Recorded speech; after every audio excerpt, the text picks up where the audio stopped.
and lots of dark money. $400 million, I think, is a lot of anonymous money that has been chronicled being spent to control who gets put on the court.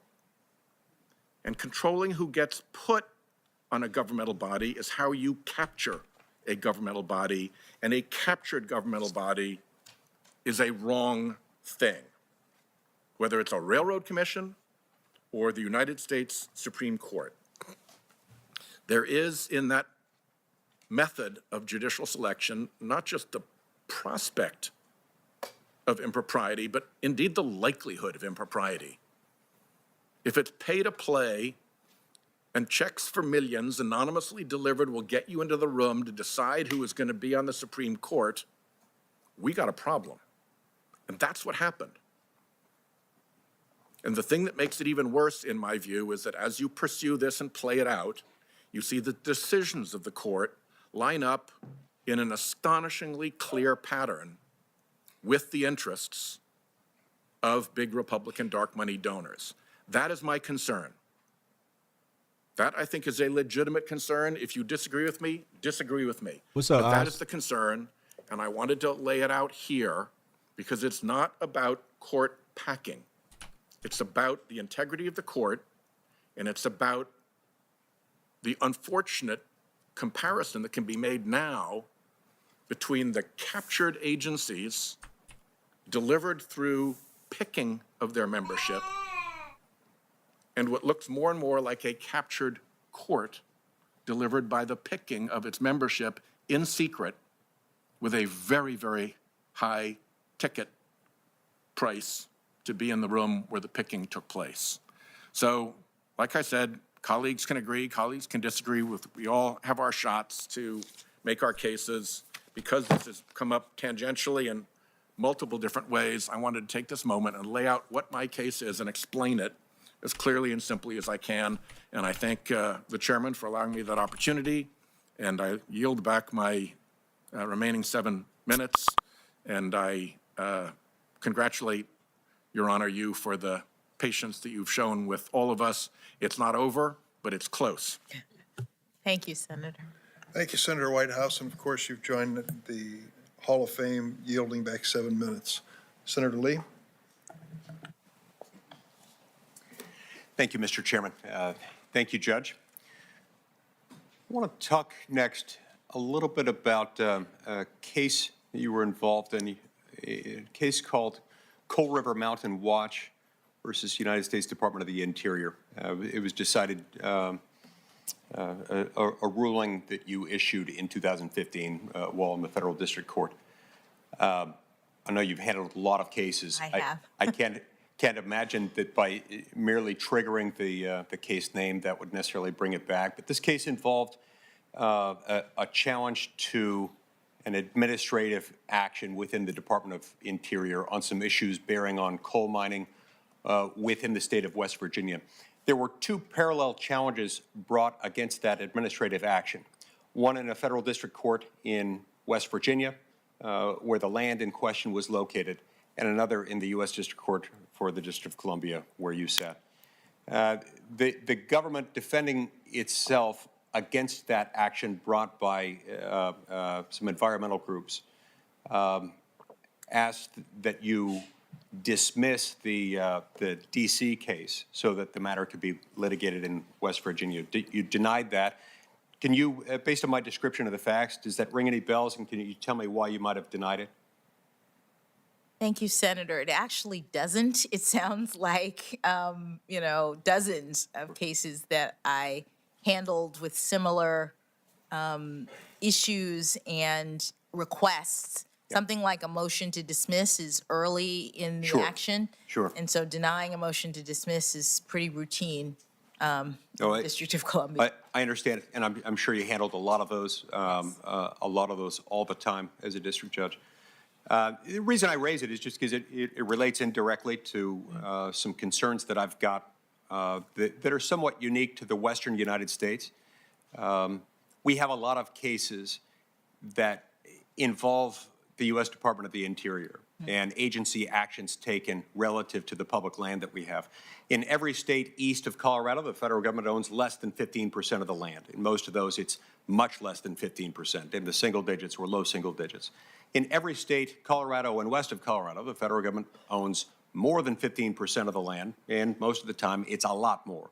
In my state, it happens to be about 2/3 of the land that's owned by the federal government.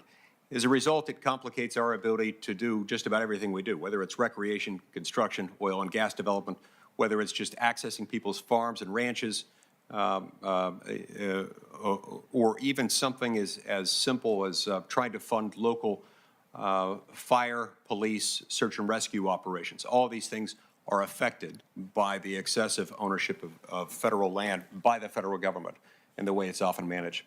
Sometimes decisions made at the federal level are challenged in parallel actions like these. One in the forum state, in the host state to where the action is happening, another in D.C. And I'm always concerned about forum shopping. And I'm sure that's something you watched out for as a judge and saw forum shopping from time to time. It's also something that, touches on I know you just call her Harriet Winslow. Involves statutory interpretation. There's something called the Antiquities Act, passed 110 years ago or so, designed to give Shout out presidents to of the United James, States the appreciate you. authority K to Stacks, designate paying my federal dues, parcels of Hotep federal Nation, land appreciate as you. national monuments. The text of the statute states that the limits of the parcels in question should be, quote, confined to the smallest area compatible with the proper care and management of the objects to be protected. Now, given that these presidential proclamations tend to be broad, it's sometimes the objects to be protected are also broad. And as a result of that, it's difficult to tell what the limits are. Do you have any reaction as to how we could discern that, how we could define any meaning out of that? It's got to mean something. The text of the statute, you try not to leave language simply unaddressed or meaningless in a statute. Do you have any thoughts on how a statute like that, saying that it should be confined to the smallest area compatible with the proper care and management of the objects to be protected? Any thoughts briefly on that? Well, Senator, if I were presented with a case with that statute in that circumstance, I would proceed as I always have. You would have to understand the parties' arguments about the particulars in the case. What does the presidential proclamation say? To what does it relate?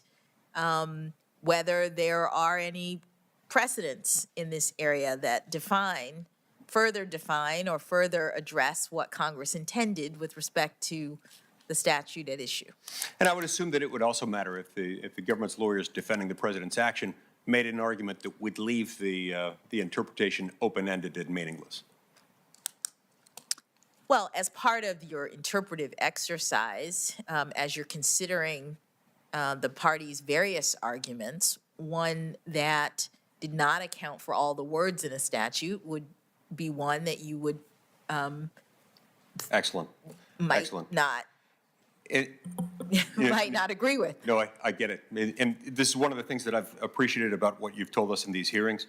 I really like the way you've described the fact it's important to construe the text that you're asked to interpret. And in interpreting that, you look at the language and you're endeavoring to figure out the original public meaning. And I think that is a very helpful thing. All right, let's move to a different issue a moment ago. Now, you clerked on the U.S. Supreme Court for Justice Breyer in October term 1999, is that right? That is right. That was the same, and you clerked for Justice Breyer. I did. And that was the same year that the Supreme Court issued its decision in a case called Stenberg versus Carhart.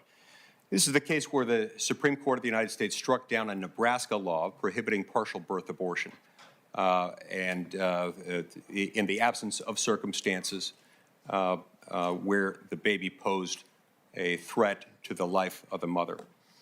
Now, to be clear, the law prohibited a procedure where the abortionist causes an unborn baby to be partially delivered by the mother, and then the abortionist intentionally kills the baby outside the womb by puncturing its skull with scissors and then collapsing the skull.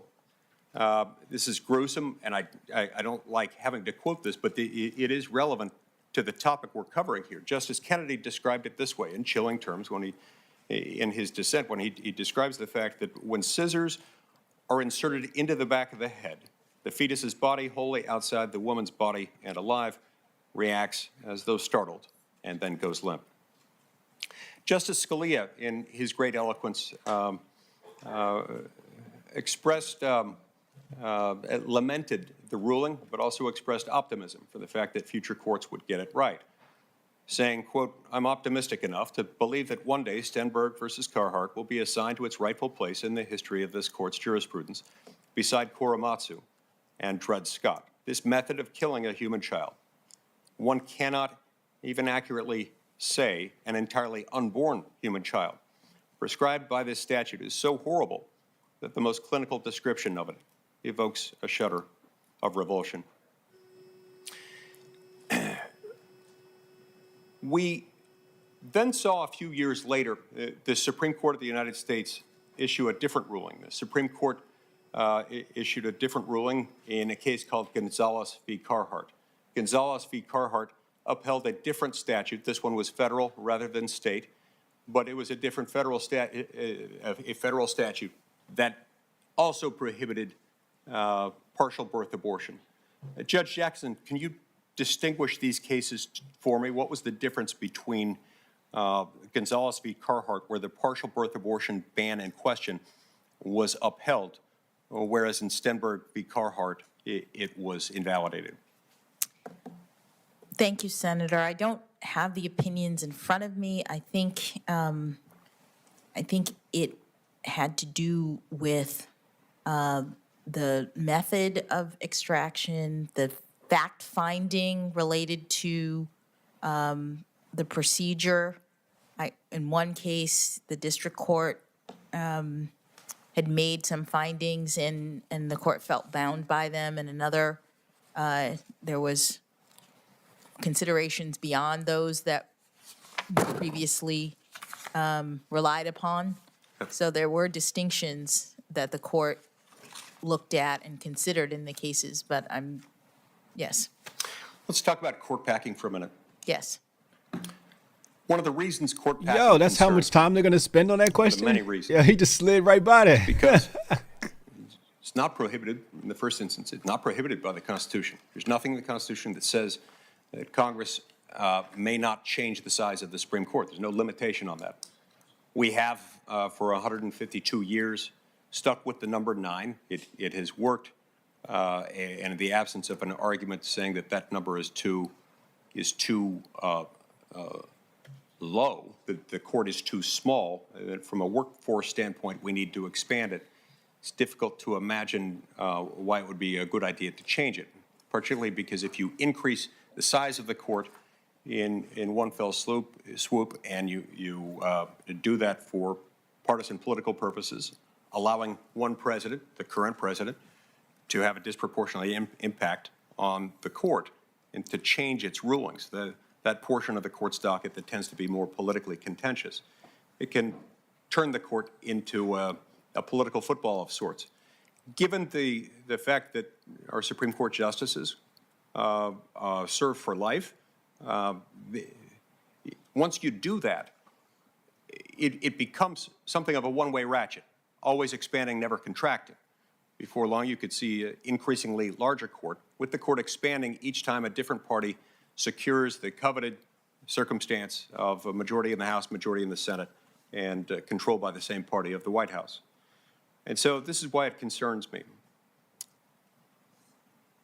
I understand that why it is that the canons of judicial ethics don't allow you to comment on matters that might come before you. This is one that could not come before you as a justice. This is a non-justiciable political question. It's committed to the two political branches of government. There's not even a constitutional challenge that could lie to it, even though it would undermine the separation of powers in the Constitution, as I see it. It's not unconstitutional. So it couldn't and it would never come before you. last night when you were asked a question by my colleague, Senator Kennedy, on this, you acknowledged that you have an opinion. Did I understand that right? You have an opinion on court packing? Senator, I have a lot of opinions. I have opinions on I'm a human being, and I have an opinion on a lot of things. The reason But are you a woman? in my view, it is not appropriate for me to comment is because of my fidelity to the judicial role. I understand that it's a political question, and that is precisely why I think that I am uncomfortable speaking to it. No, I understand that, and I respect the impulse. I respect the overall issue, and I think it's better for Article III judges and justices ordinarily to not wade into the political thicket. This one I do think is different because, number one, as I say, it can never come before you. Number two, it does have an impact on what you would be doing, and you also, as an Article III judge, someone who's served for nearly 9 years as a federal judge, you've developed experience and intuition and a thorough understanding of our federal court system, and that's why I think your perspective on it would be valuable. The reason it concerns me so much is that even when court packing doesn't succeed legislatively, it can leave an impact. The last time this was attempted was in 1937. President Franklin D. Roosevelt was upset at the Supreme Court on a number of bases. He didn't like the then 32-year-old precedent of Lochner versus New York, where the 5 conservatives on the Supreme Court engaged in an active judicial activism, reading something into the Constitution that wasn't really there. Some people disagree with me on this, but it wasn't there. And they imposed that. But the bigger reason was he didn't like the court's interpretation of the Commerce Clause. It was that interpretation of the Commerce Clause, the one we discussed yesterday, you know. Prior to 1937, you had the Supreme Court agreeing as far as the channels and instrumentalities of interstate commerce that we talked about yesterday. You had the court more or less in agreement over time as to the impact of the Dormant Commerce Clause. But as to the substantial effects test, that didn't exist yet. It required something much closer to an interstate commercial transaction in order for Congress's Commerce Clause authority to kick in. There were the so-called 4 horsemen of the apocalypse, as FDR affectionately called them, 4 conservatives who were consistently pushing for limits on Congress's authority. And then you had other justices who would sometimes join with them. Usually that included Justice Owen Roberts, who had stood with them in maintaining narrower authority for Congress under the Commerce Clause. All that changed when on April 12, 1937, 2 weeks to the day when the case often associated with the so-called switch in time that changed 9, West Coast Hotel versus Parrish, where they undid the Lochner precedent. April 12, 1937, the Supreme Court decided a case, NLRB versus Jones and Laughlin Steel, that forever changed and magnified, expanded the Commerce Clause in a way that, had it been through a constitutional amendment, it would be among the most significant, impactful constitutional amendments ever adopted, and yet it's rarely discussed. This case resulted from one vote, one person on the Supreme Court who changed his vote, Associate Justice Owen Roberts. It's widely believed, and I believe it based on what I've researched on it, he was influenced heavily by FDR's court packing plan. He didn't want to be on a court that was packed. He didn't want, he convinced himself that he made that switch in order to save the court as it was. And that has changed everything. It's led to a much bigger, more expensive, more intrusive federal government. We can disagree as to the policy merits of that, but it did change the Constitution. That's why I worry about that. So I hope, I understand you don't want to answer it. I hope that between now and the end of the day, you'll see fit So you're not going to make tell an us answer what your that? opinion is. I do think it's worth discussing. Let's talk for a minute. What? Just Yo, a what is moment this? left. I want to get back to your sentencing approach. This is mad softball, yo. Now,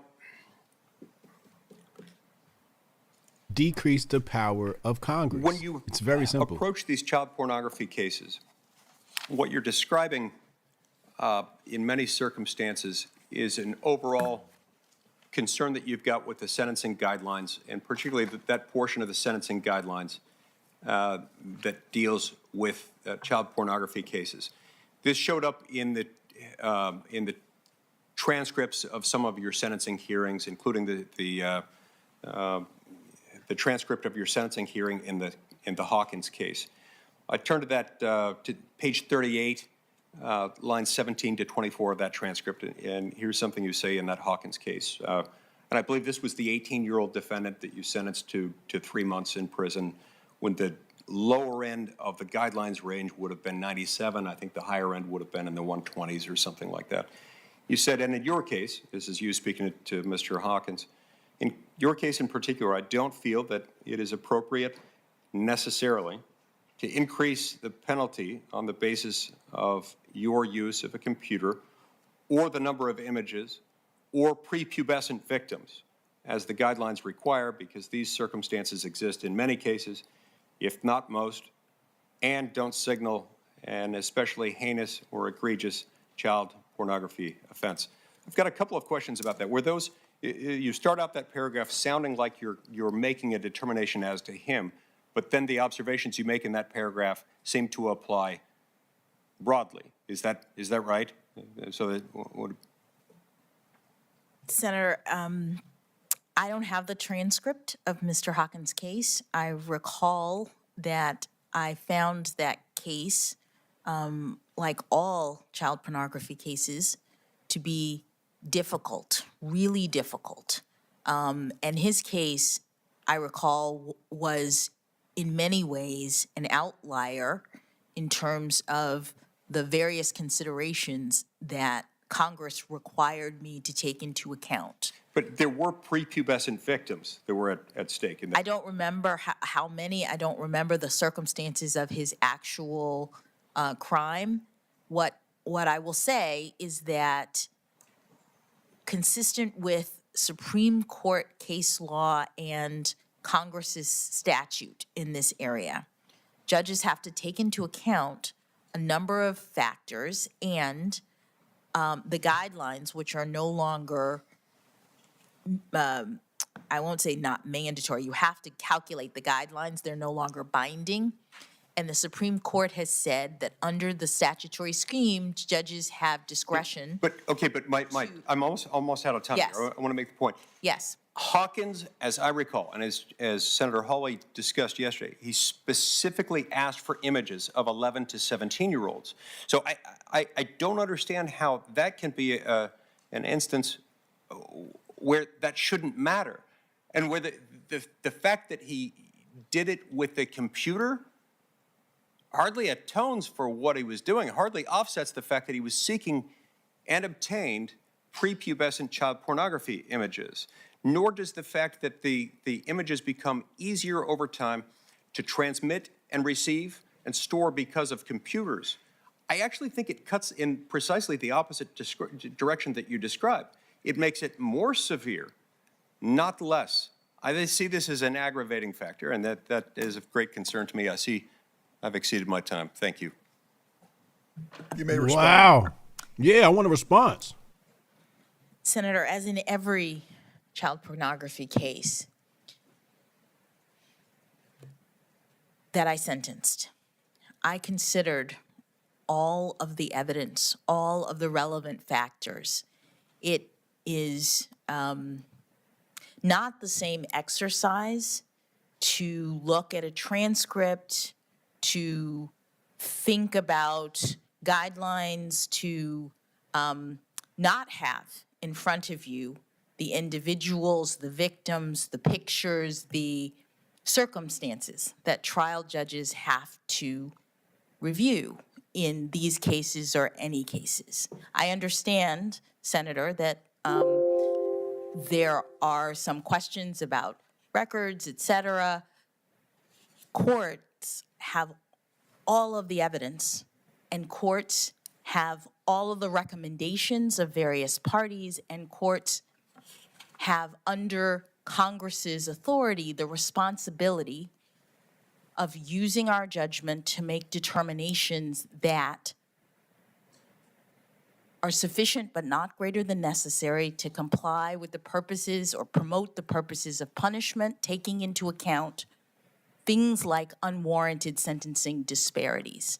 And it may seem like an easy exercise. It may seem in retrospect, when you look back at a few pieces of data, that courts have not done what it is that they are supposed to do. But what I can assure you is that I took every one of these cases seriously in my duty and responsibility as a judge, and I made my determinations in light of the seriousness of the offense, the nature and circumstances of the offense, the history and characteristics of the defendant, the need for the sentence imposed to promote various purposes of punishment, and all of the other factors that Congress prescribed. Okay, but you keep resetting that standard, and yet you specifically excluded from consideration the fact that he had requested and obtained images, prepubescent child pornography images. Senator, I didn't exclude it.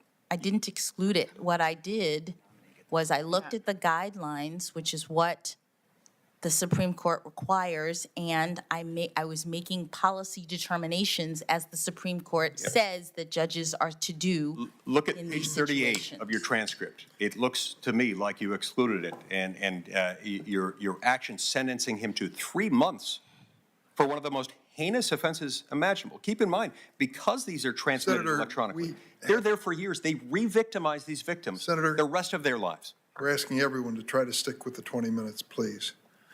Next is Senator Klobuchar, but before recognizing her, I'd like to ask consent to enter into the She record. just skated on a by support with letter that one. for Judge Jackson from 48 former federal prosecutors Shout out to in Rated South Nation Florida. Unlimited. Appreciate you, Without bro. objection. Senator Yes, the Klobuchar. fight is fixed. Thank you very much, Chairman Durbin. Welcome back, Judge Jackson. Yesterday, you and I discussed the court's increasing reliance on issuing unsigned orders on its shadow docket. And less than an hour ago, the court once again used the shadow docket to throw out Wisconsin's redistricting maps. And because this decision just came out, I don't expect you to have immediately reviewed it. But I just want to make this point, that in her dissent, Justice Sotomayor, joined by Justice Kagan, called the court's move unprecedented. She noted that in an emergency posture, the court summarily overturns a Wisconsin Supreme Court decision resolving a conflict over the state's redistricting, a decision that was rendered after a 5-month process involving all interested stakeholders, based on an obligation that is, these are her words, hazy at best, even though summary reversals are generally reserved for decisions in violation of settled law. And again, I don't expect you to be familiar with this case, but I do want to point out that this underscores the point that I made yesterday, that the court's increasing practice of using the shadow docket to decide cases that have grave consequences for our democracy, including the right to vote, that you and many other nominees have said is fundamental, is incredibly troubling. You had in the other case I mentioned yesterday where Justice Roberts dissented, the Texas abortion bounty hunter case, that should not have been done on the shadow docket. And while I'm not going to ask you about this because you couldn't possibly have read it, just your record of writing decisions that are thorough and listening to litigants in cases, could you just generally talk about the importance of having full briefings on the merits as well as public oral arguments if you believe in transparency? Thank you, Senator. As a judge in my work over the last decade, I've seen that it is very important, at least to me in my time as a judge up to date, to hear arguments from all sides in a case. The duty of a judge is to make determinations, and under our system of adversarial proceedings, you make determinations based on arguments, and it's important to do so. I know that with respect to the emergency docket, you haven't asked me the question about it, because I would say what I said before, which is I would benefit from being able to speak with the justices. I understand that there's a need to balance getting full briefing with emergency circumstances, and the court has long had in its procedures the ability to rule quickly on various cases. It's also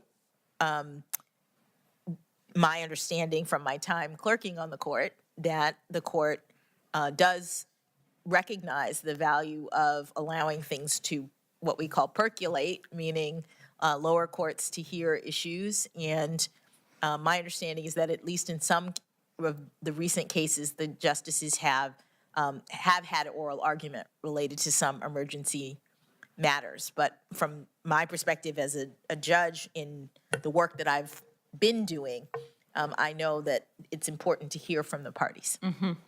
Another hallmark of your work has been taking complex issues and making them accessible to the public. So much so that I actually referred to one of your opinions from a debate stage in Los Angeles, saying, as a wise judge said, those were my words, I guess I was ahead of my time, the president is not king in America, the law is king. I paraphrased it. That was a written opinion that you wrote that was over 65 pages long, relied extensively on Supreme Court and circuit precedent. It was Committee on the Judiciary v. McGahn. And could you talk about really two things, the importance of having the law written in terms that are easy to understand by people, and then secondly, your opinion was actually a narrow one. It required Mr. McGahn to appear to testify, but that said he remained free to assert any legally applicable privilege in response to the questions asked. So what you did there was a narrow opinion. What role do you think that narrow rulings play in helping to maintain the legitimacy of the court? Why is it important to have plain language in orders? Thank you, Senator. Well, I'll start with the second first. I think that, as we've been discussing, we have a rule of law in this country which requires a certain amount of predictability and stability in the law. If there are big shifts in terms of legal principles and doctrines and whatnot, it could lead to people not understanding that judges are ruling on legal principles. It could lead to undermining public confidence, thinking that judges are injecting their own policy preferences rather than following the law in terms of their rulings. And so to further predictability, stability, there are many doctrines in judicial practice. There's stare decisis, which is the principle that if something has already been decided, very similarly, you at least if it may be binding on you if you're a lower court, but at least you have to contend with it because that is the law that existed before you got the case, and you don't want to make a big shift. And then there's also the principle that the understanding that when you are announcing rulings, you are building on what exists before. And so you don't want to make a big shift if you don't have to, because if you can find a way to rule incrementally in a more narrow way, it keeps the law stable, is a part of the proposition that I mentioned before.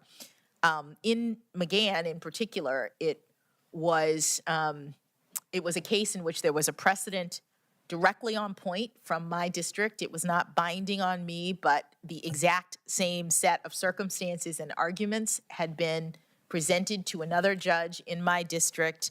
I believe it was something like 10 years prior to my case. And so we had law that governed the circumstance, and I looked at that, determined it was persuasive, and that I should continue the principles that had been laid down by in the prior case. Also, in accordance with those principles, the prior judge and I made the determination that when the president claims absolute immunity, the argument was that the person who had been subpoenaed by the legislature, a former employee of the White House, could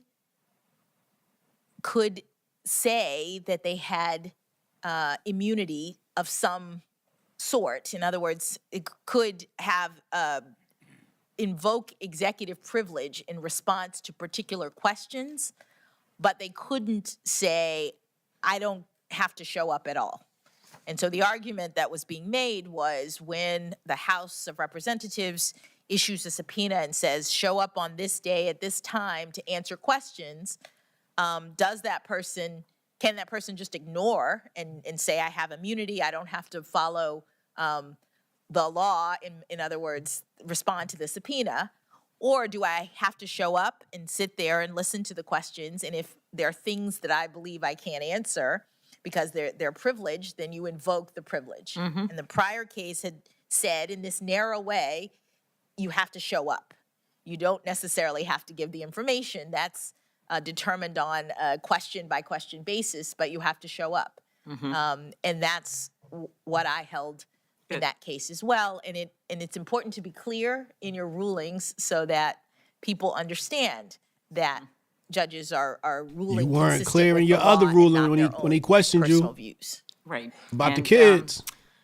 Speaking of being clear and being careful in your rulings, some of my colleagues have, I think, given not a necessarily true view of your whole record, because when it comes to your rulings being upheld, the numbers show that out of over 550 cases, your district court cases, you were reversed less than 3% of the time. And in some of the instances, you were reversed only to have your decision later upheld. I noticed one case, Territory of Guam v. United States, in which you were initially reversed, but then a unanimous Supreme Court Obviously, reversed Klobuchar is that trying to decision, sell us this and siding with Ketanji you Brown Jackson in woman. an opinion This written is by quite Justice obvious. Thomas and aligned with your view. Do you want to quickly talk about that case? Well, that case is kind of legally complicated. It was a CERCLA case, which is a Superfund cleanup kind of case where the country of Guam, which has a dump site on it that was used by both the citizens of Guam and the United States before the 1950s, when the United States was stationed there. Military operations happened out of Guam, and there was a lot of dumping into this site.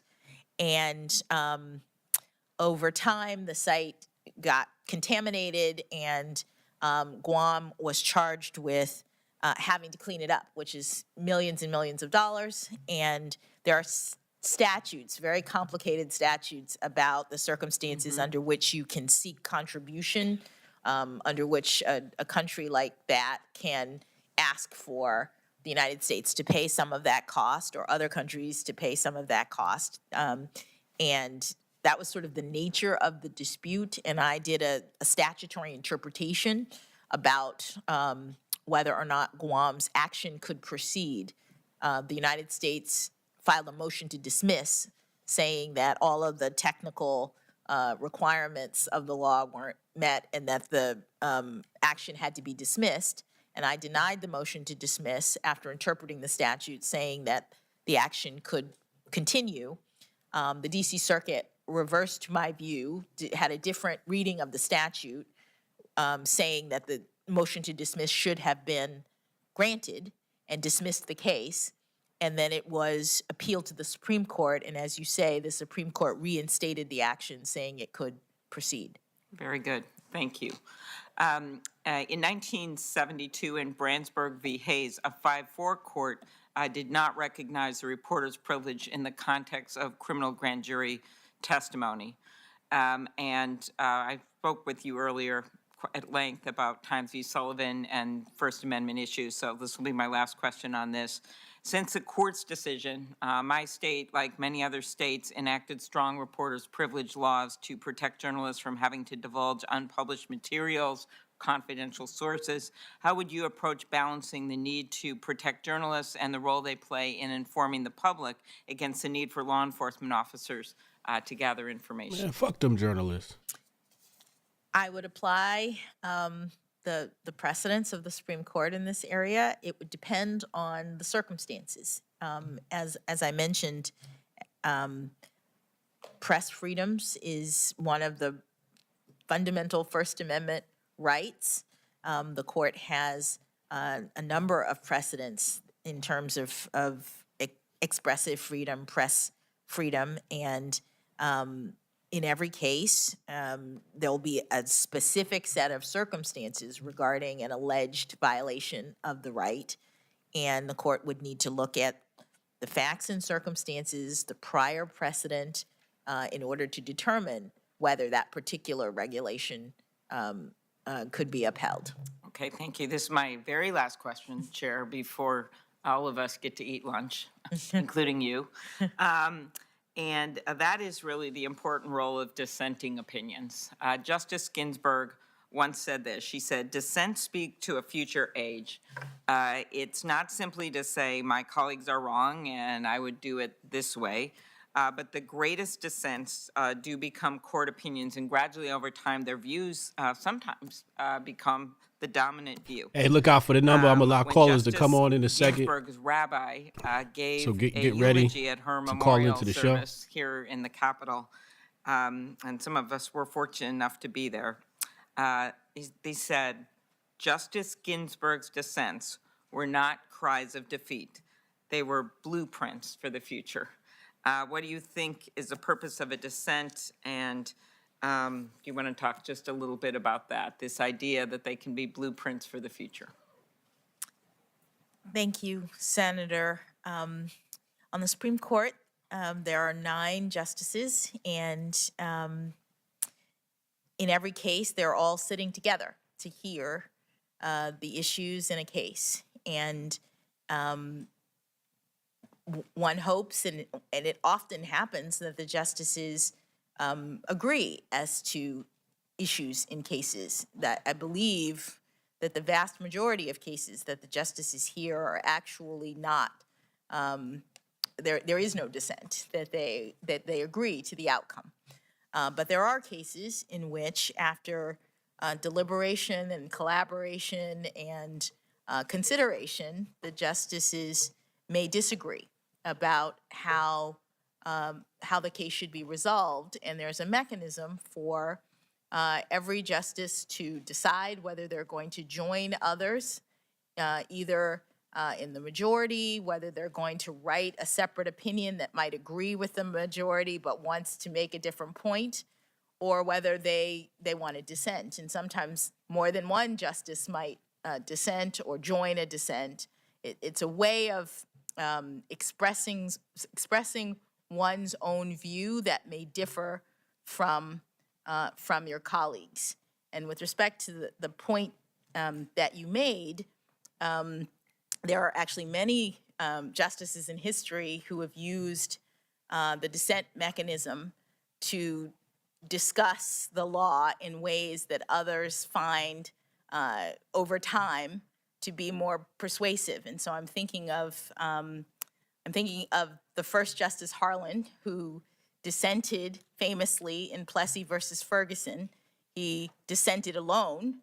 All of the other justices agreed with the proposition of separate but equal, and he said no in a dissent. And his dissent, generations later, became, according to Justice Thurgood Marshall, became the blueprint for Justice Marshall to make arguments that led to Brown versus the board.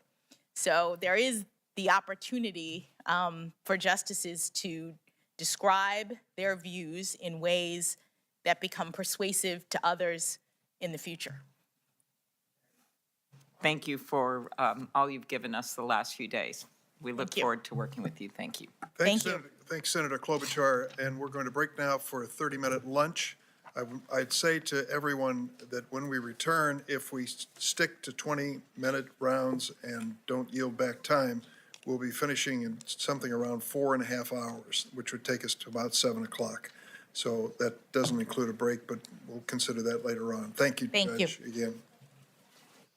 And with that, Chairman Dick Durbin, Chairman of the Senate Judiciary Committee, announces the committee's taking a lunch break, giving its members and the nominee, Judge Ketanji Brown Jackson, who you see walking out of the room there in the blue jacket, a chance to take a break, get a bite.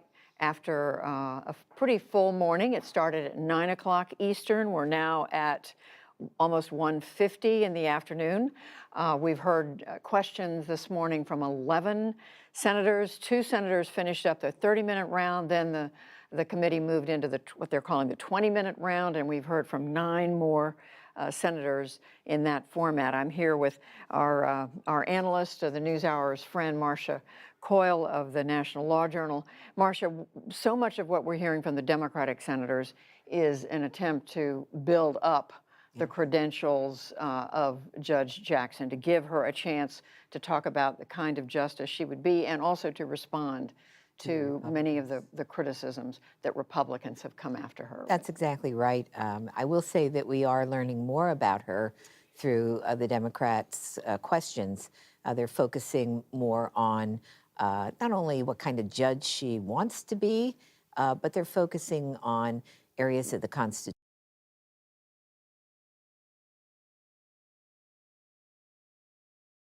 All right. Enough of that. Let me catch up on super chats here, and then I guess they're going to lunch. In the meantime, I'm trying to figure out how I can take voice calls. So I'll figure that out in just a moment, real fast. Let's see here.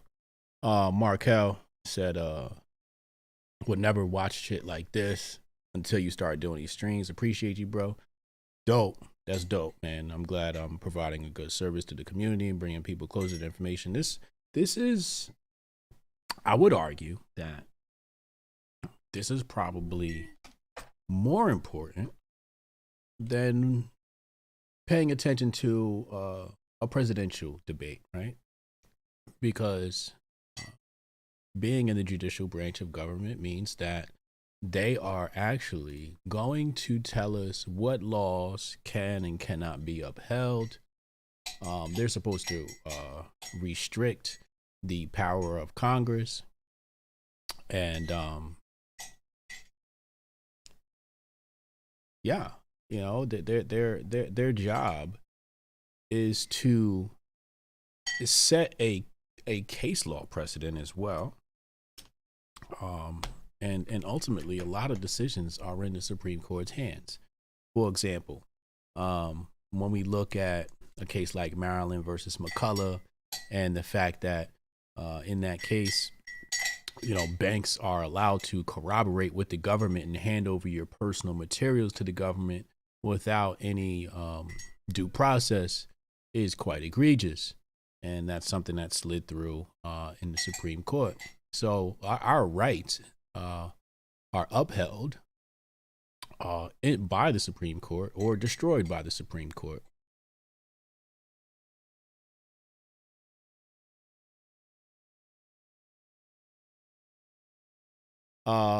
Cassius Cam said 6 goddess should be in that seat. You shout out, bro. Candace said she's a pet sympathizer being lenient on sentencing. Yeah, that shit's really weird. We're gonna talk about that tomorrow night too on the show. But she just was like, you know, so I think some people were trying to like misconstrue what she was trying to say. Like, people are saying that she's being more lenient on the peds. And I think what she's trying to say, to be fair, what she's trying to say is that there's a range. And that part is the part that I have a problem with. Ain't no range. all these motherfuckers belong in a fire. Right? Like, there is no range of, you know, what's good and what's bad. Once you start dealing with kids, it's all bad. Y'all belong in the same fire for the same amount of time. There is no range, right? There is no range of what one individual who's practicing this type of behavior, this deplorable behavior, this decadent and debauched behavior. And this actually is tied into the whole woman thing. We're going to get into that in a moment. Steph Colonel says, was just watching that SCOTUS interview. Man, I missed it live. Fire, fire, fire. Hope we have her in the gulags.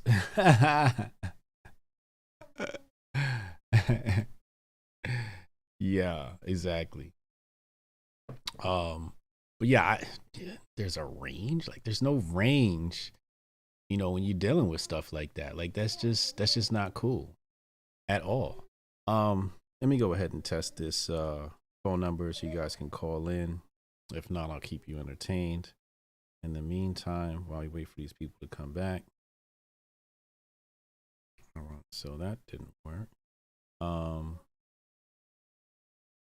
might just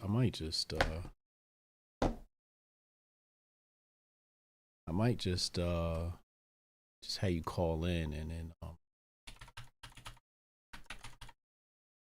just fucking hold my phone up. I think that's the easiest way to do this right now.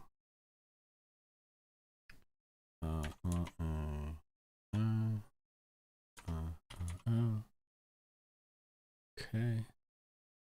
All right. Boom. All right. Let's test this number now.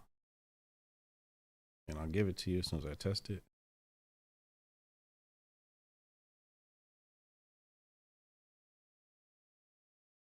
Okay. Yeah, it works. It works. It works. So I'll give you guys a telephone number so you can call in.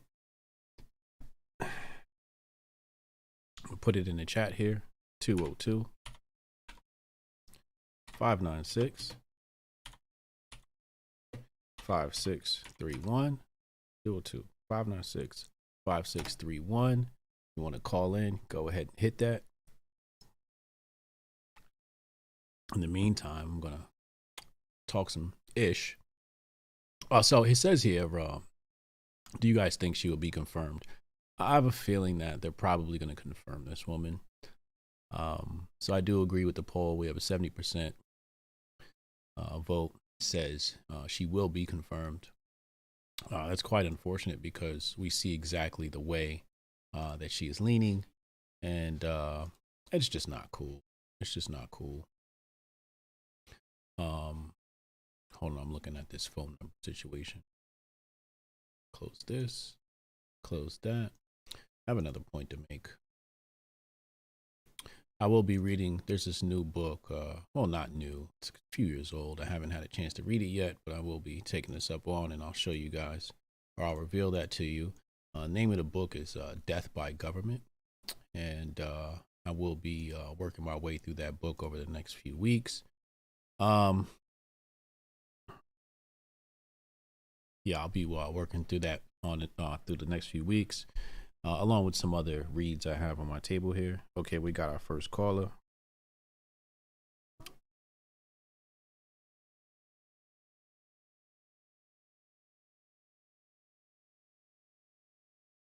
Reaction PR, you on the line? What's up, bro? I'm good, man. She wants a range, or I'll give you, like Notorious said, I'll give you a range where they can go to.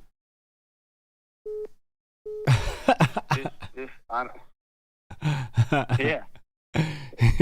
You said you got a range for them to go to? Yeah, like Notorious said it over there. I almost did the tweet burglar, but it's not a tweet, so Comment Burglar is out today. Yeah. Oh, man. Props to Notorious Bear for the comic. Yeah, there is no range for these people. Absolutely, I totally agree. Yeah, especially I've had to with work. I had to deal with some of these guys, and there's no they can't come back. There's no fixing. There is no program. some of them will tell you. Actually, some of those dudes have begged when their sentence is up, don't let me out. They know they have a problem. They know it. They've said it's like, don't let me out. Right. Others, it has gotten to the point that they know that that as soon as they get out, they will do something. Yeah. They will go. They get released, and they'll go to their parents' house or wherever they get released to, and they'll go and try to rob a liquor store same day, so they get thrown back in. Yeah. Yeah. There's others that they don't care.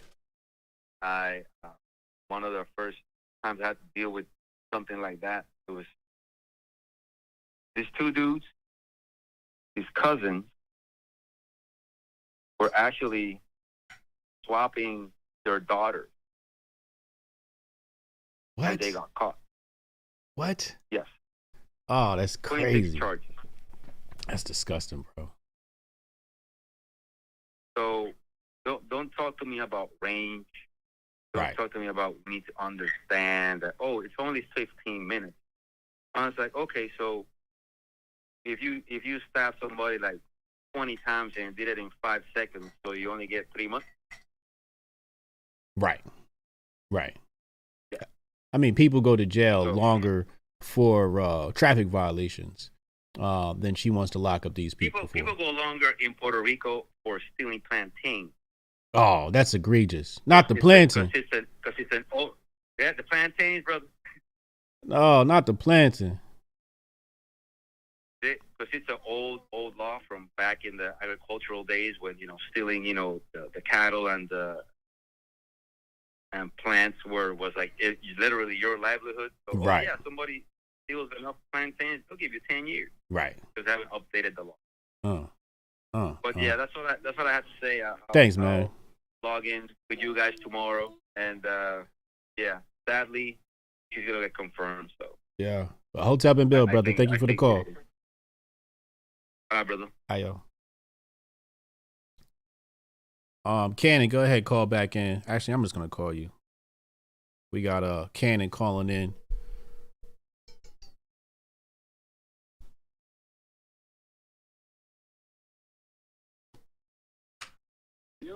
Yo, Cannon, hold on 1 second. Let me grab the charger from my phone so it doesn't die mid-conversation.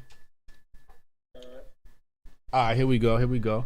Cannon, Hotep on the line, y'all. What's happening, brother? What's up? First time, long time. Oh, yeah. Hold on 1 second.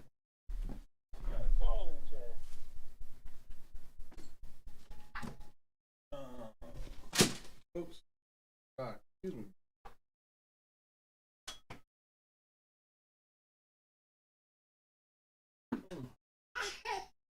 Yeah. I just need to create more slack for my charger phone dying. What's up, bro? Talk to me, man. Not much, man. I don't know what's going to happen with this lady, man. She, I was on with Legal Mindset a couple weeks ago. He was saying she's one of the most overturned judges in like court history. You know what I mean? So I don't know.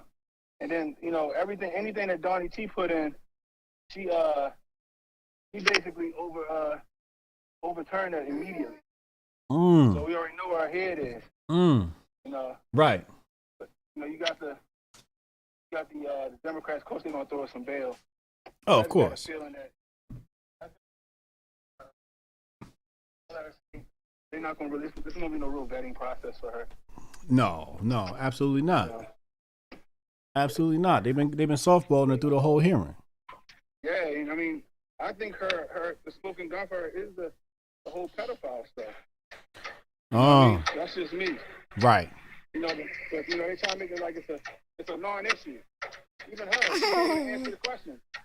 And when they try to hit her, Ted Cruz with his my man had poster boards and shit. So they was taking her to task on it, but every time they would hit her with something hard, the Democrats came with a softball. Right. I got a feeling they're gonna just put her through just so they don't seem racist. Just so they don't seem racist, right?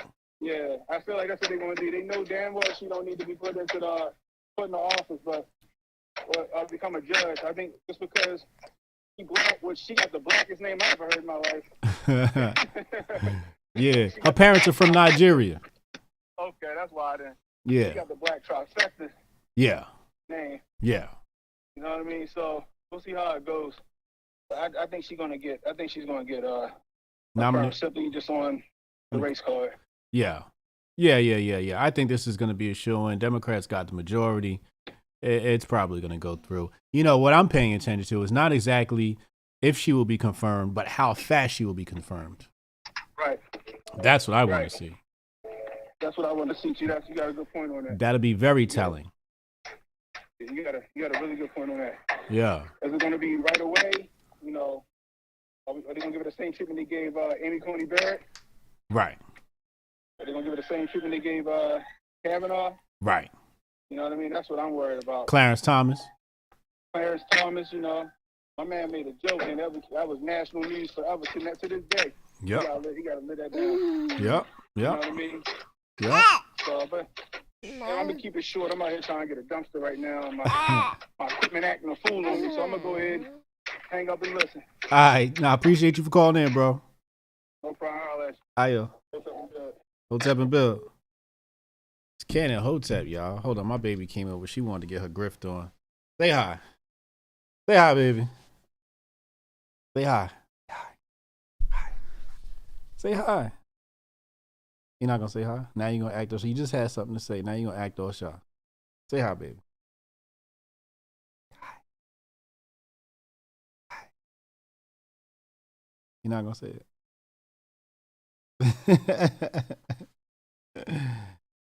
Oh man. So all right, so I see people saying they calling her a Jumanji online. That's not the wave to ride, y'all. I'm gonna be honest with you. That's not the wave you want to ride. Do not ride that wave. That wave, it teeters on just culture. Like you're not damaging her. You're really attacking an entire group of people that have nothing to do with this. People who would be in alignment with you by trying to slander her name. I get it. Everybody want to have fun, but that's not going to score you any points. It's going to make you look bad in the media. Right, baby? Say no. Say bad. Say hi. Say moon. Say moon. Well, now you don't want to talk. You just want to look at yourself in the camera. All right, bye-bye. You done? Okay. All right, got your grift on. See you later.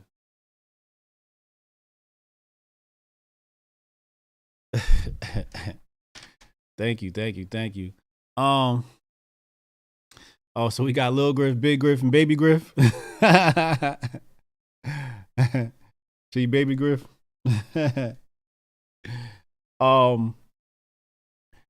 Let me put the number out there again for people who don't have the number and want to call in. I'm going to put it in the chat, 202-596-5631. Let me put it in here. In the meantime, between time, let's talk about this point I wanted to make. So in regards to the pedo stuff, right?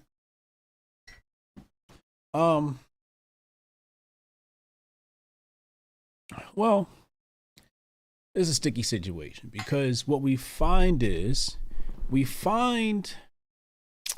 intersectionality between the rainbow people and the P people, right? There's intersectionality between those two. Oh, Mo Facts calling in. Hold on now. We got a celebrity on the line. Mo Facts.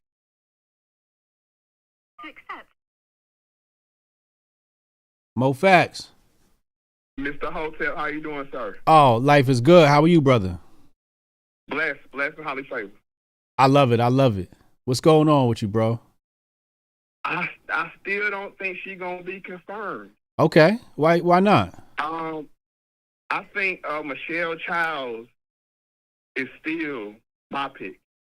Okay. And not because of my personal pick, but I'm saying if I'm betting money Yeah. down, that would be my pick, because you remember, Biden had to use Clyburn to get through South Carolina.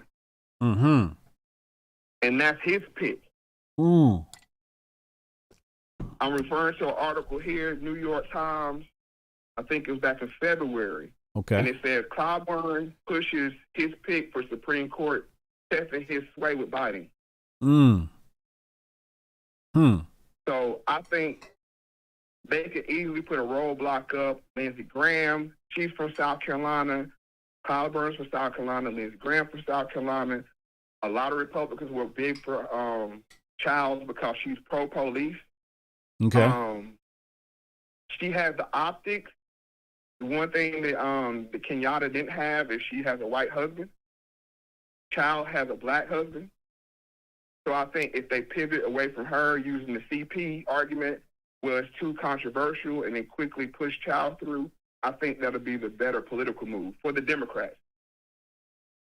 Will she have it? Will she have a? South Carolina again in 2024. Will she have a hearing though? I think it would be a show hearing, and everybody's good for her. She's pro-police. She's like middle of the line. Like, she's very moderate. She fits what Biden's trying to do with the pivot back towards the middle.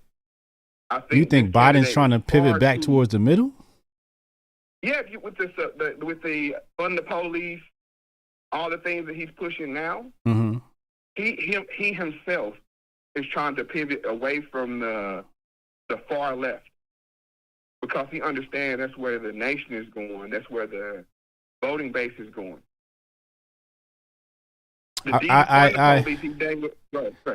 I really don't see Biden as making any decisions. I feel like he's taking orders. You don't see it that way? Whoever he's speaking for, or we all know how it goes. But okay. The fact that they pivot from defund the police to hard refunding the police, and his State of the Union address, some of the things you see is going on. I'm a big believer in we're going to have another crime bill 2.0. I think that's why they're pushing for letting crime go out of control. This would be the justification in the Hegelian dialectic, you know what I'm saying, of crime reaction solution. Let crime go crazy. They got the right guy in there to blame it again. Oh, it's another Biden crime bill. You know what I'm saying? Even though we know he's not. I think he's very disposable, and that works for whoever's handling him. Yeah. Well, so if you go ahead.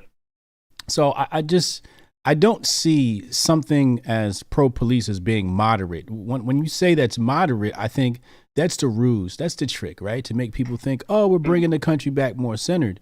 When I think of leftist policies, I don't think of it like that. I think of it as expansion of government.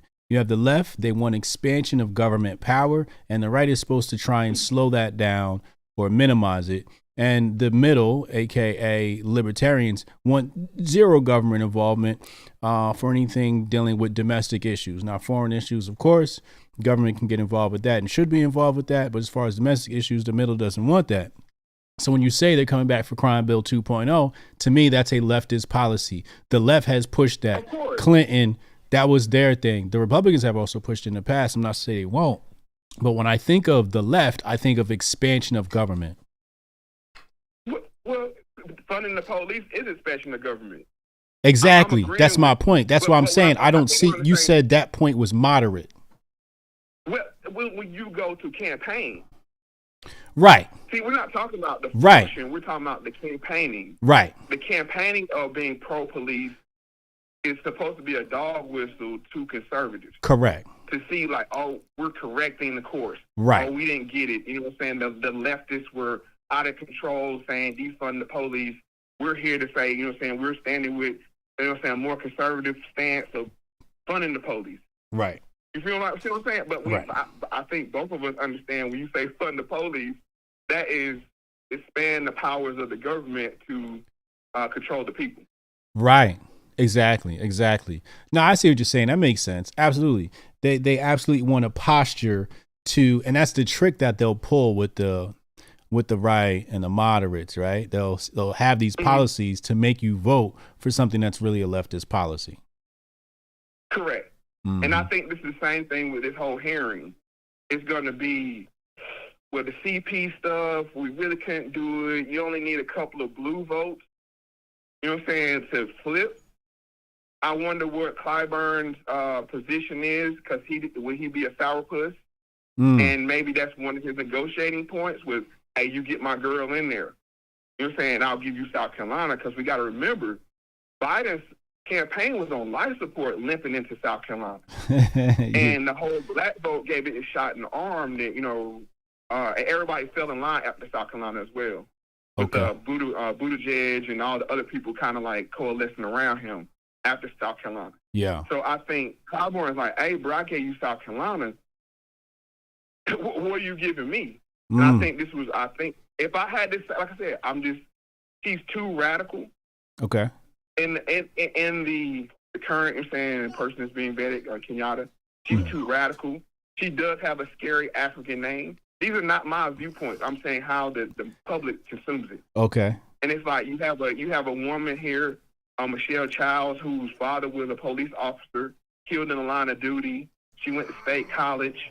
She has the appearance of a black family. She gets to walk into the hearing with her black husband.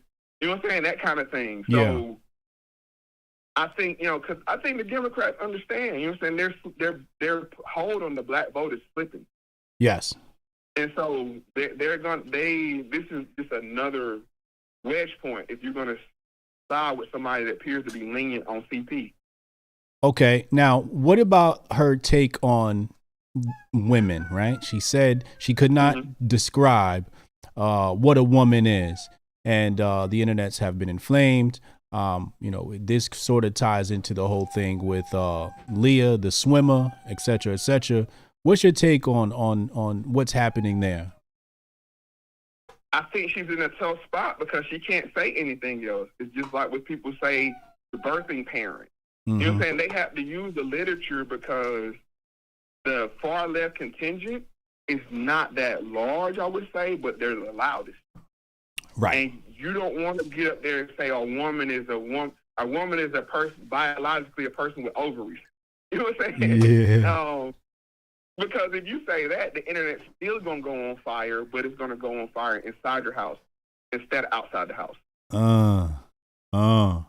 You're absolutely correct. So what does that say for where our nation is going when our SCOTUS pick cannot publicly state what a woman is?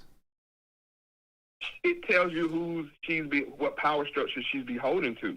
And that's why I think that I won't be surprised if she is confirmed, but I think that it just causes too much strife on the Democrat political side if she's confirmed, because you have to deal with South Carolina again, and Clyburn is not going anywhere.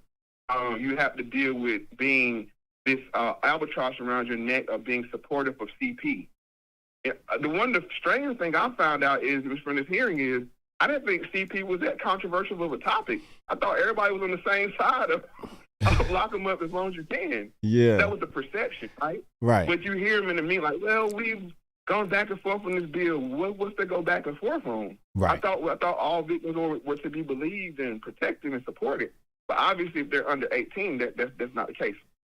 In my point of view, this ties into the rainbow community because you see that the P people are often part of that rainbow community. And you see that throughout history. You see that throughout modern psychology, that there is an intersection between that. Do you see the same thing? Or?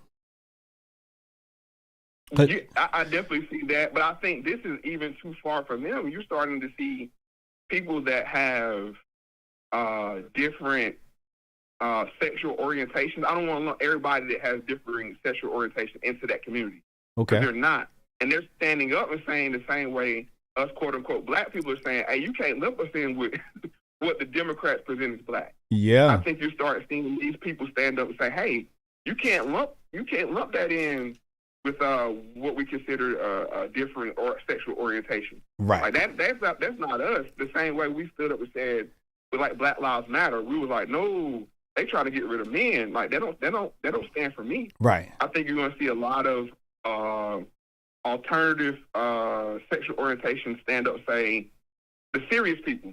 So I don't want to be lumped in with that. Like that's a little too far left or radical for even me to stand behind. Nah, I totally agree. Appreciate you, bro. What you doing Friday? Bro, Friday, nothing. I don't have nothing. You can hit me up. You know Let's how it goes. There's a lot we gotta talk about. It's time again. let's connect Friday 8 p.m. Text me a bunch of topics you want to talk about. I'll text you back some topics I want to talk about. Let's shoot the shit. All right, bro. We definitely gotta do that. You're saying, hey, all success to you. I love you, bro. I'll let you later. All right, love you, bro. Ladies and gentlemen, that was Mo Facts. As you can see, confirmed. Me and Mo Facts are gonna have a nice talk. I love talking to Mo Facts because we get to get down to the bottom of things. We even argue and debate, especially when it comes to the Black community. But it's just a conversation needs to be had. He's a very intelligent and informed individual and a voice that people need to be accustomed to. Shout out to Adam Curry and Mo Facts, good people and friends of the channel. Boris Kofifiovich, he said, just on principle, nominees from the radical senator that invented the modern character assassination confirmation process, aka Borking, deserves to have every nomination defeated. JB. Oh man, what a take. Kofi on tight. Let me make sure I'm not missing any calls here. Let's see. That was, who was that? Did somebody else call in? Did I miss a call? Hold on. Let me take a look here, and I'll pop the number in the chat one more time in case you guys want to call in. And all right, so 202-596-5631. Very astute observation there from Mr. Mo Facts in regards to the state of our nation and this SCOTUS pick. Yeah, you know, he mentioned another woman, you know, who I'd like to see is Janice Rogers Brown. You know, Janice Rogers Brown. That's the woman who, and I want to, you know, while we're waiting, you know, I might as well, here, let me turn my ringer on so I just don't miss no calls, because usually my ringer is off. I want to dive into just how I believe people need to operate. Hold on. Let's go here. Hold on. We'll come back to that in just a moment. Let's go here. All right. Actually, you know what? Here, I'll just adjust the screen. That's no problem. I'll adjust it back when it's time to go back to. Actually, you know what? Let me not do that. Let me give it its own dedicated screen. Let's go here, and then Mo Facts texted me. Okay. Appreciate you, bruv. All right. All right, let me just create a dedicated screen here, and then I'll show you. All right, cool. So we got another one here. Perfect. Now this one is going to be here. We're going to hide that one. Okay, here we go. Perfect. So it says here the leadership conference. I'll put it on the screen so you can see the leadership conference on civil and human rights. And I just want to illustrate how I believe an individual should rule when in Supreme Court. Now, this is Janice Rogers Brown. Actually, you know what? Let's come back to this second while we wait, and let's dive into some other work of hers. Where is it? Might have to go to Google. I know I saw it on Google, but she had this wonderful. Oh, I know how I found it. You go here, and then it's on her wiki. Let's see. Not that one. I think this is it right here. Yes. Is this it? New judge sees slavery and liberalism. I'll have to read that one. Here we go. Yes. This is it right here. When you guys get a chance, I want you guys to read this. This is from a speech of hers. Let me make sure we're good over here. Okay, cool. This is from a speech of hers, Janice Rogers Brown, the Federalist Society, University of Chicago Law School, April 20th, 2000, 12:15 p.m. And, people who, when she was up for nomination, she was rejected by Obama, Clinton, Feinberg, Schumer. Did I say Biden? Biden. And they just didn't want this woman. But she makes some great statements here. My highlights are no longer there. So I'll have to just, I know this speech pretty well because I did a previous presentation on it. But she says here, in this first sentence, I want to thank such and such, extended invitation to the Federal Society, such and such, my first opportunity, for being in Mr. Student, In his letter of invitation, he says, a rare bastion, nay beacon, of conservative and libertarian thought. Right? So he says that latter notion made your invitation well nigh irresistible. So I'll let her explain here. So he says there are few true conservatives. You notice that true is emphasized here with the italices. Few true conservatives left in America that we probably should be included in the endangered species list. Whoa. This is somebody they did not want to see sitting in that SCOTUS seat. But I think the main thing we have to look at here is true conservatives. Because there's a lot of people running around fronting like they're conservatives. But she's saying she is a true conservative. Okay. It says that would serve two purposes: demonstrating the great compassion of our government and relegating us to some remote wetlands habitat where, out of sight, out of mind, we will cease being a dissonance in a collectivist concerto of liberal body politic. And I mean, look at this word usage here. Look at this. This is just amazing usage of the English language.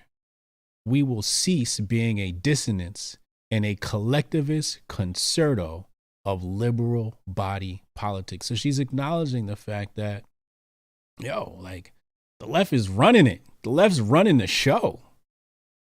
Dominic Mills, he said, I missed it, Griff, but here you go, bro. Appreciate what you do. Oh, we on lunch break. Just hang around because they coming right back. Don't even worry. They coming right back.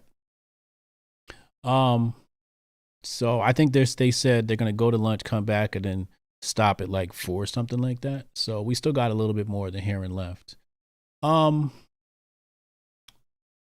It says, in truth, they need not banish us to the gulag. Notice 2000, she's using the term gulag. This lady is very, very woke. I want to highlight that in purple. We are not much of a threat, lacking even a coherent language in which to state our presence. Oh my God. Let's stop right there. We didn't even get into this, and it's just bars being dropped, right? So she says,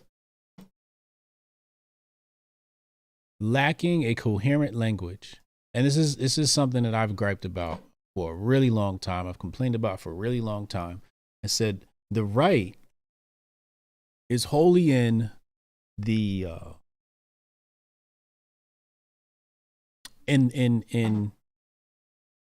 they're the away team. Let's put it like that. No matter where they go, they're the away team. Okay, they're fighting on their opponent's battlegrounds. They have a home field disadvantage. Okay. And not only that, because the left is in control, the left is in control of language. And we're seeing that with the SCOTUS pick when she can't even say what is a woman. They're wholly in control of it because even Congress has banished the use of terms that define sex, such as woman and man, from their documentation and so on and so forth. And they're now calling these people birthing people. So in the meantime, while the left is controlling language, controlling speech, controlling the battlefield, what is the right doing? Well, the right is in a constant state of reaction. And that's what I've been saying this for a very long time. The right needs to stop reacting. We have to stop reacting to everything the left does. There are some things that we need to pay attention to, like this SCOTUS hearing, and there's some things that just do not require our attention. So what do you replace that with? You have to replace that with, like she said, a coherent language or an agenda. What is your agenda? If Jesus is your agenda, make Jesus your agenda. Let's spread that around. If it's family, let's spread that around. If it's guns, let's spread that around. And I think there's a lot of people out here doing great work doing that, Hotep Nation being one of them. But we need to keep Canon Hotep, great two-way gun advocate, right? Not a conservative, but Michael Malice, great individual as far as libertarian or anarchic thought is out here, but he's forging his own way. He's writing books on this. So I asked before, I said, who's the greatest conservative, of all time, or greatest conservative intellectual of all time. And I said, you can't say Thomas Sowell. And it became very difficult. I saw a lot of names being named, but the fact that I didn't see a consensus in the names, like there wasn't a commonality. I think second place might have been Jordan Peterson, but I'm like, is he a conservative or not? I don't know what he is. So that was one of them. I would have liked to see Janice Rogers Brown named. When you asked me to name one of the greatest intellectuals of conservative thought, I would have to say Janice Rogers Brown after or before Thomas Sowell. Because just from this speech alone, she gets exalted in my book. I'm just checking to make sure we're not missing anything. Okay, so let's see. It seems to be an inevitable. Okay, so right here, it says one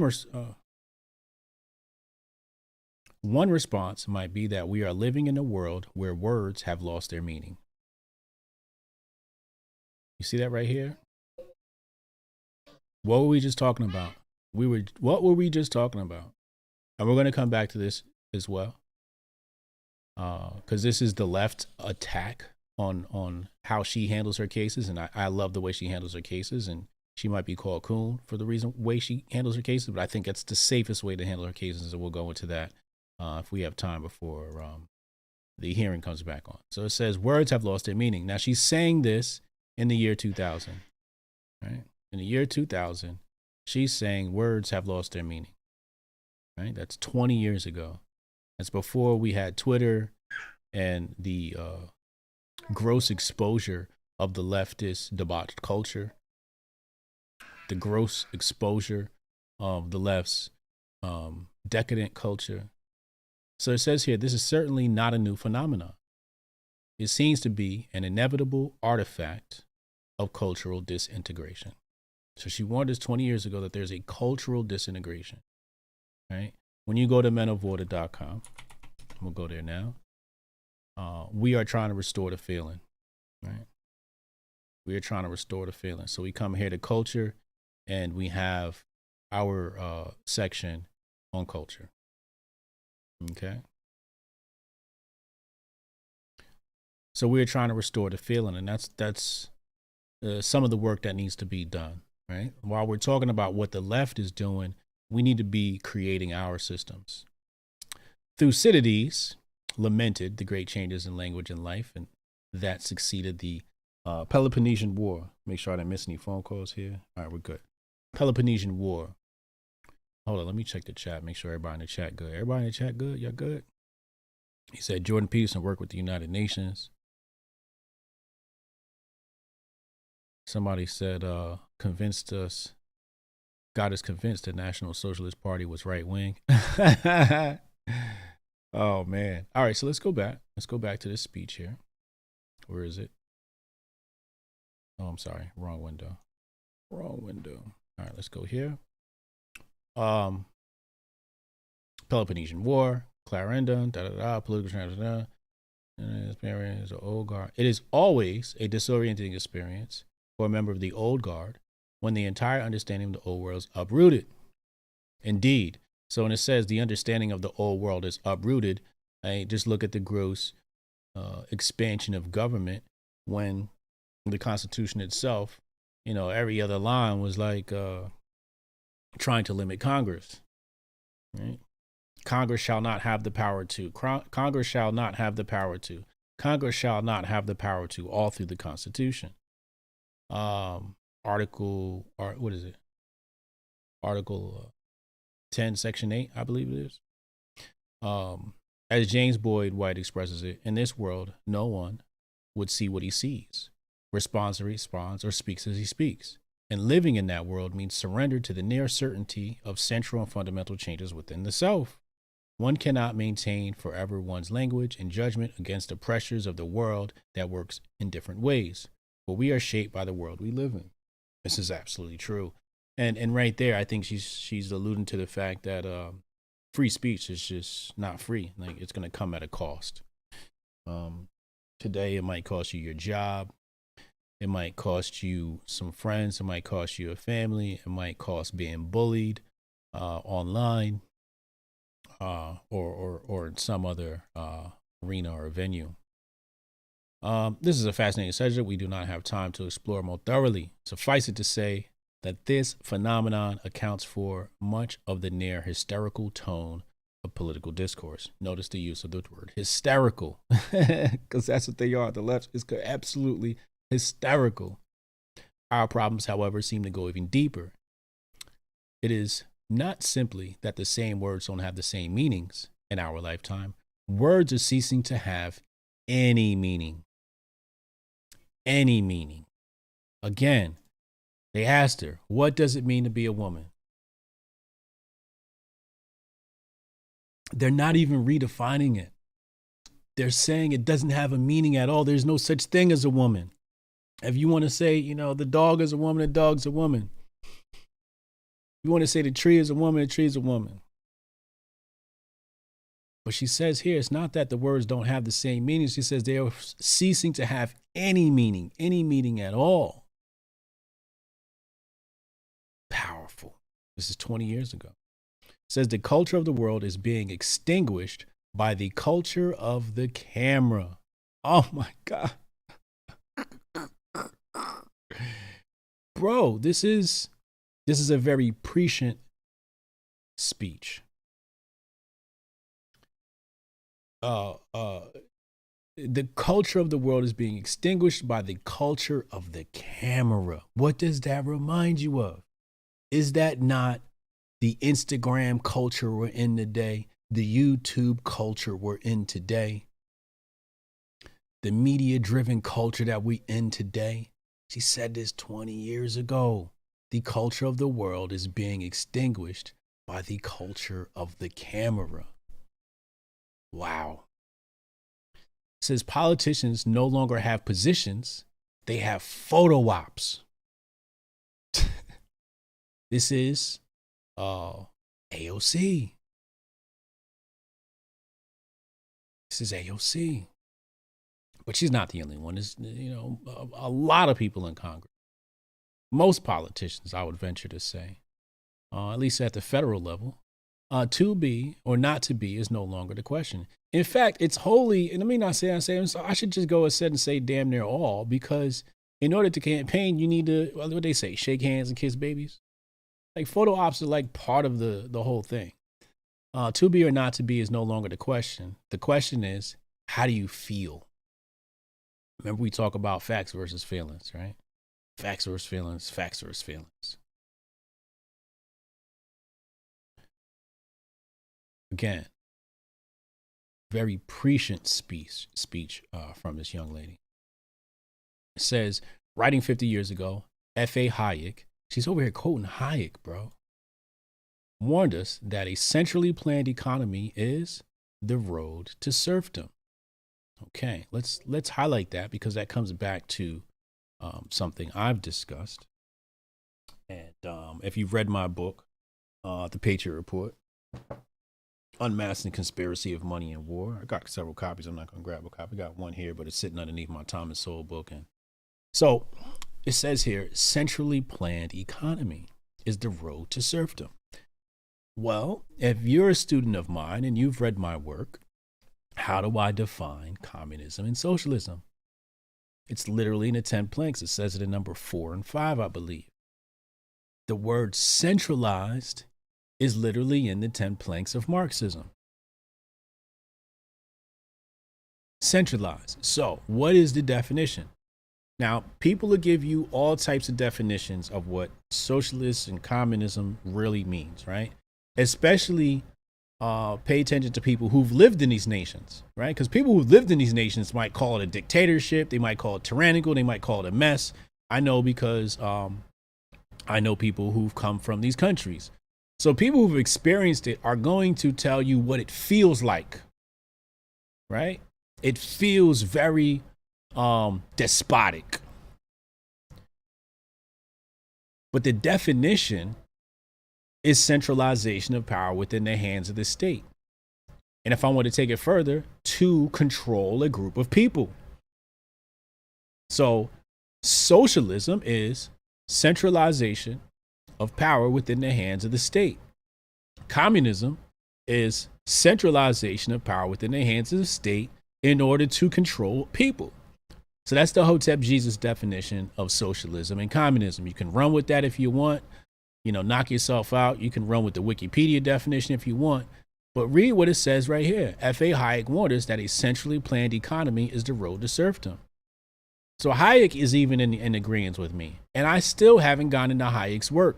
I haven't had a chance to. I've been studying some other things, but I'm going to dive into Hayek's work at some point. I've been in the Mises world and Rothbard. I had to study a lot of Rothbard to write my book. And he's got volumes of work, and it's just so many pages. It was just a lot of reading I had to do. And that's the Patriot Report. Let me put that on your screen so you guys are aware. I am an author, and I have written several books. Don't read whatever that is on my screen. So you're gonna read it, right? Because I told you not to. Actually, now let's just go to my website.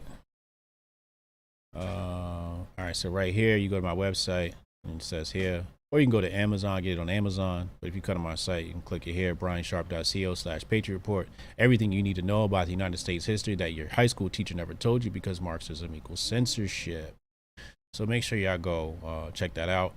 I cite congressional records and all types of interesting primary sources. So digital version is $14. I think it's $29 for the physical on so let's come back on Amazon. So again, a centrally planned economy. We're still waiting for the hearing to come back. So let's stop right there. Let's go look at, we'll come back to this. I just want to make sure we cover this. So this is the left's attempt to slander and basically discredit her ability, Miss Janice Rogers Brown, to discredit her ability to become a Supreme Court justice, right? And at the time, this wasn't to the Supreme Court. This was to United States Court of Appeals for District Court. Okay. So they wanted to 180 member organizations right to express continued opposition to confirmation of Janice Rogers Brown, right? So let's look at this case here. So this case is Aguilar versus Avis Rent-A-Car Systems. And there's a lot of people that just won't understand her take on or her ruling on this case, and I wholly agree with it. So it says Brown's opinions on civil rights and discriminations are perhaps the most troubling part of her record, revealing a blatant disregard for judicial precedent and a desire to limit the ability of victims of discrimination to sue for redress. In Aguilar versus Avis Rent-A-Car, the trial court found that the employer had violated the California Fair Housing Employment Act by creating a hostile work environment through the use of racial slurs directed at Latino employees. Okay.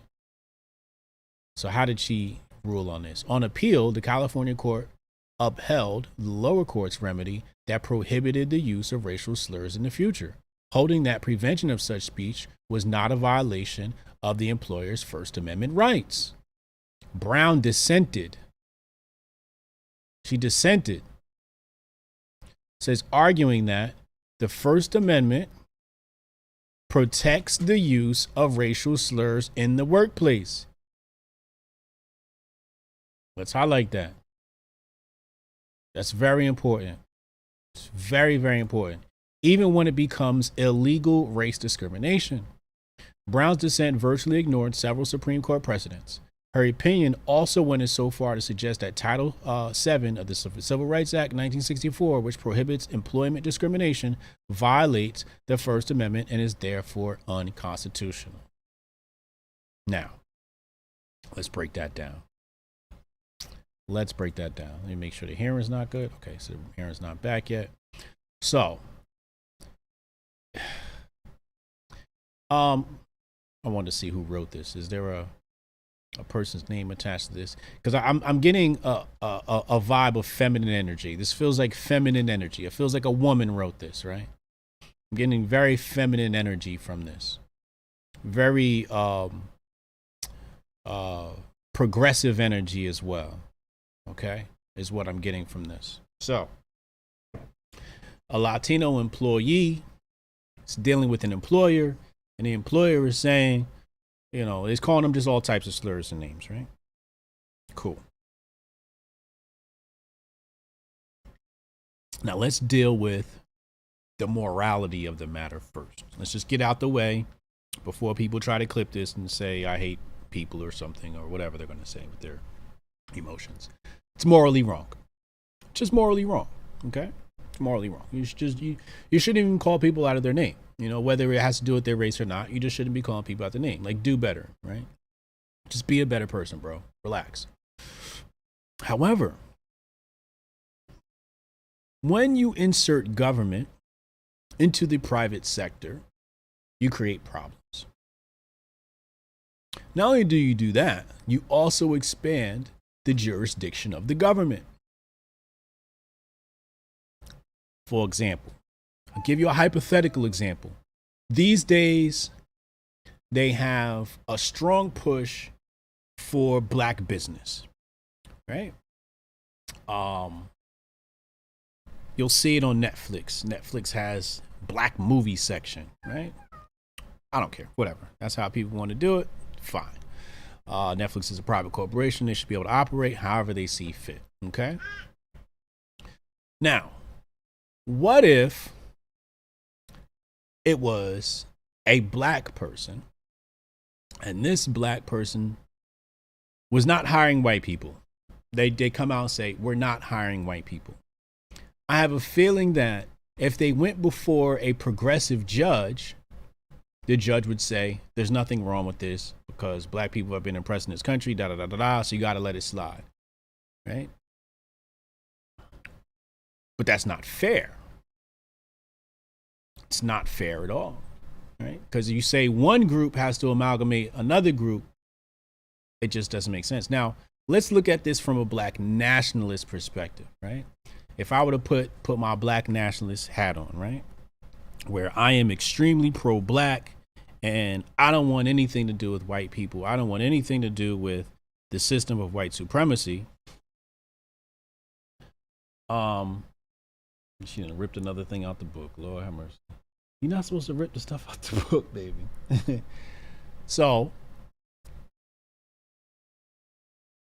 and let's put this into even historical context. Saul has done work on this. Many black historians have done work on this. But prior to the civil rights movement, the black community had more unity. The black community had lower rates of unemployment. They had lower rates of poverty. It's not until after the civil rights movement that you start seeing the destruction of black business and you start seeing the destruction of the black family. Walter Williams talks about this. Thomas Sowell talks about this.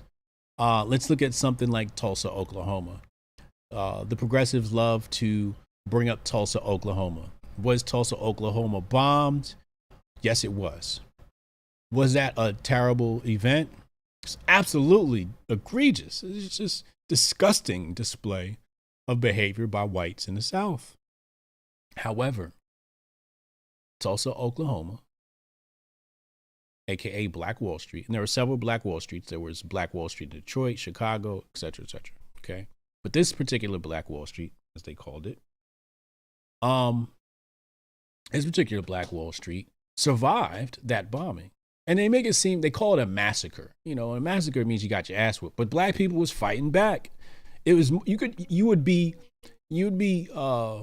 more accurate if you called it the Tulsa, Oklahoma battle. That would be more accurate.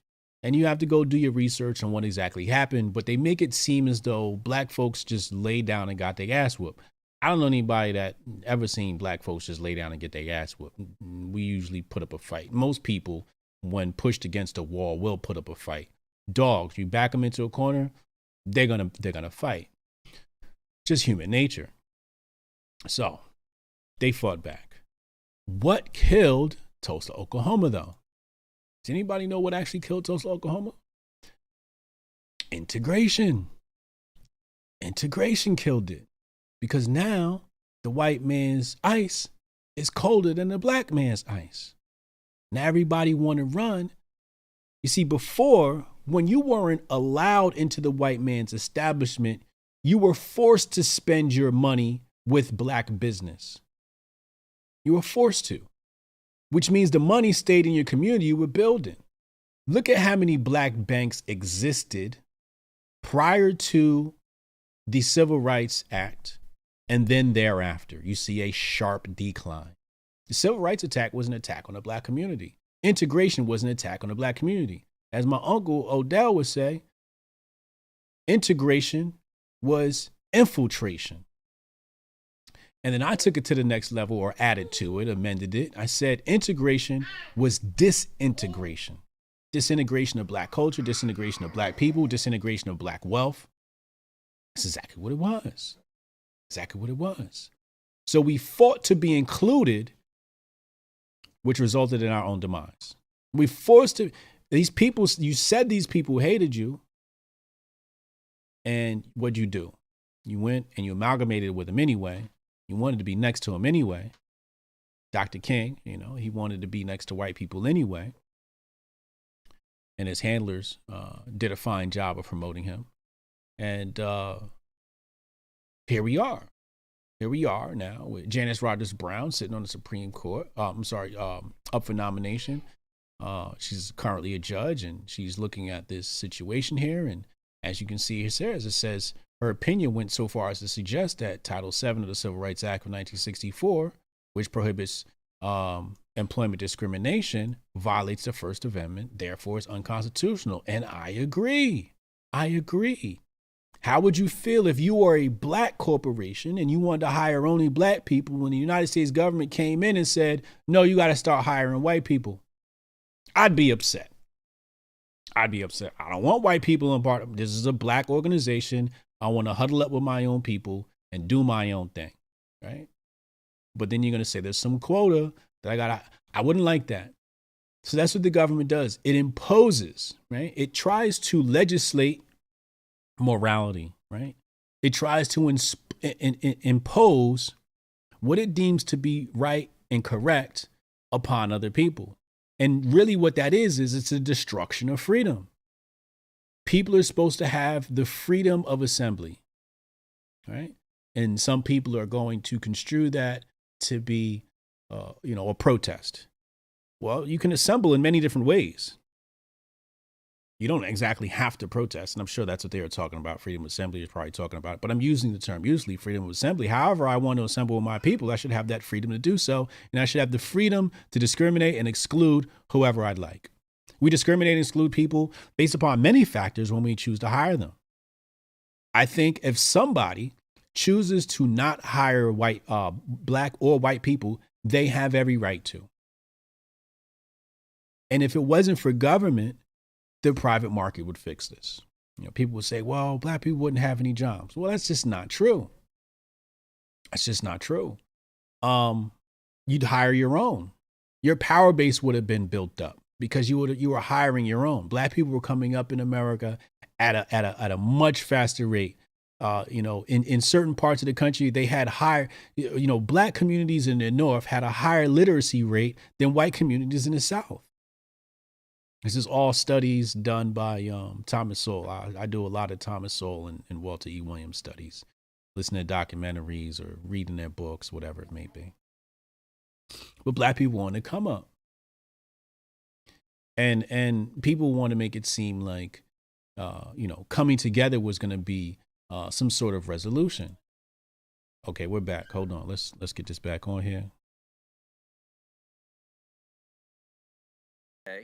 Under questioning from Senator Blackburn, you told her that you couldn't define what a woman is, that you were not a biologist, which I think you're the only Supreme Court nominee in history who's been unable to answer the question, what is a woman? Let me ask you, as a judge, how would you determine if a plaintiff had Article III standing to challenge a gender-based rule, regulation, policy, without being able to determine what a woman was? So, Senator, I know that I'm a woman. I know that Senator Blackburn is a woman, and the woman who I admire most in the world is in the room today, my mother. It sounded as though the question was... But let me ask, under the Let her talk, modern Cruz. leftist sensibilities, if I decide right now that I'm a woman, then apparently I'm a woman. Does that mean that I would have Article III standing to challenge a gender-based restriction? Senator, to the extent that you are asking me about who has the ability to bring lawsuits based on gender, those kinds of issues are working their way through the courts, and I'm not able to comment on them. Okay, if I can change my gender, if I can be a woman, and then an hour later, if I decide I'm not a woman anymore, I guess I would lose Article III standing. Tell me, does that same principle apply to other protected characteristics? For example, I'm an Hispanic man. Could I decide I was an Asian man? Would I have the ability to be an Asian man and challenge Harvard's discrimination because I made that decision? Senator, I'm not able to answer your question. You're asking me about hypotheticals and Well, I'm asking you how you would assess Cruz is standing being if petty if with I his came in questioning and right said, now. I have decided He could I ask these identify as better an Asian questions. man. I would assess standing the way I assess other legal issues, which is to listen to the arguments made by the parties, consider the relevant precedents, and the constitutional principles involved, and make a determination. Okay, let's go back to your favorite topic of this hearing, which is the criminal law cases you had as a district judge, and in particular the cases involving child pornography. Now, your defenders, both on the Democratic side of the dais and also in the press, have suggested that the criticism that has been raised has been somehow cherry-picked, that it's only some specific examples. So I'm going to give you an opportunity to discuss each and every case you've had, because looking at your cases, and I've now examined all of the child porn cases you've had as a federal district judge, there is a very consistent pattern. So let's start, and by the way, I'm excluding the cases.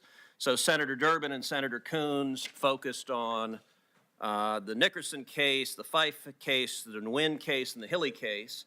I'm excluding those because those are not child porn cases. Those are actual sexual assault of a child, which is markedly different. And I will concede when you're dealing with sexual assault, you have been willing to impose stricter penalties. So let's focus on actual child pornography cases.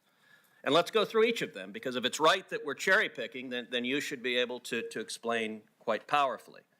Now, your justification is that you're following the statute, and as you know, 18 U.S.C. section 3553 lays out the factors that as a district judge you had to consider in sentencing. And let's start with the Hess case, United States versus Hess. Now, in that case, a man sent 6 pictures of a prepubescent girl that he claimed was his daughter to an undercover law enforcement officer. Officers found over 600 images of child pornography, including images of sexual acts being performed on prepubescent children. She nervous. The defendant pled guilty, and I believe in all of these cases the defendant pled guilty. So there's no question about guilt. They came in and pled guilty in your courtroom. The charge carried a mandatory minimum sentence of 5 years and a mandatory maximum sentence of 20 years. Uh-oh. The sentencing guidelines recommended 151 to 188 months sentence.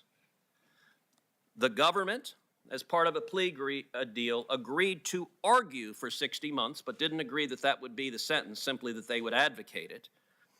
And you, in turn, sentenced Hess to 60 months. So, under the terms of the statute, why did you choose to sentence Hess to the absolute lowest possible sentence you were allowed to now we get sentence into the under law? meat. Let's go, Cruz. Thank you, Senator. I have spoken at length throughout this hearing about these cases. I've said what I'm going to say, which is I've taken every case seriously. These are Do you have anything to very say about the Hess case? horrible I'm asking you specifically crimes, about the Hess and case. I've taken every case seriously. So you're not going She to gonna answer that? filibuster.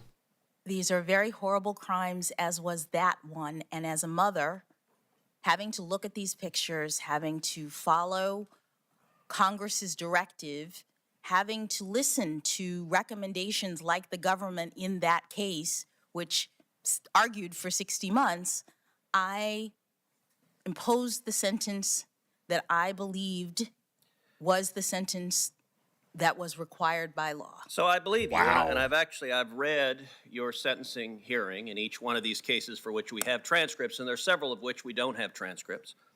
So in each of these cases, you read from the same script. So in each of these cases, you say that the distribution of child pornography is an extremely serious federal crime. And you point out that the crime involves people who are taking pictures and videos of real children while the children are being sexually abused. In Hess, you pointed out that he had hundreds of images of children in sexually compromised position. Some of them engaged in sadomasochistic acts. All of this I'm reading from you on the bench. And most importantly, the children in these pictures are not knowing and willing participants in the degrading conduct that was being depicted. They were being forced by someone off screen to commit unspeakable acts of sexual violence for the pleasure of the people filming them and for the gratification of people everywhere. And what concerns me is that many of those people have absolutely no shred of empathy for what that conduct does for the children who were being abused in this way. And you read this script in every one of these cases. So you talk about that these are terrible, terrible crimes. But you also, and in Hess, you said, I have to say that what I found particularly disturbing about your offense was that, quote, you apparently concocted a story about having photographed your own daughter who you purportedly were willing to take pictures of to trade with other people. Wow. I know from your comments and from those Whoa. who know you that you are unlikely to ever harm a child, which I find remarkable that you've got a child predator in your court who says, I'm unlikely to harm a child. And you say, well, you told me that, so clearly you're unlikely. But you say, but in the context of the crime, you represented that you would. That in and of itself is astonishing. So you talk about it as astonishing. You nonetheless sentenced him to the very lowest possible sentence allowed under law. And what's striking is in these cases, and half of them in 5, you sentenced the defendant to the absolute lowest sentence under law. Oh, Let's my look at another God. case. Let's look at United States versus Whoa. Chazen. Now, Chazen is a particularly nasty case. In Chazen, the defendant was accessed a Dropbox that contained 35 videos and 13 partially downloaded files of prepubescent minor females engaging in sexually explicit conduct. At least 3 of the instances of prepubescent female children were engaged in sexual activity with adult men. The images included the sexual abuse of children, including those as young as toddlers. And several of these cases that you had involved the sexual abuse of toddlers, which is truly horrifying. In this instance, Chazen pleaded guilty. The guidelines recommended a sentence of 78 to 97 months. The prosecution argued that should be what the sentence was. And you sentenced Chazen to just 28 months. Why did you sentence someone who had child pornography of toddlers being sexually abused to 28 months, 64% below what the prosecutors asked for? What? Thank you, Senator. She don't got to answer for that. You've picked out, 7, 8 cases. I've sentenced more than 100 people. But not to child pornography. And in every These are your child case, We porn talking about in child every porn, case, baby. Senator, I look at the evidence, I look at the recommendations of not just the government, because my duty as a judge is to consider all of the arguments that are made in a case. I look at the evidence, I talk to the defendants about the harms that they have engaged in. Many of these defendants are people who Okay, Judge, with respect, you're not answering my question. You're right. You talked to them about the harms. Let me read you again from what you said at the bench. You said in this instance, with Mr. Chazen, you said, among the defendants nationwide who received a below-guideline sentence on the basis of a downward variance as opposed to a departure, the average sentences ranged from 84 to 92 months. So that's what you lay out as the average. Our Democratic colleagues say, well, other federal judges sentence below the guidelines. That is true. A number of federal judges do. Our Democratic colleagues have not pointed to a single federal judge in the country who 100% of the time sentences child porn defendants to markedly below what the prosecution has recommended, unless you have a mandatory minimum and no ability to do so. In this case, you say comparable defendants are sentenced to 84 to 92 months. Sentencing guidelines by statute require you to have similarly situated defendants sentenced to similar sentences, but you don't sentence Chazen to 84 to 92 months. You sentenced him to 28 months. Why? Senator, I've said what I'm going to say about these cases. Filibuster. No one case can stand in for a judge's entire record. Okay, but I'm discussing And every one of your cases. So if you're understand not that. going to explain it, then I'm Senator, gonna- would you please let her respond? No, not if she's not going to answer my Well, if question. you're just going to give a speech, then you shouldn't engage in And questioning. you are not taking my time. If you want to filibuster, you're welcome to do so, but do it I on your would own at least time. give you an opportunity to speak, and you should give her an opportunity to respond. If she wants to answer the question, I asked her why she Please allow sentenced- her to answer the I question. asked her why she sentenced Chazen to 28 months when comparable defendants, in So her let's own hear the words, answer. were sentenced to substantially higher, and she said she's not going to answer. Did you? I would welcome your I didn't hear answer, that. please. Senator, I didn't say I'm not going to answer. Okay, well I then said please my tell us answer.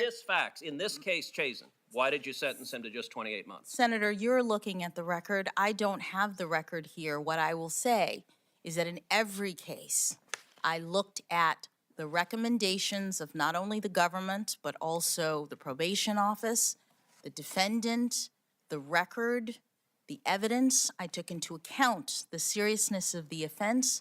And By the way, one of the ruled. striking things in Chazen, the prosecutor comes in front of you and says, this is the prosecutor's argument at this point, and the prosecutor says, I understand from my experience before Your Honor's objection, policy objections to the 2G2.2 sentencing guidelines. And he goes on to say, however, in this case in particular, the 4-point specific offense characteristic is justified because it contains sadomasochistic images of infants and toddlers. I'm trying to understand how you see someone that possesses images of infants and toddlers being sexually violated, and you sentence them to 64% below what the prosecutor is asking for. You don't provide a justification other than a generic concern that the guidelines are too high. You don't provide a justification as required by statute. So I'm asking you to take the opportunity to explain to this committee and the American people why in 100% of the cases, you have people with vile crimes, and you have language saying they're vile crimes. But then you sentence them to very, very low sentences. It is hard to listen Why to. you It is. It really is. consistently 100% of the time choose to do that. Senator, no one case can stand in for a judge's entire sentencing record. I've sentenced more than 100 people. 100% of your cases, ma'am. Cases in that chart. Okay, Judge, you said that before. These are the 8 or 9 child porn cases. I will say, to correct the record, I I'd was just talking say to the about. judge, there's no point in responding. He's going to interrupt you. Thank you. Look, I appreciate the chairman trying to filibuster, and if you don't like your witness's answers, you're welcome to provide your own. She is declining to answer the question. And, Right. and Chairman Durbin, if you want to join her on the bench, you can. But Chairman Durbin, My job is to make sure. Chairman his Durbin, I'm not questions are interrupting answered. your questioning, I'm asking you to give her a chance to answer. but You she's refuse to do it. consistently said she's not going to answer. I want to clarify for the record, by the way, the case I was discussing was Cooper and not Chazen. But Chazen is, the case that I was reading from your transcript was Cooper, but Chazen, all right, let's get to Chazen. I pulled the wrong tab. Chazen is equally horrifying, and you say in Chazen, this is something Senator Graham asked you. So the guidelines lay out different enhancements, and you say repeatedly, and this is true in all your cases, you say you disagree with the guidelines, you think they're wrong. And the 2 guidelines you disagree with is, one, there's an enhancement for use of a computer, and you say the world has changed and now all of these are on a computer. And I understand that. I don't agree with you, but I understand that. That is a understandable thing to say. But the second thing you say over and over again is there's an enhancement for the number of images.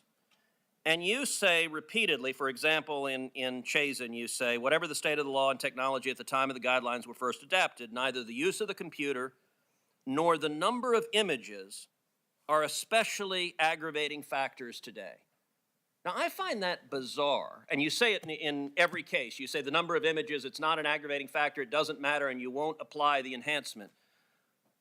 Do you really believe that a predator that has hundreds or thousands of images of hundreds or thousands of children being sexually violated has not committed an offense that is more serious than someone that has a single picture of a single child? A single picture of a single child is horrifying, but hundreds of children that have been violated, do you really believe that is not a more serious offense?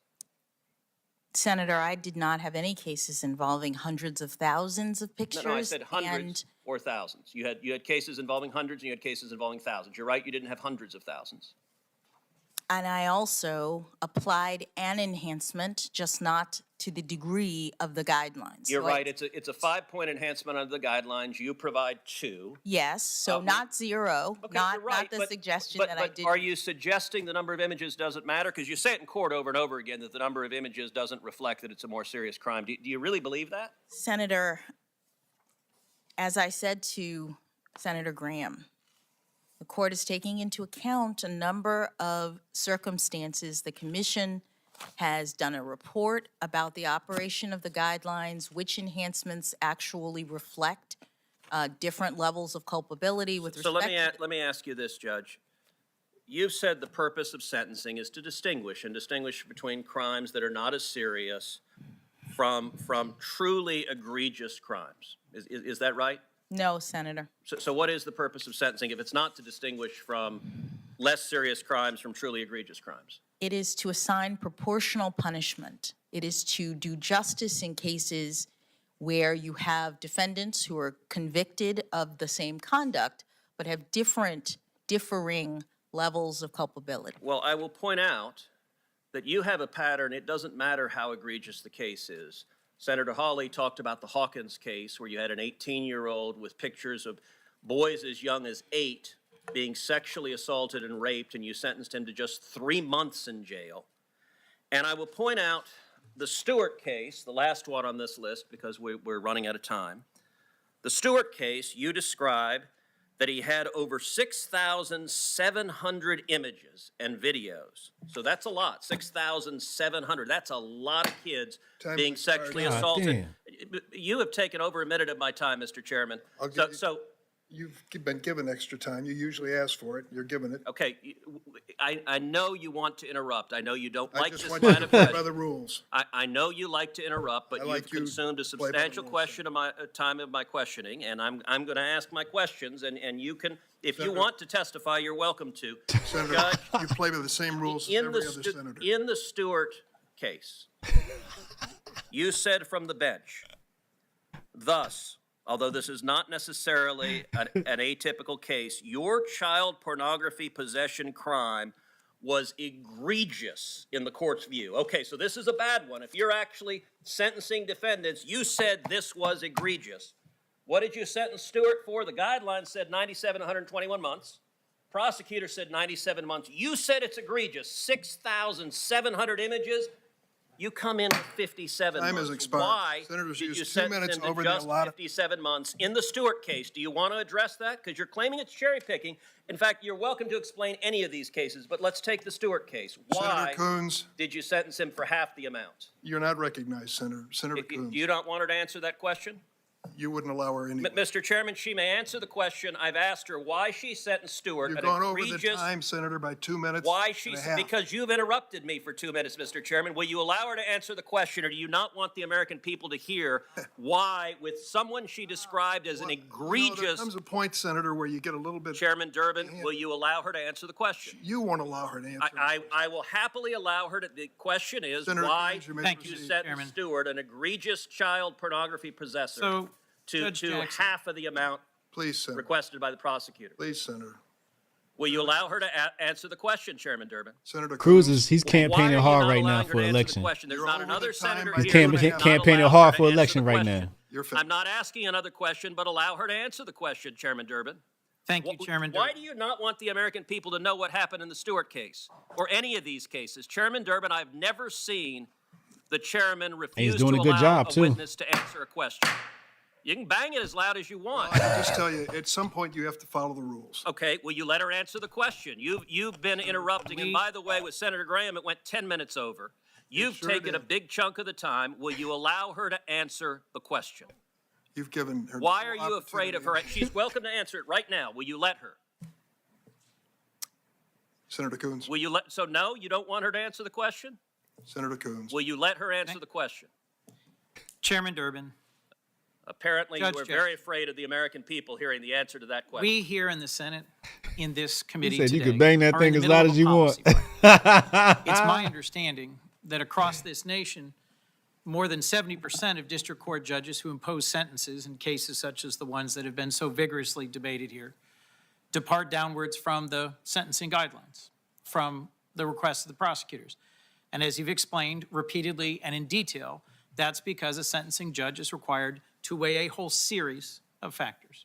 How many opinions have you written as a judge, Your Honor? I've written at least 570 opinions, Senator. And in how many cases have you imposed sentences as a federal judge? More than 100 cases.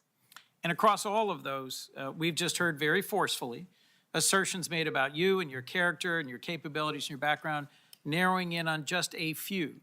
And I would simply put, for those who are watching and trying to understand what all of this is about, that in an attempt to distract from your broad support, your deep record, your outstanding intellectual and legal credentials, that we are taking what is a policy dispute that should be decided by members of the Senate.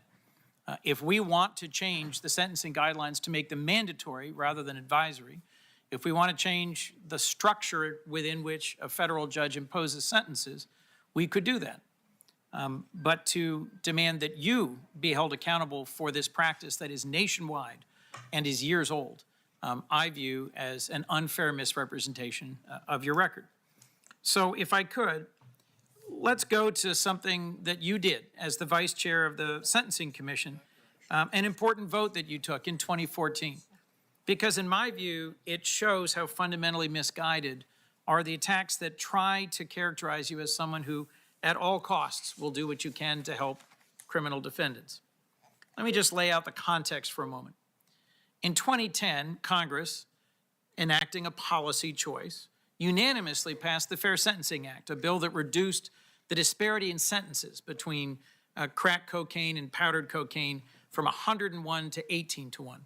And the Sentencing Commission unanimously concluded this law meant those currently in prison on crack offenses could seek to shorten their sentences.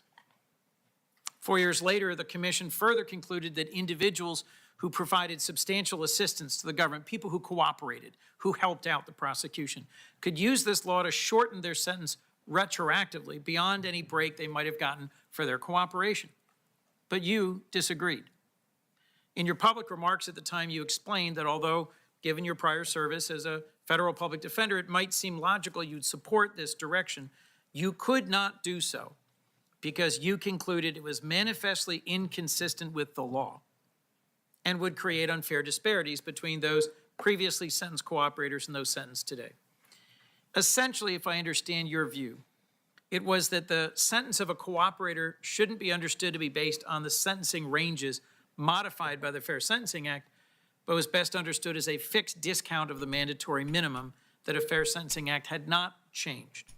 I know this is technical, but I just wanted to make sure I'm characterizing this correctly before reaching a conclusion. Do I understand the context correctly in which you made this decision? Yes, Senator, perfectly. It was debate among the commission, one of the very few in which we couldn't reach agreement about the retroactive application of the Fair Sentencing Act reduction. And so just to finish the framing, Senator Coons, the Sentencing picture Commission, which often decides things here on the, unanimously, was sharply screen. divided. And here's who was on each side. You voted to deny relief to cooperators, to deny them a pathway towards reducing their prison sentences. And you were joined by two conservatives well known to us, Judge William Pryor and now Judge Dabney Friedrich.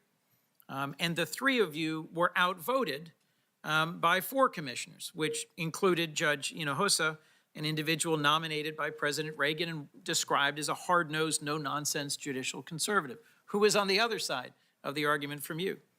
So you've got four commissioners, including an outstanding conservative Reagan nominee, and they thought the law could be interpreted to give a break on sentencing, and you were on the other side of that argument. If, as someone has tried to paint you, you simply were determined to give every break you could to criminal defendants, all you had to do was join the majority, and this would have passed. But that's not what you did. Help me understand why not. Thank you, Senator. As you say, this is a sort of technical, kind of in the weeds discussion, but the top line is that when I looked at the issues and I looked at the law, it was my opinion that the law did Shout out not to provide Logan Rocksmith. for He said tax the returns came further in. reduction We eating zebra that meat was tonight. being Blessings. Thanks, bro. So across an incredibly broad range of sentences you've had to impose and cases on which you've had to opine, I'm picking this one in part because it's not getting any attention in this confirmation process. But for folks who'd like some insight into how you make decisions and how you explain those decisions, there's a video, it's publicly available, of your April 2014 of the public meeting of the Sentencing Commission where you laid out your position. So I encourage folks to just watch that. And they'll see a jurist who understands that her commitment above all is to determine what the law requires and then follow it. In my view, that's an individual who belongs on the Supreme Court. By the way, your position that the law required that there not be further breaks given in this context ultimately won the day. My colleague from New Jersey made a point of mentioning a relevant case, United States versus Booker, yesterday. I have to say that in this case, it was decided in Coons versus United States with a K, not a C. Look, we all have our judicial record from which we work. But the Supreme Court ruled for exactly the same reasons you did in this argument that was made public. So I just think, Your Honor, this is an example of you looking hard at the law, making a tough decision, ultimately being vindicated in that decision, but taking a position that is not the caricature that's been proffered by some of you. Yesterday, I ran through a number of the letters and statements that debunk some of the attacks that have been levied based on a handful of sentencing decisions. There was the National Review piece by a conservative former prosecutor who calls out the smear on your sentencing practices in cases involving child pornography. The statement by the Fraternal Order of Police and the International Association of Chiefs of Police endorsing your even-handed and judicious approach to the law. The glowing letter from 24 prominent conservative attorneys and the resounding recommendation we heard in person from Judge Griffith. There's also been received here a letter from a number of retired federal judges, including 2 Republican nominees, rejecting this mischaracterization of your sentencing record. As I've said, this is a policy dispute that we should be deciding, not an appropriate basis on which to mischaracterize your record or your character. We have letters from the National Coalition of Domestic Violence, in addition to these law enforcement leaders, from survivors, advocates, crime victims.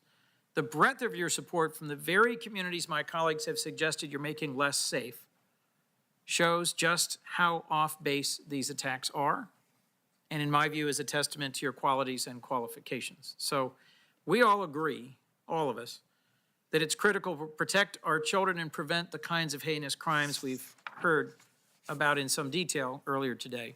It's why I'm introducing a bipartisan reauthorization of the Victims of Child Abuse Act, something that we could act on as a committee to do our job, which is set policy and pass laws. But I also frankly think we need to be mindful that we are asking of you to get engaged in that policy dispute in front of this committee, which is not the role of a judge, something you well understand. Let me turn, if I could, to another reason I think you're deeply qualified and that you will bring something important to the Supreme Court. Brian Stevenson, one of America's leading civil rights lawyers, and by happy coincidence, a Delaware native, has spoken about how achieving justice requires being proximate to the people most impacted by the criminal justice system, and you've done that. As a public defender, you've represented individuals in the criminal justice system. As a district court judge, you have looked individuals in the eye and told them that for their crimes against society, they will spend years or decades in prison. You have met with, fought for, and advocated for victims. You've also studied the big picture. As an effective and engaged member of the Sentencing Commission, you've pored over data, reviewed thousands of letters, and thought hard. That's exactly about the it, appropriate Fabian. That's national exactly approach to it. just punishment in a more policy-oriented role. You've also thought about the big picture as a judge when considering the precedent that your opinions set.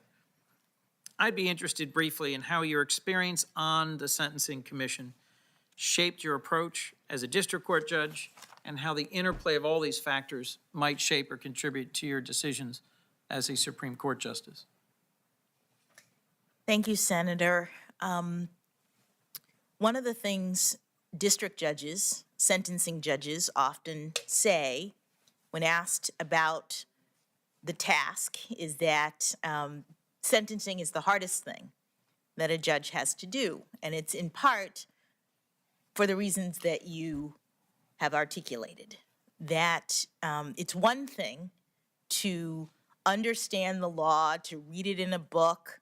It's one thing to look at data and numbers and make policy based on that. It's quite another to have someone in the courtroom, whether as a victim of crime or a defendant who's perpetrated a crime, and have to decide how to proceed and pronounce sentence on that individual.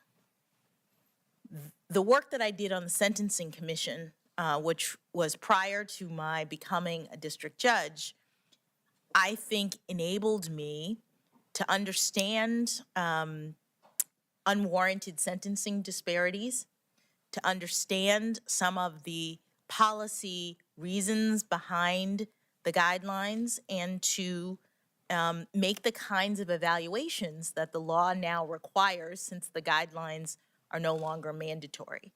And I felt better in a sense about the task of calculating the guidelines, which is what courts have to do at the beginning of a sentence. They can be a little complex, and having been on the Sentencing Commission, I think that helped. And some of these cases do make their way to the Supreme Court. So I think that I am prepared to handle the cases that involve sentencing that do go to the court. In preparing for this confirmation, I went back and read Paul Schreiber. a lecture. Thank you, gave sir. that was Appreciate later it. Says thank you, published in the Senator, Harvard Law Review, with the funny face. about the balance, exactly, the challenge yeah, of exactly. sentencing, about that moment. I had the joy, the blessing of clerking for a judge on the Third Circuit. My legal skills and talents did not allow me the opportunity to clerk for the Supreme Court as you did, and also the District Court and also the Circuit Court. But I clerked for a judge who I first met when she was a District Court judge and imposing a sentence on someone who was a crack dealer. And she did a remarkable job of speaking to the victims, speaking to the community, speaking to the prosecutor and the defense attorney, and then speaking directly to the defendant in imposing a very long sentence. And as I got to know her later, I recognized that, as a member of our community and as someone who saw the importance of that moment, that public moment, of helping the defendant understand what they'd done so that they might somehow change, but also helping the victims understand what had happened, that she took that very seriously, incredibly seriously. In the Harvard Law Review publication of your remarks, you said that you're persuaded by the theories of punishment that accept all human beings are responsible moral agents, and you view punishment as a necessary consequence of the defendant's decision to engage in criminal behavior. You also went on to say that the challenge is balancing the acknowledgement all of us are more than just the worst thing we've ever done, but there is a need to ensure the defendant is adequately addressed and punished. What I think you say in that lecture, what you've shown across the arc of your public service, reveals someone who understands the appropriate need for punishment in our society, but who is also striving to follow the balance of recommendations, guidelines, statute, and the context and facts. And I trust that as members of this committee and the Senate as a whole and the general public take the time, which they should do, to give a fair reading to the whole scope and arc and reach of your service, that they'll see you as someone who cares deeply about our Constitution and the rights that make us free, as you said in your opening statement. Your career in the law, your service on the bench, your thoughtful responses to questions put to you, the way you've maintained your composure, all impress me. As I mentioned, I don't think labels such as a judicial philosophy are always that meaningful or dispositive. I think in your case, a deep admiration for the Constitution and an understanding that the role of a judge is a limited one are critical and qualifying. You opened yesterday by referencing how your parents were educated in racially segregated schools in Florida, but how you, just one generation later, were raised in integrated schools and had far greater opportunities to put your evident God-given talents to work in service to our nation. You cited this one generation change as an example of the greatness of America. Of course, the Supreme Court played a central role in more correctly interpreting the Constitution and applying it in a manner that allowed this reversal of unjust law to occur. I think the experiences of your own family and your connection to the experiences of trailblazers who came before you, on whose shoulders you stand, has meaningfully shaped what kind of a justice you will be. I think you know in your bones how important our Constitution and the rule of law is. And I think as some... Yeah, Faith, I think that this is proof that we don't live in democracy. We live in a republic because the people didn't have an opinion on who would be nominated and who is going to be confirmed. So again, this is just more proof that we live in a republic and not a democracy, which is fine, I guess. We just have to do a better job of nominating people in Congress, people that are going to uphold the Constitution or lack thereof. You've said a core component of your philosophy is your understanding that the judge's role is a limited one. Well, I think restraint is a core part of your approach to decision-making, partly because you are a judge who is humble enough to know that the Constitution and the laws passed by Congress say what the law is. The judge has a limited role in deciding questions of law based on facts presented. Penn Law Professor Lisa Fairfax, your other introducer, your dear friend, explained that since college at Harvard and then through law school. Yeah, Rob, you're right. You're totally right. The Democrats are selling her and not questioning her. She knew you were honored and humbled by the significance of this moment. Yeah, had this been a good process, I think a good process would have other candidates, right? Like a hearing should have other candidates in here too. We should be questioning multiple people and looking at, several people before making a confirmation. Palmetto High School. I suspect your wonderful family upbringing is partly responsible for this facet of your character. I suspect your faith has played a role in sustaining you, as mine does, and so does many others in this room. I've often found instruction and comfort in the verse, "What does the Lord require of you but to do justice, love mercy, and walk humbly with your God?" Now, I'm not going to ask you to reflect on that verse, Your Honor, but I wouldn't be surprised if it's one of your favorites that sustains you. Let me close by returning to what Judge Griffith said when he told us in his heartfelt introduction of you on Monday, and something you've also shown in the hours you've been grilled by this body. He had already written a letter to this committee delivering his endorsement. He took the extra step to then amplify it in person. And he did so because of confidence in you and because he was delivering a message to us as a committee that Supreme Court confirmations should be more than just exercises in partisan tribalism. He said there should be nothing unusual about a judge who just happened to be appointed by a Republican president and who holds conservative legal views coming forward to support a nominee with your impeccable qualifications and character, especially a nominee whose legal opinions, whose actions and decisions as a judge, he was in a position to review for years, given that you were a district court judge and he was a circuit court judge. Look, our confirmation hearings for justices have sadly been devolving over many years into longer and longer exercises of partisan politics, punctuated by just brief glimpses and occasional thoughtful examinations of a nominee's judicial decision-making and views on the Constitution, which should properly be our main focus. I have to believe this sad state of affairs troubles my colleagues of both sides and all who watch this. But as I reflect on these hearings, I'm hopeful that your Deborn said, why is he doing more talking than her? Because he's trying to sell her. She just got her ass cracked by Cruz, and now he's trying to sell her. That's what they do. They're trying to sell their pick, because this is their pick. This is the Democratic pick. So they're trying to sell her. Qualified, deeply committed to the Constitution, rule of law, and a person of great character. Judge Griffith reminded us at the outset of this week, and I quote, "As Justice Scalia taught us for so long, an indispensable feature of the republic the Constitution created is an independent judiciary of judges who've taken an oath not to a president or party, but to the American people and to God that they will be impartial."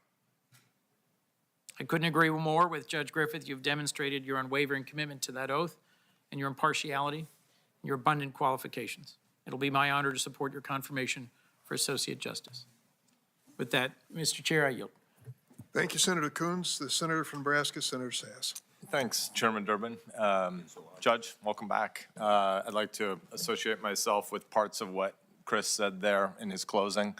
I would differ with him about whether or not getting to precision on judicial philosophy matters, but you know that. You and I have been wrestling about it for a couple of weeks. But I'd like to affirm Chris's point about the beauty of the hymn to America you told, and through the eyes of your parents and the changes, the growth in the country over the course of the last 2 generations. And the Wall Street Journal had an editorial this morning that said pretty much the same thing as Chris just said, which is that the hymn to America that you gave in your opening on Monday afternoon and some of your comments yesterday were inspiring and beautiful. So I associate myself with Senator Coons on that. I'd like to talk a little bit about your time as a judge and particularly how you see development and growth and change over that time. So take us back 9 years and then maybe 5 years ago and then today. How has your approach to being a judge changed from year 1 to year 5 to today? Thank you, Senator. I do think there was a little bit of growth. I hope there was a little bit of growth. Certainly in year 1 and year 5, I was still a district judge, and both of those years differed dramatically from my work as an appellate judge, which is where I'm currently stationed.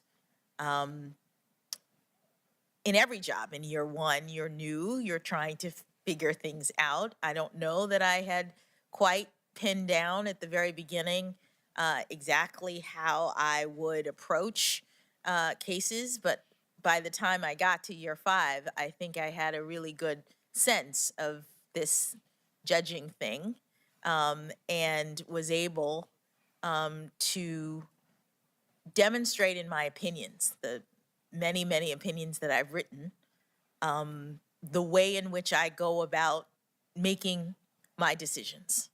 I was able to demonstrate clearly, I think, that the particular parties in the case, the issues in the case, what it's about, from a standpoint of personal preference is not an issue. I'm setting those things aside.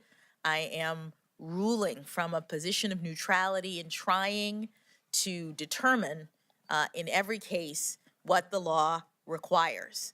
I am looking at only the facts and the law in the case. I'm evaluating the arguments of the parties, and if it's statutory interpretation, I'm trying to ascertain what Congress has intended.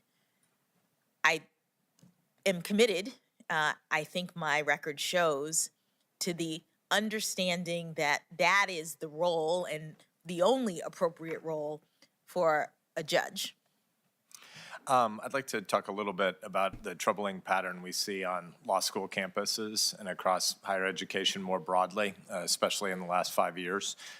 There's obviously a trend toward shouting down and canceling opinions that are outside the left-leaning mainstream.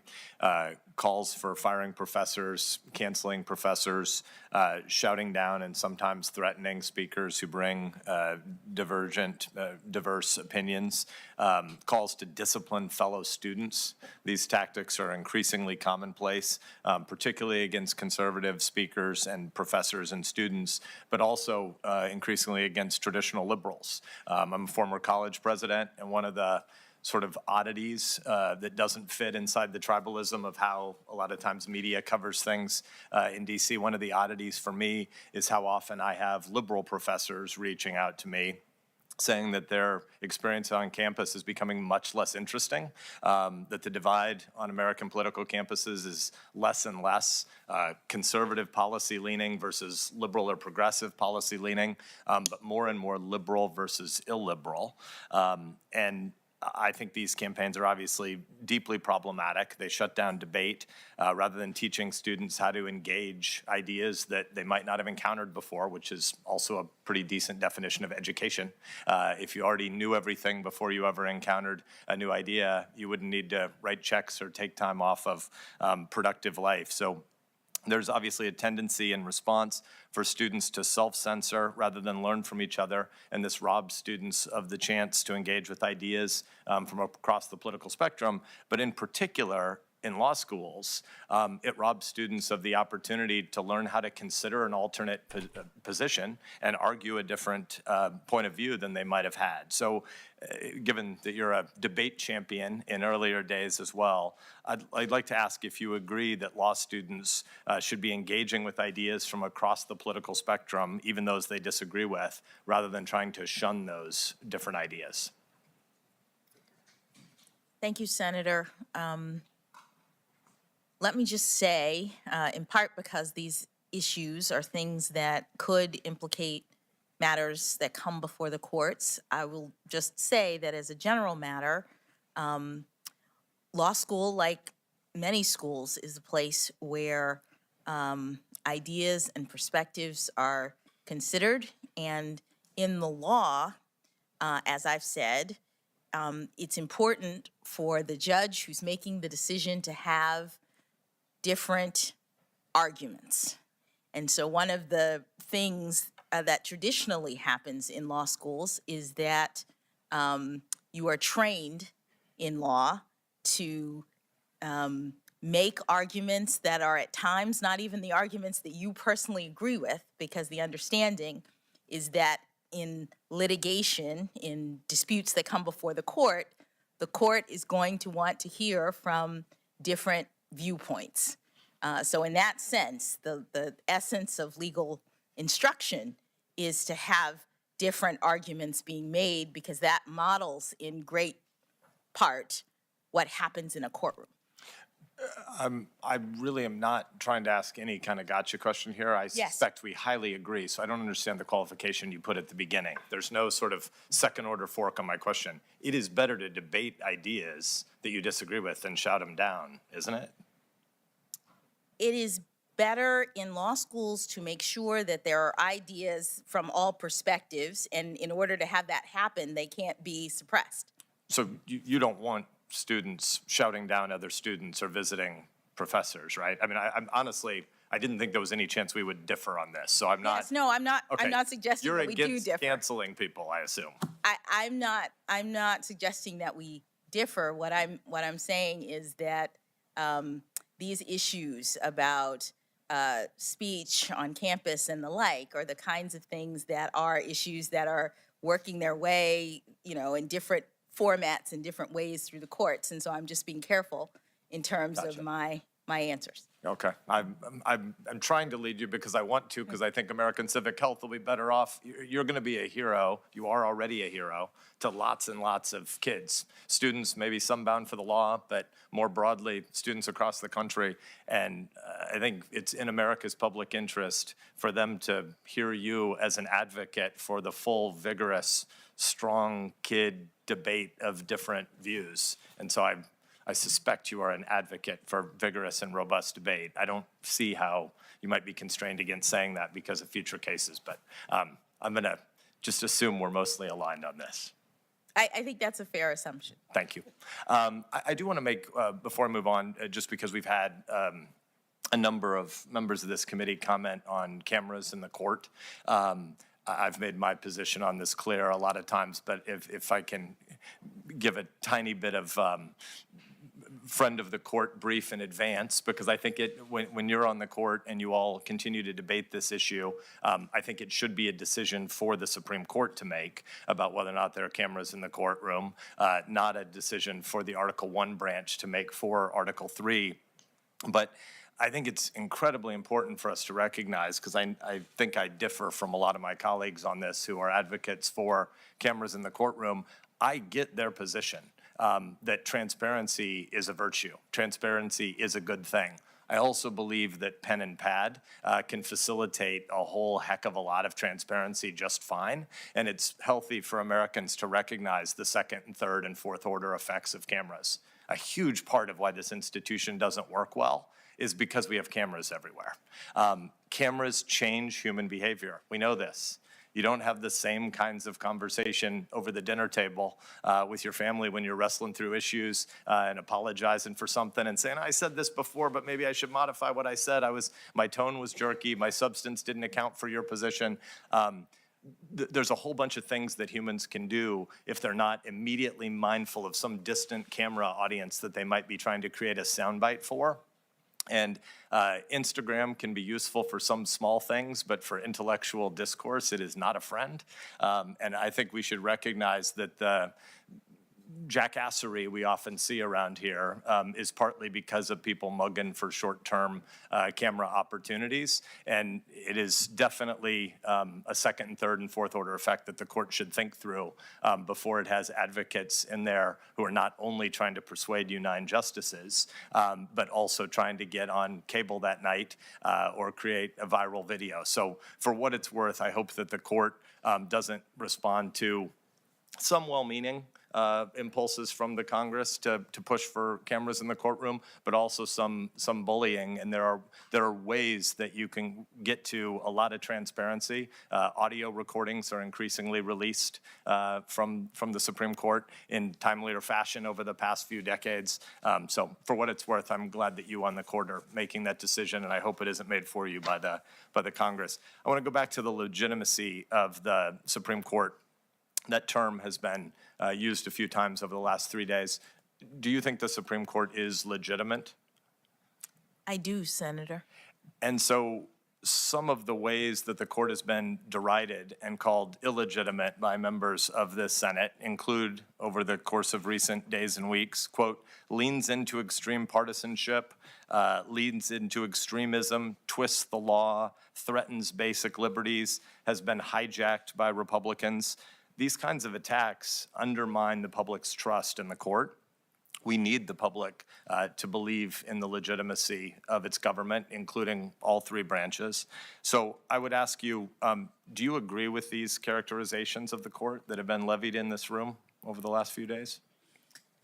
Senator, I have nothing but respect for my former judicial colleagues, my current judicial colleagues, and hopefully my future judicial colleagues. I do believe that we need legitimacy. I've said that that's the currency of the court, and I look forward, if I'm confirmed, to joining the institution. So do you think there could be any opinion that would be handed down this term that could undermine the legitimacy of the court?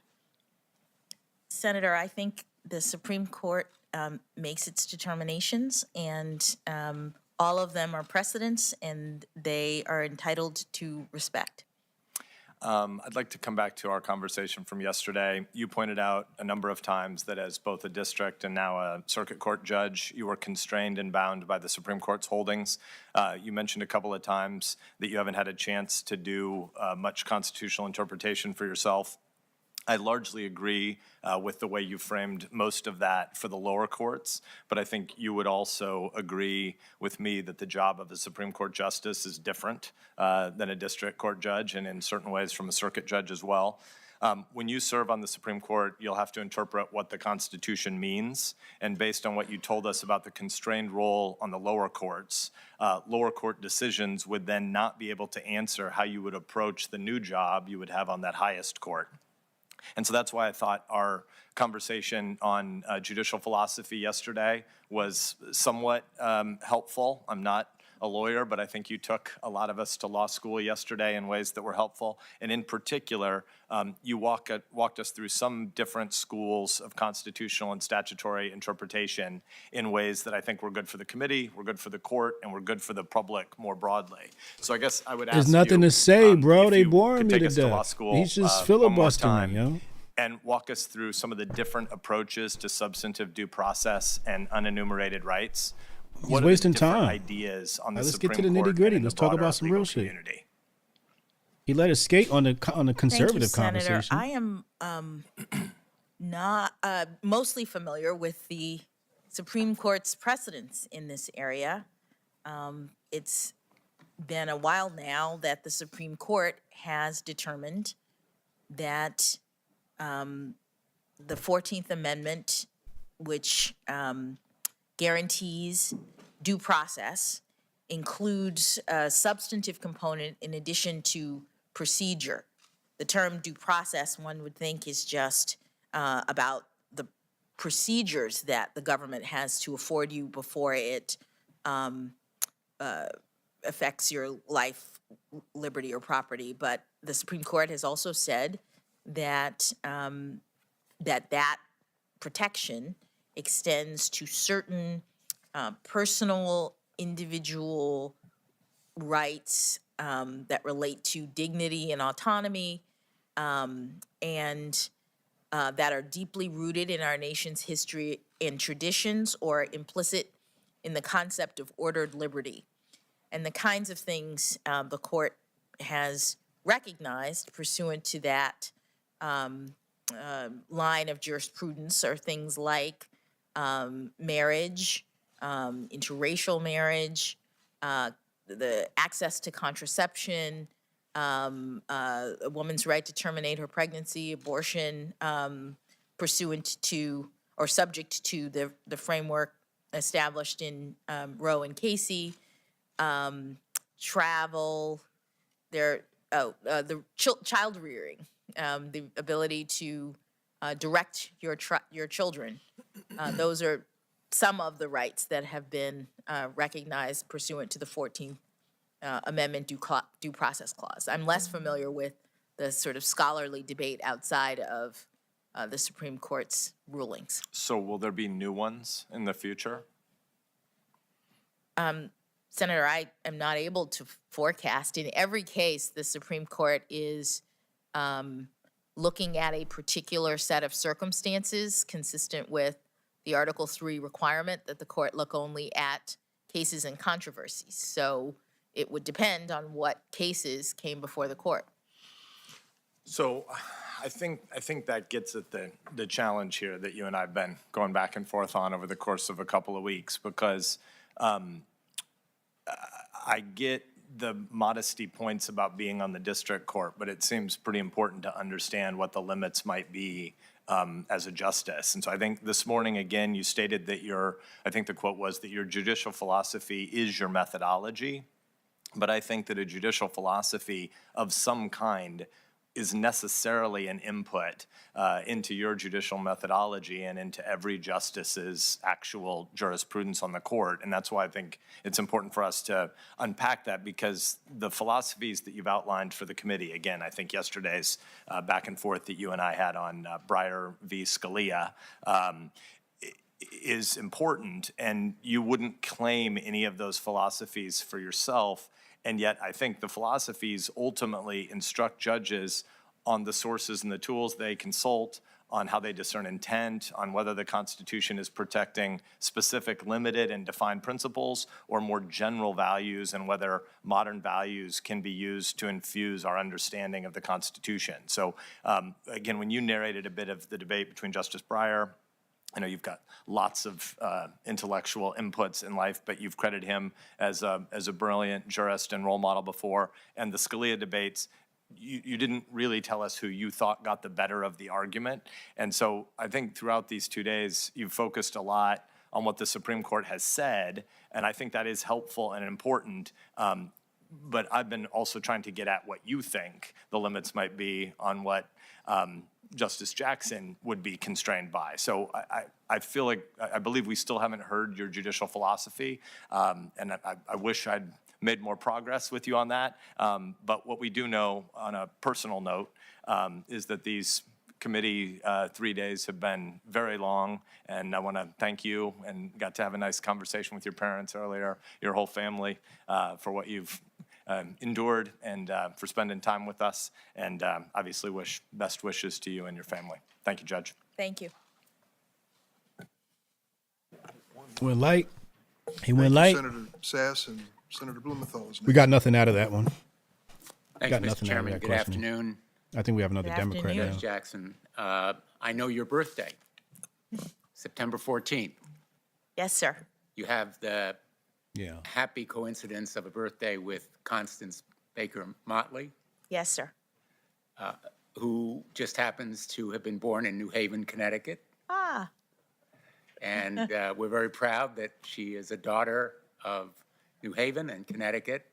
And she is one of my heroes as well. As you know about her, she was the first Black woman appointed to the federal bench.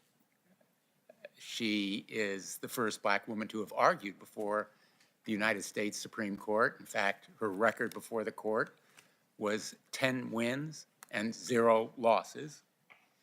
She was very predominantly responsible for Brown versus Board of Education. Thurgood Marshall got most of the credit, but she did a lot of the work. Probably sounds familiar to you. So why don't you tell us, and maybe tell those folks, particularly women and girls who are watching or listening, why you said at the outset of the hearings here that she was one of those whose shoulders you stood upon as you came here today. thank you, Senator. Well, in addition to the fact that we share a birthday, which I discovered when I was in law school and thought, what a happy coincidence in terms of someone who I so admired. And secretly at that point, I was thinking maybe I might want to be a judge. So it was a wonderful, wonderful coincidence. I so admired the fact that she was the first. It's not necessarily easy to be the first, but it is an opportunity to show other people what is possible. When you're the first, it means no one has ever done it before like you, and there may be hundreds, thousands of people who might have wanted that opportunity and thought, I can't do that because there's no one there like me. And so being a trailblazer, whether it's Judge Motley or Justice Marshall or Justice O'Connor, being a trailblazer is really inspiring, I think. And I was always moved by Judge Motley's experience and think it may even be part of why I moved in this direction. Well, it is inspiring.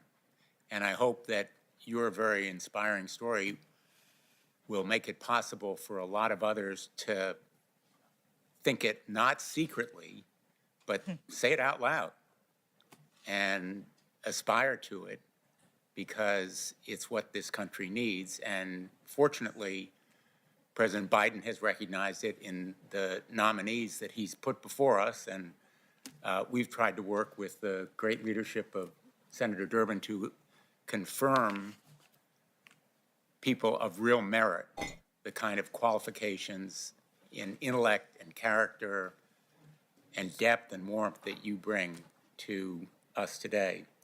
I want to talk a little bit about voting rights, because part of the reason why those dreams now are realities is that more people have the right to vote, at least until recently.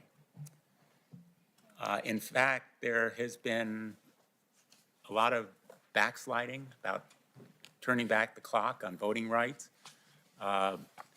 The gentleman sitting behind you, Doug Jones, our former colleague, whom we very much respect and admire, wrote a tribute to Vivian Malone Jones, who has a rich story as a civil rights warrior and who succeeded John Lewis as head of the Voter Rights Project.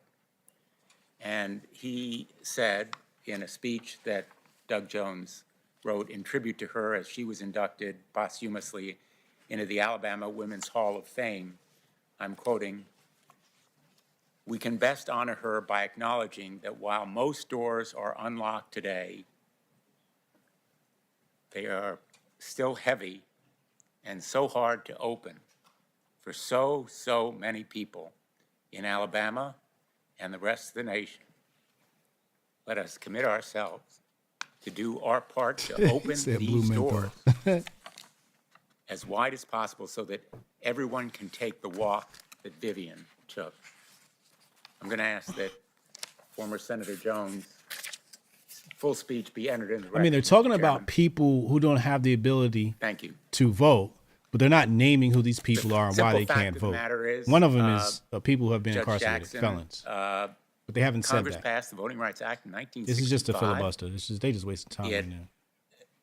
was a source of real power to so many people who got the right to vote for the first time in practical terms, because it struck down more than 1,000 discriminatory election rules proposed by state and local officials. It opened the ballot box to millions and millions of Americans, and it became regarded as the crown jewel of the civil rights movement.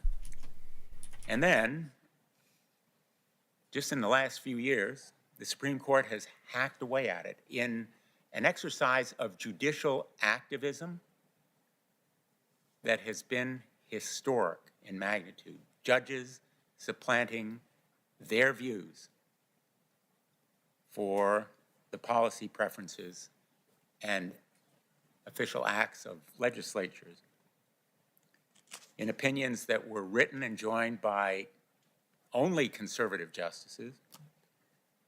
These decisions were about as far from judicial restraint as they could possibly be, not even close. And they rewrote the rules of our most cherished and most bipartisan civil rights laws. You know the cases: Shelby County, Brnovich versus Democratic National Committee. In effect, their opinions, including Justice Alito's decision in Brnovich, are completely untethered from the clear statutory text and they impose a series of so-called guideposts on Section 2 that create unreasonably high hurdles to the exercise of the Voting Rights Act. I hope that you will bring to the court that deliberate, careful methodology that you described earlier very convincingly. It is part of your judicial philosophy in the sense that it's your approach to cases. And it has been very persuasively and clearly articulated. And I think if that kind of deliberate and careful methodology had prevailed on the United States Supreme Court, we would still have the Voting Rights Act in full right now. And I hope that we can once again return to bipartisan support of those rights. The most recent exercise of unfortunate decision-making in the voting rights area came just hours ago when the Supreme Court struck down the decision of the Wisconsin State Supreme Court in Wisconsin Legislature versus Wisconsin Elections Commission. What is striking is not only the result, but the fact that it was done as part of the shadow docket. We've talked a lot about it here, and what the people of America should know is there's no oral argument, there's only minimal briefing, there are no full opinions of the court. In fact, I'm holding up a per curiam opinion that is about 12 pages in length from the court, which means you don't know who wrote it. And there is a powerful dissent. I recommend that everyone read it. Again, use of the shadow docket has become increasingly prevalent since 2017, and in effect, the United States Supreme Court is shirking its duty. I hope you will bring to the court the kind of responsible and methodical approach to decision-making that will lead to an avoidance of the shadow docket, as well as a return to the Voting Rights Act. And if I can just offer one more piece of advice on the court's workload, I have a chart. I know we're not going by the rules of evidence here, but this chart indicates the signed decisions of the United States Supreme Court over a good part of its history. And I think the pattern here is pretty clear. The court issues fewer signed opinions. In fact, it has declined precipitously since 1972. This little I would blip like at to the see end this here chart cross-reference with is an how many increase from cases 53 to 57. were brought to the Supreme you can see Court it's to only a really bring it fraction into of what the court context. used to do I'm unclear in as signed opinions, what this is supposed to even show. from the time when I was a law clerk. It's diminished. Because if they've had less cases, then they would have less Profoundly. decisions to sign. The Supreme Court needs to do its job.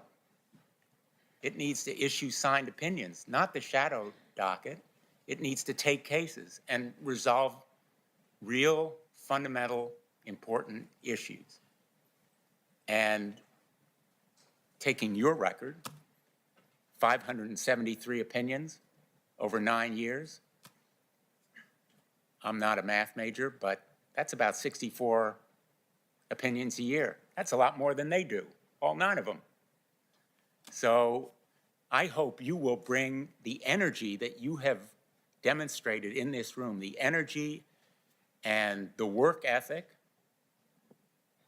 to the United States Supreme Court, because clearly you have both. If And Blue I Menthol think is the trying court to is very much sell in us on her, need he's of doing a it, poor job. as it is some of the other great qualities, intellect, I think he's character, doing more to campaign for that himself than he you have is campaigning demonstrated for her. here. Just a couple more And points. campaigning for the agenda if I of the may. left, the progressives. You know, they're pushing this Voting Rights Act, so they want to keep that top of You mind for were people. asked earlier about dissents. I want to ask you about one in particular. The dissent of your mentor and your predecessor on the court, Justice Breyer. I am told, I think I've read, that there is one opinion that he is proudest of. Could you tell us what you recall it being, if you know? Senator, I'm not able to answer that question. Well, I think he said that the dissent that he is proudest of was in parents involved in community schools versus Seattle School District. I think he said it was the opinion that he was proudest of, and he cited it in a Harvard Law School symposium about his notable opinions, and he said this dissent was most notable. I will give you the citation when we're done, and ask that it be entered into the record, Mr. Chairman. Without objection. It's 77 pages long, and it's a dissent. It's a dissent in the parents involved case, which was a 5-justice plurality invalidating public school integration plans in Seattle and Louisville. The plans had been in place for decades, put in place by 2 local school boards, voluntarily trying to address school segregation in public schools in both of those cities. And the justices, conservative justices, striking down the school integration plans, said in effect they couldn't move forward with those integration plans. You may recall it is the opinion where Chief Justice Roberts said, very famously, the way to stop discrimination on the basis of race is to stop discriminating on the basis of race. Justice Breyer, in dissent, which reminded me of a lot of what you've said here this week, wrote, quote, "I do not claim to know how best to stop harmful discrimination, how best to create a society that includes all Americans, how best to overcome our serious problems of increasing de facto segregation.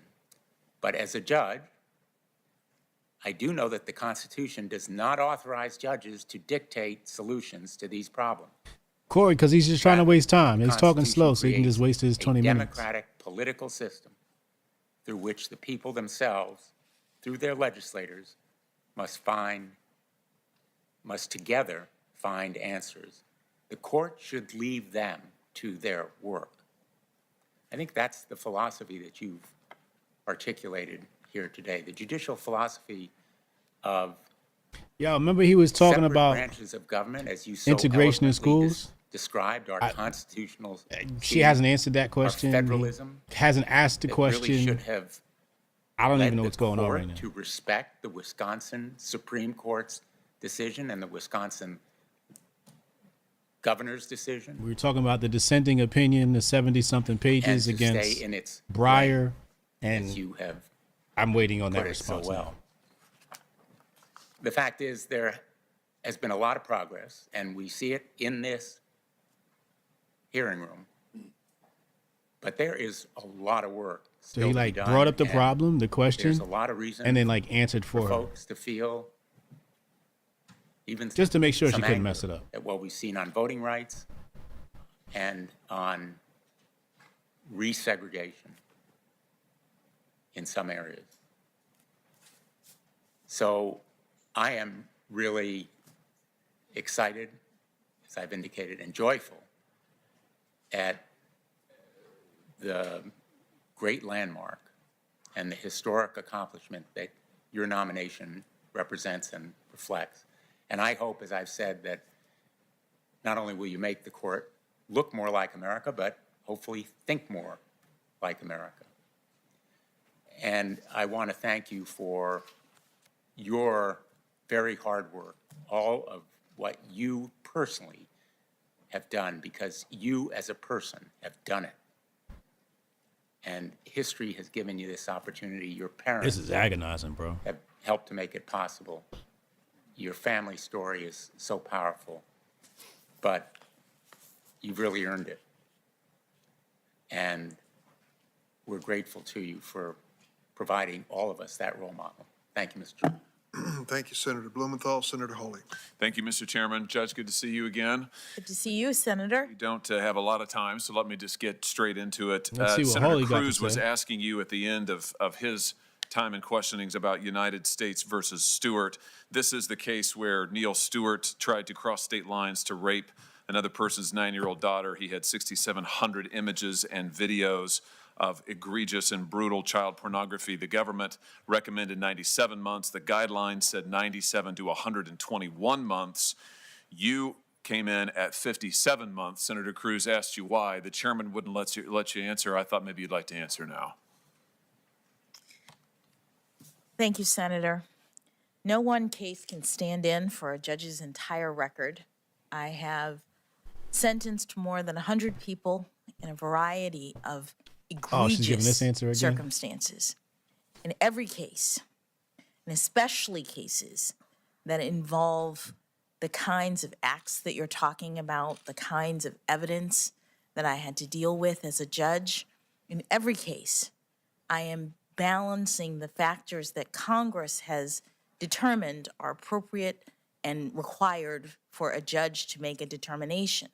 The data points that Senator Cruz pointed to that you may have in front of you don't account for all of the information that was before me as a judge and the authority that you all, Congress, and your prior confirmation when I was a district judge provided for me to exercise my judgment. And I treated those cases and every case very seriously and imposed a sentence that was sufficient but not greater than necessary to promote the purposes of punishment. Would it surprise you to learn that Mr. Stewart is a recidivist? He was warrants issued again for his arrest just 3 years after you sentenced him. Would it surprise me? Yeah, would it surprise you? You know, Senator, That's a yes or no question, ma'am. there is data in the Sentencing Commission and elsewhere that indicates that there are recidivism, serious recidivism issues. And so among the various people About that I've 70% sentenced, of I'm not people, surprised that there are people who commit crimes. reoffend, and it is a terrible reoffend. thing that happens in our system. Yeah, indeed it is. Let me ask you about the Hawkins case. You and I talked about this yesterday. You've been able to think about it overnight. This is a case where you had an 18-year-old who possessed and distributed hundreds of images of 8-year-olds and 9-year-olds and 10-year-olds, and you gave him, frankly, a slap on the wrist sentence of 3 months. Senator, Do you regret it? I don't remember whether it was distribution or possession in It was the law. both. Do you regret it? In the law, there are different crimes that people commit Judge, you in gave this him area. 3 months. My question is, do you regret it or not? Senator, what I regret is that in a hearing about my qualifications to be a justice on the Supreme Court, we've spent a lot of time focusing on this small subset of my sentences. It's not and small, this I've is huge. tried to explain. You regret that Many we're focusing on your times- cases? I don't understand. No. I'm talking about the fact that you're talking about Child pornography 7 cases? very serious cases. I'm glad we agree on that. Don't you think we should be focusing on Some of which involve conduct that I sentence people to 25, 30 years. 3 months for- in this case, Judge. Do you regret it? You haven't answered my question yet. Do you Senator. regret this sentence? Senator, I would have to look at the circumstances. What I'm telling you, You know the circumstances. We discussed it for half an hour yesterday. There's a 55-page transcript, which I'm sure you've read. You I lived did not- it. I As did you've not- emphasized to this committee over and over, you've lived it, right? You said that you've been through all of this. You've looked at all of the images. You're the one who's had to endure all of it. You gave him a 3-month sentence. I just wonder if you regret it or if you stand by it. I mean, do you stand by that sentence?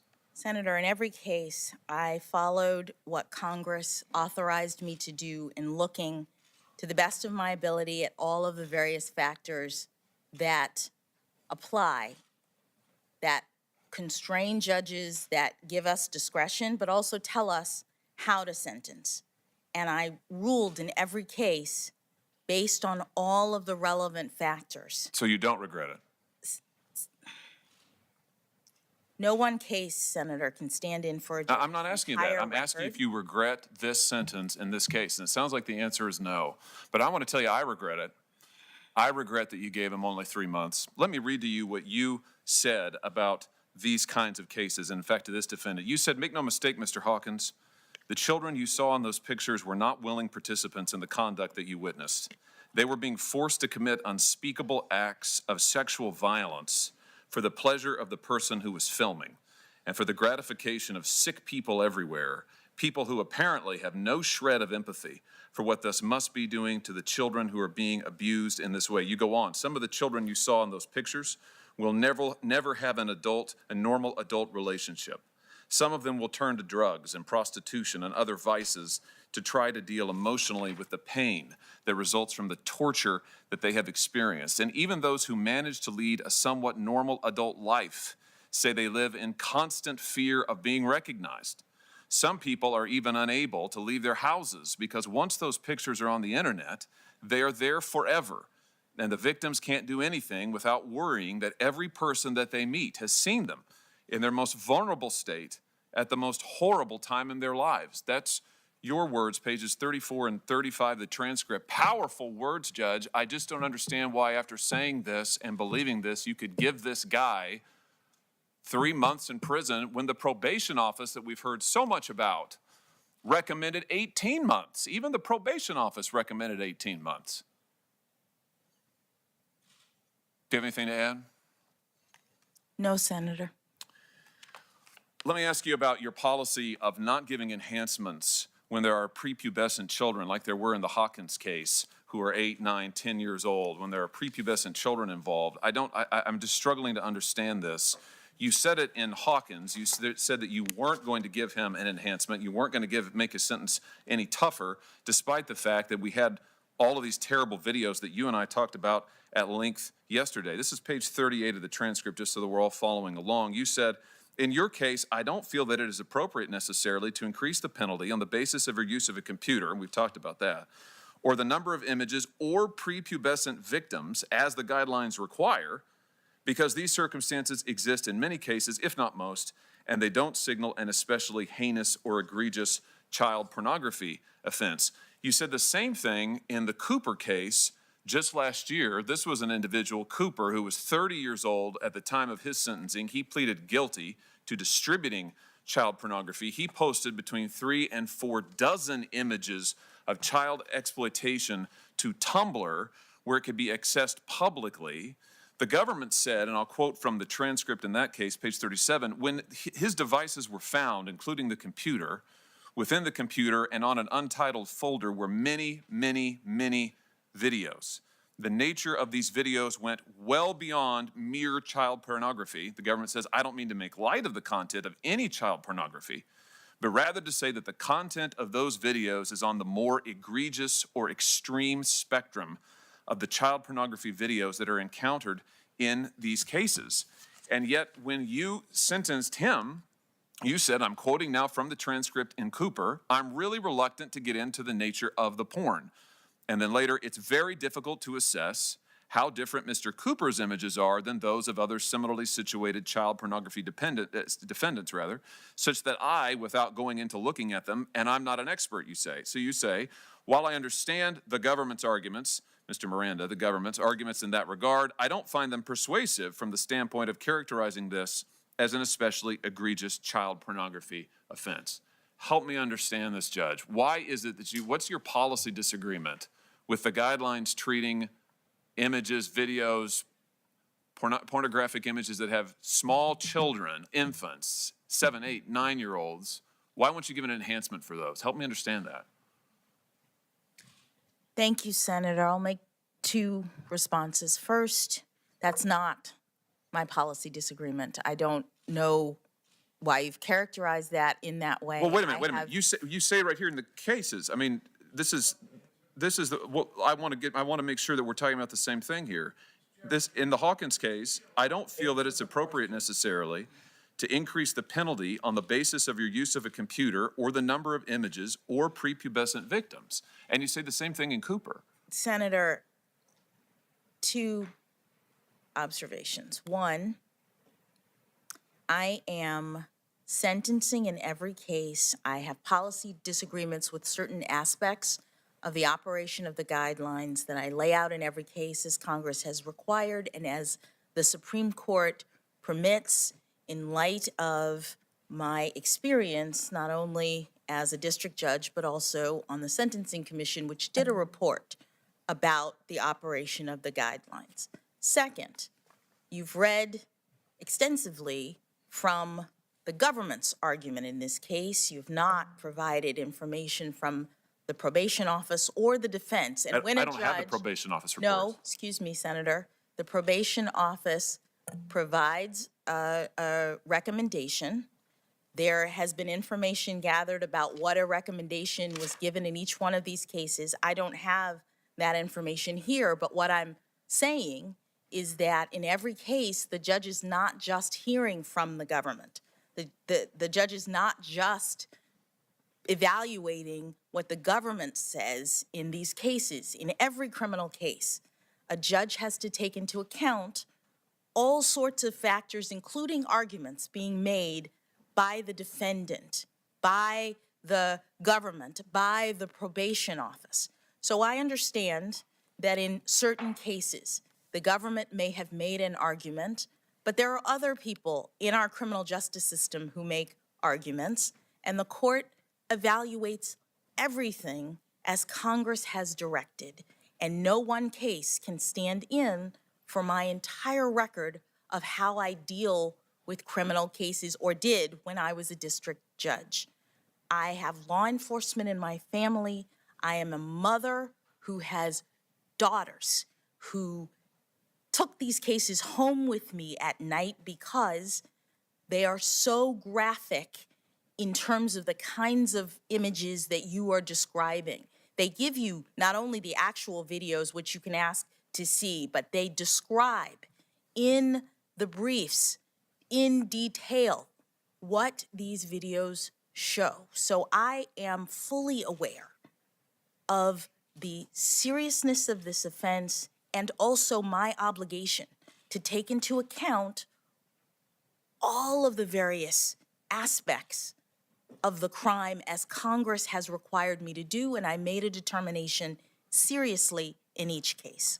What I'm trying to understand is, why is it that you say multiple times that just because there are prepubescent victims in Cooper, in Hawkins, that does not signal that this is a heinous or egregious child pornography offense, and you're not going to apply any sentencing enhancements that the government's asking you for? The sentence gets to be less because you say, I'm not going to apply. The government asked for enhancements related to prepubescent children, related to the nature of these images. You say, I'm not going to apply it. But what you're telling me is, I guess, that you don't have a policy objection. I mean, why didn't you apply the enhancements as they were asked for? Senator, I've answered this question many times from many senators who've asked me, so I'll stand on what I've already said.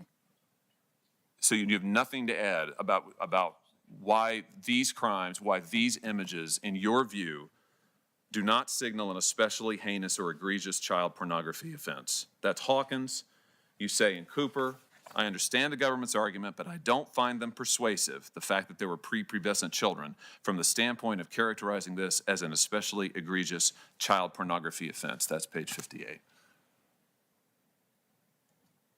Let me ask you this. You said to Senator Graham earlier today that you were trying to do what's rational, and you didn't in sentencing in these cases, and you didn't think it was rational to sentence people who had thousands of images by using a computer to the sentencing guidelines, to the mandatory range. I'm sorry, it's not mandatory, to the no longer mandatory range, the discretionary range. No, Senator, I said the guidelines system is designed to be rational. Okay, so let me ask you this. Why isn't it rational to sentence people who have thousands of images on a computer to more time as opposed to somebody who has 1 or 2 pictures in the mail? In other words, the more images there are, why wouldn't you want to sentence that person to more time rather than less? Why isn't that rational? Senator, I've answered this question, and I'll stand on what I already answered. So, but your answer is what? I mean, refresh my memory. Senator, I've answered this question. I've explained how the guidelines work, and I'll stand on my answer. But the guidelines are not mandatory. I wish they were, but they're not. The Supreme Court made that determination. I'm trying to understand why you think it's rational not to sentence criminals based on the number of images they have. You say that this is a policy disagreement that you have with the guidelines. This gets to the core of your judicial philosophy. You served on the Sentencing Commission where you recommended changes to the guidelines based in part on this policy disagreement. So I think it's relevant and indeed vital we understand what the policy disagreement is. That's what I'm trying to get at here. Senator, I previously explained what the policy disagreement is, and I will stand on my answer. So you're not going to answer my question? No, I've answered your question, and my answer is You haven't I've answered my question. I'm explained- sitting here asking you, and you're declining to answer. I've explained how the guidelines work. I've explained that the guidelines were developed at a time in which the commission of this crime was different than it is today. I've explained that Congress has not intervened to revise or direct the commission around how to deal with the changes in the commission of this crime. And so judges all over the country are grappling with how to apply this guideline under these circumstances. And there's an extreme amount of disparity. And in each case, a judge has to look at all of the factors, not just the guidelines, not just what the government asks for, but the recommendations of the probation office, the arguments of the government and the defense, the nature and circumstances of the offense, the history and characteristics of the defendant, the need for the sentence imposed to promote the purposes of punishment, which include things like rehabilitation. Also, in every case, Congress has authorized judges to impose not only terms of imprisonment, which are a very important part of the consequences for these crimes, but a range of other preventative kinds of measures which courts impose in cases to prevent these defendants from repeating these egregious, this type of egregious conduct. And I talked to each defendant, as you have quoted, explaining to them the harms that their crimes caused, and I imposed not only a term of imprisonment, but also all of the other consequences of the offense, to include decades of supervision, restrictions on use of a computer, and the like. That's my answer. I've answered it many times. Do you have other questions for me? Yeah, I do. I do, because I want to try to understand when you talk about the guidelines being outdated and outmoded. I understand that they were written, the initial guidelines were written at a time when computers were not common. Everybody didn't have one. Certainly didn't have phones in every pocket like we do now, smartphones. So I understand that.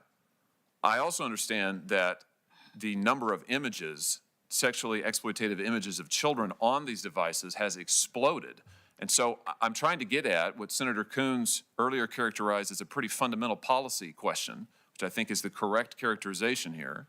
I'm trying to understand your view on why it is that while the number of images available on these things has exploded, that sentencing shouldn't track that. see what I'm saying? I mean, you've made the argument, if I understand you right, and I want you to correct me if I'm wrong, you've made the argument that, well, look, the guidelines were written at a time when this stuff was like, it was an individual picture, it was, magazines, whatever. Now, almost every offender, I think this is the argument, so you correct me. Almost every offender, because of the nature of this, they've got tens, hundreds, sometimes thousands. I mean, partly because of the nature of this.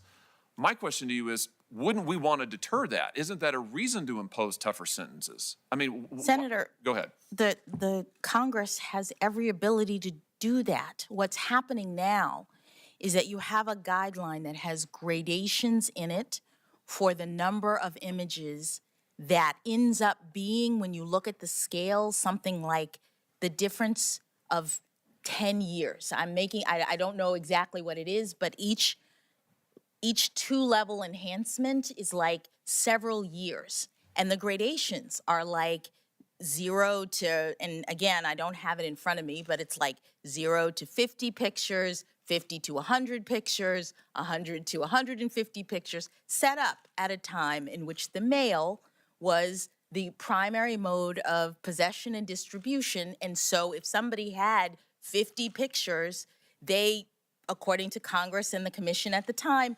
deserved an extra 10 years in prison. Now, with that scale, everybody's at the top immediately, just because of the nature of the internet. So you're not differentiating using that scale anymore, given the way this crime is committed. And so judges are having to decide, how are we going to deal with the penalties and do our jobs to impose sentences that are sufficient but not greater than necessary under these circumstances? Yep. Thank you, Judge. I'll just say in closing. I told y'all earlier. I appreciate that answer. She was and talking about the I understand that range. as a policy matter. I just think we disagree. I think that the more images are there, the more punishment there should be, and I want to see this deterred.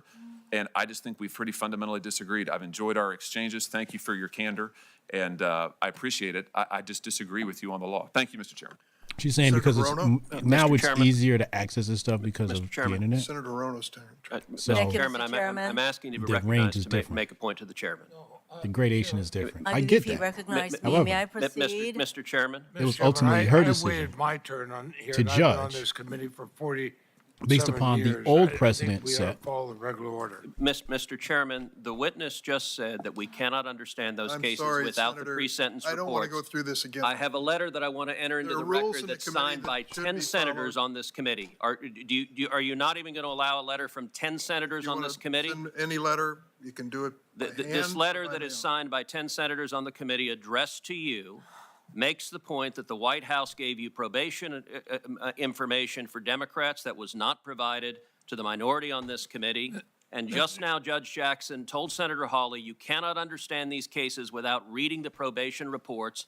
10 senators on this committee are asking the chairman Mr. Chairman. to provide those reports so we can do what Judge Jackson Mr. just Chairman, said, which is I to know assess the- those reports. And Mr. here is the Chairman, letter. I know the ask ju- unanimous know the consent that it junior be admitted to senator- the record. I know the junior senator from Texas likes to get on television, but most of us have been here a long time trying to follow the rules. And he could very easily hand you a letter to go in the record. He's saying he's doing this to help Senator Hawley. Senator Hawley could have put it in, and he didn't.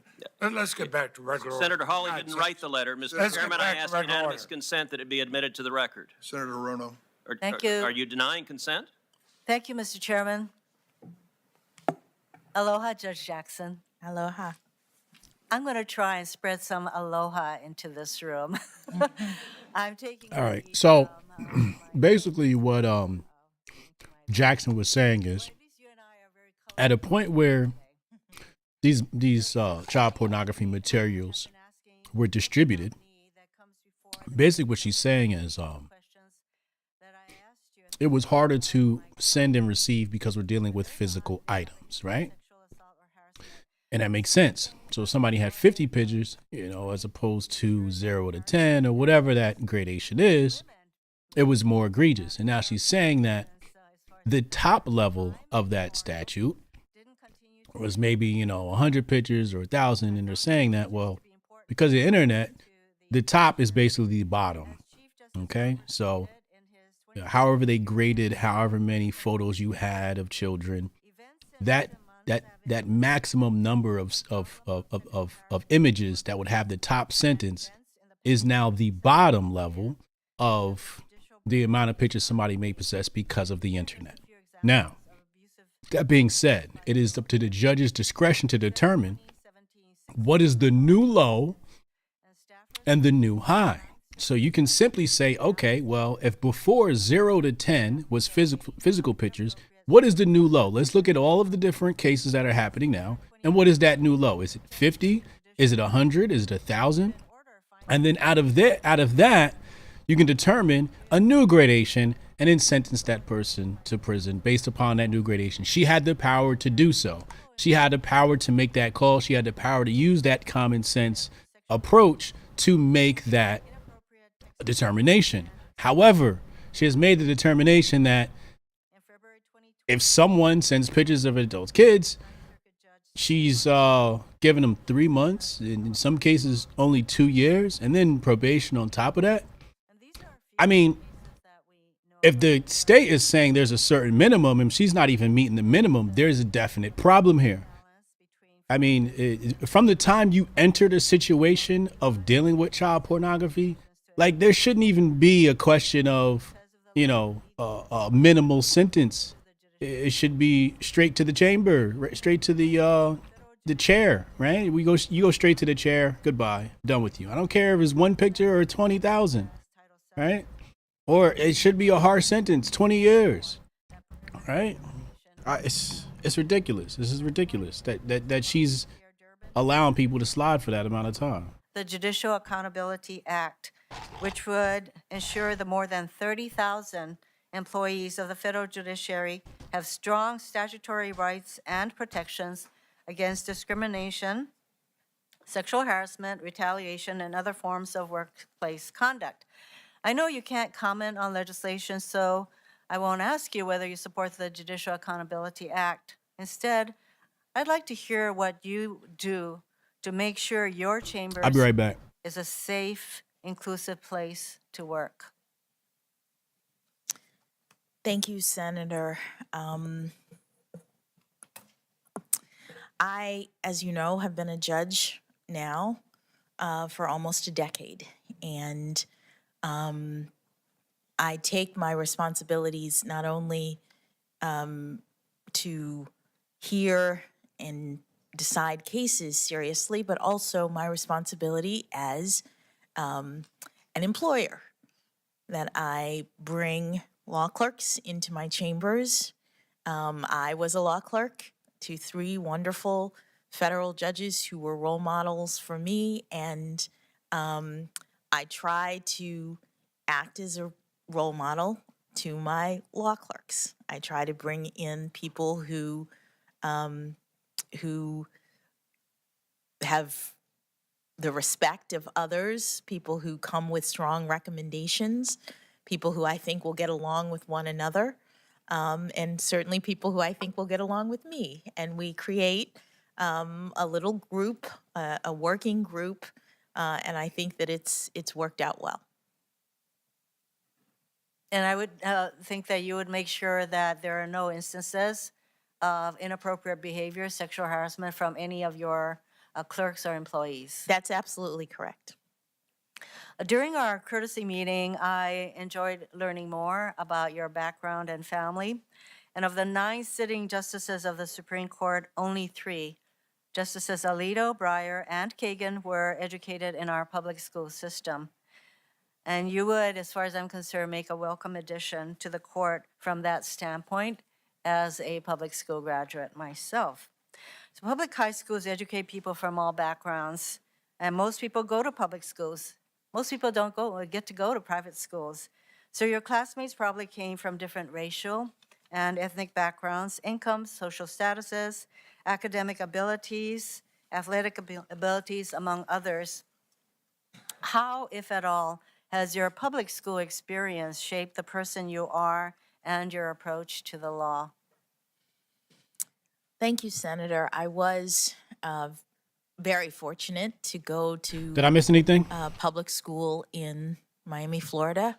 I had a wide range of classmates, and it was a wonderful opportunity to get to know people who were different than me, and to learn at the end of the day that they were not so different than I am, even if they came from different backgrounds. And I've talked a lot about my debate team.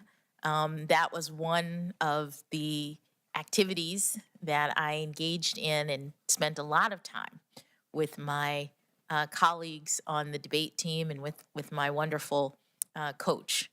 And you learn how to support each other, how to speak across difference, how to communicate with different kinds of people. And it was a wonderful experience, and as I've mentioned, in many ways different than the generation before, who in Florida were segregated by law. So I take it that not only did you have, I would say, a broad experience of encountering people from all different walks of life and backgrounds, but there was still commonality that you had. Very much so. And that is very much exemplified in your approach to your work. I also talk with you about the importance of the creative part of our lives, because I think lawyers tend to be very left brain, and I know that you are a very well-rounded person. And so I asked you, what do you do to pay attention to the creative side of your life? Thank you for the question. I took up, not too long ago, but took up the fiber arts, as they say. My mother is an expert crochet artist. She makes beautiful pieces of all kinds, and I always wanted to do that. I always wanted to, and she tried to teach me when I was younger, and it didn't quite turn out. But as I have gone along in my career and wanting to have some sort of a creative outlet, and especially in times of high stress, I started pining for something to do to express my creative side. And I bought a book on crochet. I talked to my mom. I started making hats and scarves, and then I moved to knitting during one of my confirmation hearing scenarios, because I needed something to keep my mind off of the stress. So I have a basement full of yarn if you'd like to come over. I think that's another way that you're connecting to the people who really mean a lot to you. The creative outlet is really important to me because in a changing world, I think it is our ability to be creative in our approaches and how we think about things that will enable us to deal with the rapid changes that happen every day in these days. I view you as a consensus builder, and so I know that in your work with the Sentencing Commission, you really worked hard to come up with some 95% of the time. In this very diverse group, there was consensus in your recommendations. How important do you think consensus is on what I characterized yesterday as a very ideologically split Supreme Court? I think consensus is very important. It was one of the things that I most admired about having the opportunity to work for Justice Breyer as a law clerk, to observe his process for reaching out to colleagues and trying to collaborate in his thought process about the outcomes of cases. And it's something that I tried to emulate when I was on the Sentencing Commission, which, as you said, is a very diverse body. I saw in that context the importance of trying to reach common ground with respect to your determinations. Mr. Chairman, thank you very much. To illustrate the kind of broad support that this nominee has, I would like to enter into the record 2 letters, one signed by 1,000 public defenders from all across the country, and another signed by 48 prosecutors from across the country. Judge Jackson, I have very much enjoyed the Without privilege objection. of talking with you. Thank you, Mr. Chairman. And it will be my privilege to support your nomination. Thank you, Aloha. Senator. Thank you very much, Senator. Mr. Chairman, Senator from yeah, I have Iowa. a letter here signed by members on my side of the aisle I'd like to put in the record. Without objection. I'd like to comment. I had a chance to review this letter for the first time just a minute ago.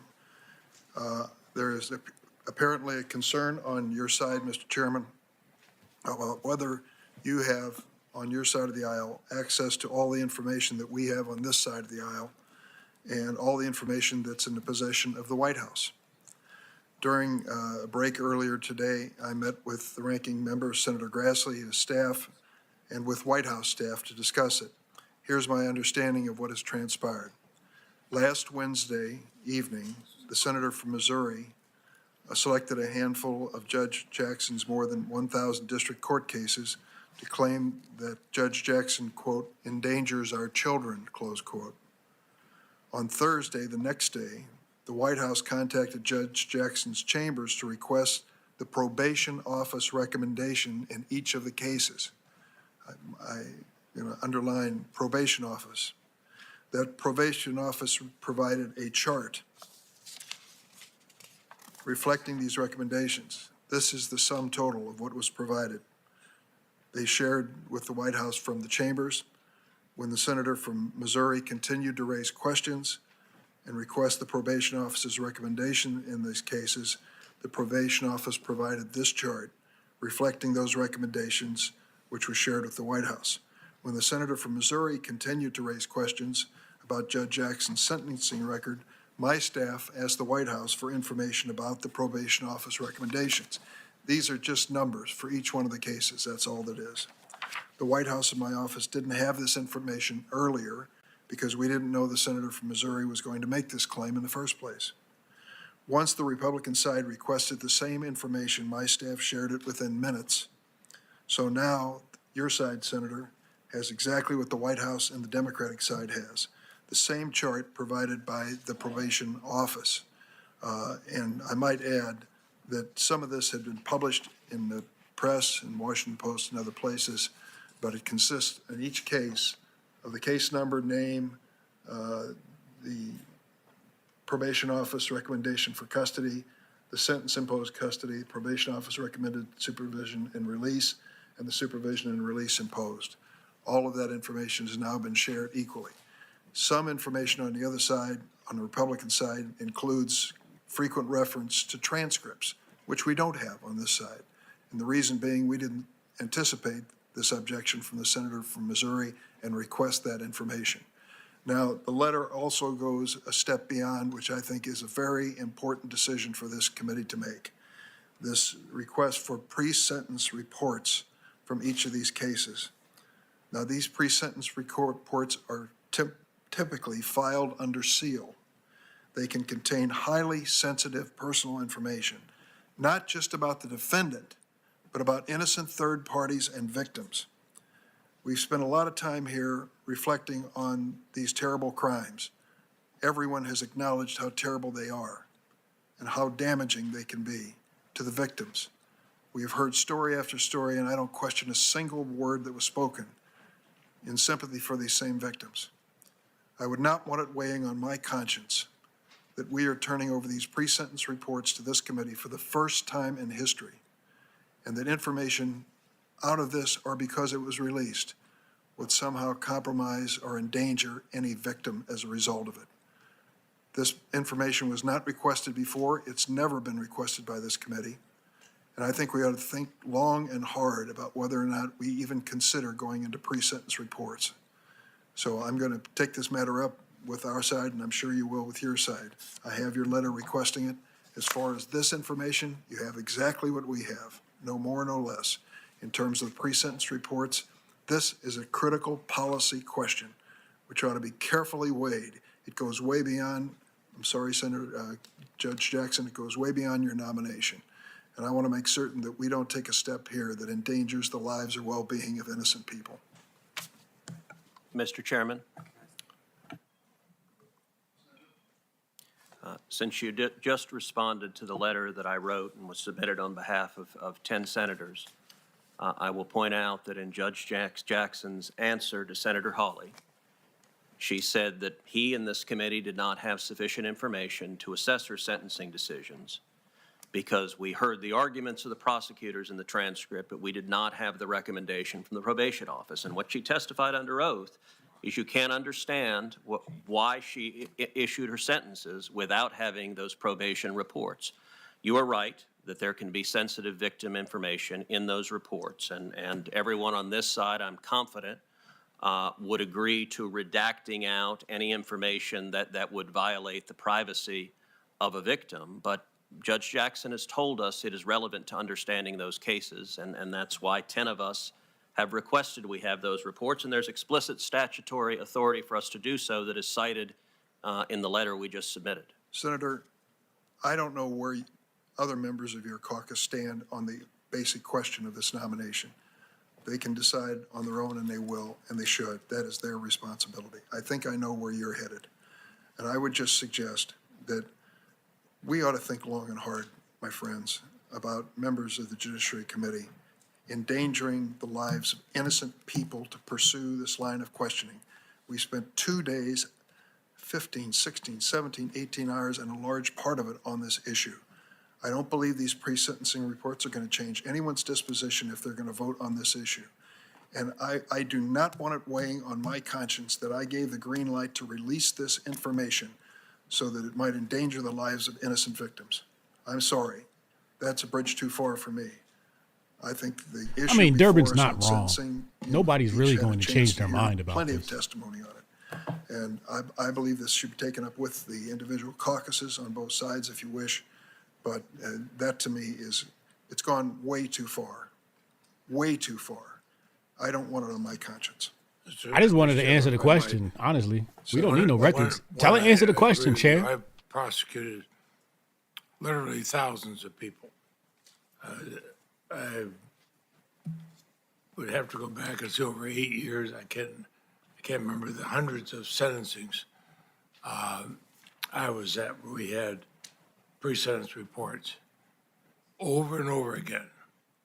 There were things in there that Yeah, were but DeBorn, even if you Sometimes redact the names and locations, you still have to hire people to do that, and that allows. It just opens the room for victims' information to be leaked, and it the stuff's gonna get leaked to the defense media. counsel, nor I as a prosecutor, ever thought those would be made public. And we assumed the judges, we had judges across the political stripes who read them, kept the confidence of that. As a result, we knew that the reports were thorough. And a judge has the final say, but as a prosecutor, I might have a recommendation, but I never question a judge who might give a different sentence, because my responsibility as prosecutor, theirs was the sentence. Senator Lee. Yeah, might I just weigh in here? I totally understand the concern that you're describing relative to the confidential nature of pre-sentence reports. As a prosecutor and as a law clerk, I reviewed those with some regularity, and I understand the sensitivity of them. Let me suggest a couple of things. First of all, it's not unusual for us as a committee and as members of the United States Senate to review materials that would be inappropriate for public release. I don't think one of us is suggesting that. There are means by which we can review things in a classified environment and treat them as classified. We've done that with significant success in this hearing. Secondly, to the extent that wouldn't provide the level of comfort necessary, we'd also be happy to review them on a redacted basis. These are things that have become relevant in our conversations. We want to make sure that we have the facts, but not one of us wants to endanger anyone or to render public information that is sensitive in nature. There are abundant ways around that. I would suggest that the information contained in these reports is dangerous to the victims and to the innocent people who are mentioned in these reports, and unnecessary at this point. It's never been requested by this committee, and it's merely a fishing expedition in dangerous territory. Classified settings, redacted versions of the reports. This has never happened in the history of this committee. And I would say, Senator, I will just tell you, I am not going to be party to turning over this information and endangering the life of an innocent person for a political quest to find more information. We have exhausted this topic, and we've gone to it over and over again. And I think that this is a bridge too far for this committee. That's my personal feeling. I take it that Senator Leahy may agree with me in that regard. This nominee has been before this committee for 18 hours. I don't believe that this information is going to change anyone's vote. You can decide in your caucus what you want to do to go forward. I've told you my position. I want to proceed if I can. I thank the nominee for waiting for this colloquy, and I turn it over to Senator Cotton. Judge, I want to return to the question of crime and specifically sentencing. In any of the cases where you've sentenced an offender below the guidelines, has that offender gone on to commit another crime after getting released from prison? Thank you, Senator. When judges sentence, they often impose terms of supervised release, and there are times in which, when a person is on supervised release, they reoffend. There are also times when they don't. But even after the period of supervised release, the court doesn't continue to have any way of tracking or knowing what happens, because if they were to reoffend, it wouldn't necessarily come back to the same court or the same judge. So you don't have a factual basis to know whether or not anyone you've sentenced below the guidelines has reoffended in the future? Do I have a factual basis? I know that there are people who have reoffended while on supervised release. I can't remember whether any of them were guideline sentences, below guidelines, or above guideline sentences. Okay. I know you've answered a lot of questions the last 2 days about sentences and sex crimes. I just want to be exact about this. In these cases, have you ever sentenced an offender above the guidelines recommendation?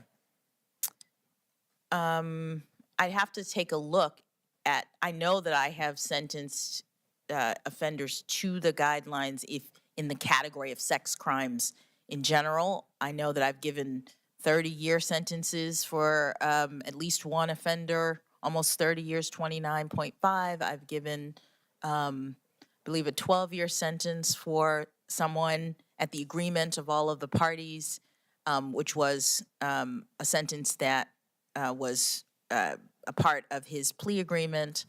I'm not remembering the others. I understand you've sentenced in a lot of cases. I want to return briefly to the Hawkins case. Wesley Hawkins, as a reminder, was convicted of a child pornography offense in 2013. The sentencing guidelines for this offense called for a sentence of 97 to 121 months, or 8 to 10 years. The prosecutors asked for 24 months. You sentenced him to 3 months. We've heard a lot about this case and your 3-month sentence of Wesley Hawkins, but you got another crack at him in 2019, Judge. In 2019, you sent Wesley Hawkins back under conditions of confinement with the Bureau of Prisons for 6 months with additional restrictions on his computer usage. That's twice the amount of time in custody that you sentenced him to in 2013. What did Wesley Hawkins do in 2019, Judge? Oh, I don't remember, Senator. I have a lot of defendants who I've sentenced. Cotton cooking her ass. Are on supervision. Cotton the best one so far. Violate conditions of supervision. If in our system, someone like Mr. Hawkins, especially given the crime, the egregious crime that he committed, was likely on a very long period of supervision. And during that time, he would likely be under computer restrictions for 10, 20 years or something, where he's not allowed to do certain things with the computer. And probation officer is monitoring. They put software on the computers of individuals who are who have these kinds of conditions imposed, and that restricts their ability to access certain information on the internet. And so it's not uncommon for a probation officer to report violations of supervised release, not just in this area, but across all crimes. And then the court has to determine how to handle that. And you could, in fact, send someone back to jail for violating conditions of supervised release that are not themselves criminal behavior. It's just, the court says in their supervision order, I'm imposing a 20-year or whatever it is sentence of supervision, and during this time, you're not allowed to access your computer, et cetera, et cetera. So if he were to do that, it wouldn't be additional criminal behavior, but it would be a violation of my order. And when he comes back to the court on violation, the court has factors that we look at to determine whether or not to treat that essentially as the kind of violation that would require him to go back to jail. Okay. Judge, yesterday we had an extended conversation of your sentencing of a man named Keith Hodges, a fentanyl kingpin. That sentencing occurred in 2018. You had very detailed recall of that sentence. To my knowledge, that's the only time anyone's asked you about Mr. Hodges' sentence. You've been asked repeatedly over the last 2 days about the Hawkins case. It's been in the news, as Senator Durbin has cited, for days on end. This resentencing happened in 2019, and now you're saying you don't have any recollection of it. Let me see if I can refresh your recollection. He said, let me see if I can refresh your mind. This is the order you signed, Judge, on April 17th, 2019, in USA v. Hawkins. And it says that you concur with the recommendation of the probation office to return him to residential reentry facility for 180 days and to engage in various kinds of computer monitoring and computer monitoring and search. There's your signature over there, Judge. You really don't remember what? Senator, that is a very, very common thing that judges do. I've sentenced over 100 people, and supervised release, which is the kind of post-incarceration condition that judges ordinarily impose, is something that's done on a standard form, which is what that is. I understand you've done a lot, Judge, but none of them have been the centerpiece of your hearing for the last 2 days. Do you really expect this committee to believe that you don't remember what happened in this Hawkins case when it came back before you? Yes, Senator, I do expect you to believe that's my testimony. Well, I don't find it credible, Judge. It's been in the news for days. Senator Durbin has cited it being in the news for days. You've been asked about it probably more than any other case you've ever had. And I just don't find it credible that you weren't prepared for that matter in 2019. You know what I think? I think he got caught with child pornography again, and he wouldn't have if he had been in prison for the 8 to 10 years the guidelines called for in 2013 when you first sentenced him. Facts. Let's turn, though, to your work for detainees at Guantanamo Bay. First off, let me just ask, do you think most detainees at Guantanamo Bay were mostly terrorists or mostly, I don't know, innocent goat farmers?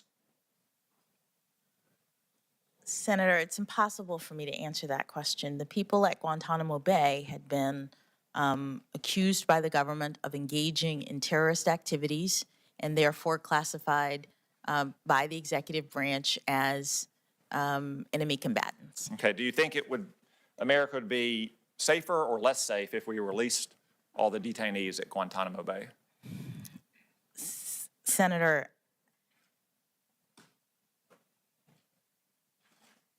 I'm trying to figure out how to answer that question. 9/11 was a terrible attack on our country, and the executive branch, pursuant to authority that the Supreme Court said it had, designated people as enemy combatants and sent them to Guantanamo Bay.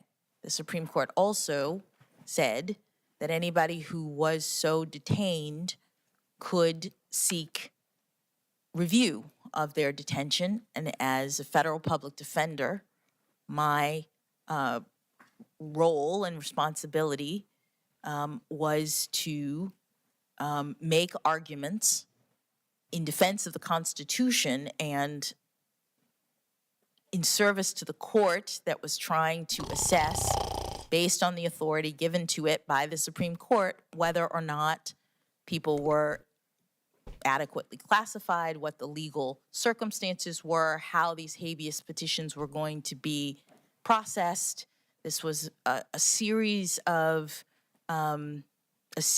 legal challenges in a novel environment that federal public defenders and lawyers across the country were engaged in helping the court to evaluate so that we can understand what the Constitution required in this time of emergency. Okay, so no opinion on whether America would be safer or less safe if we released all the detainees from Guantanamo Bay?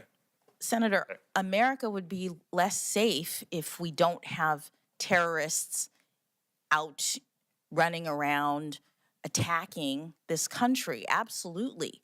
America would also be more safe in a situation in which all of our constitutional rights are protected. This is the way our scheme works. This is how the Constitution that we all love operates. It's about making sure that the government is doing what it's supposed to do in a time of crisis. As Justice Gorsuch said, the Constitution is not suspended in times of crisis. The government still has to follow the rules.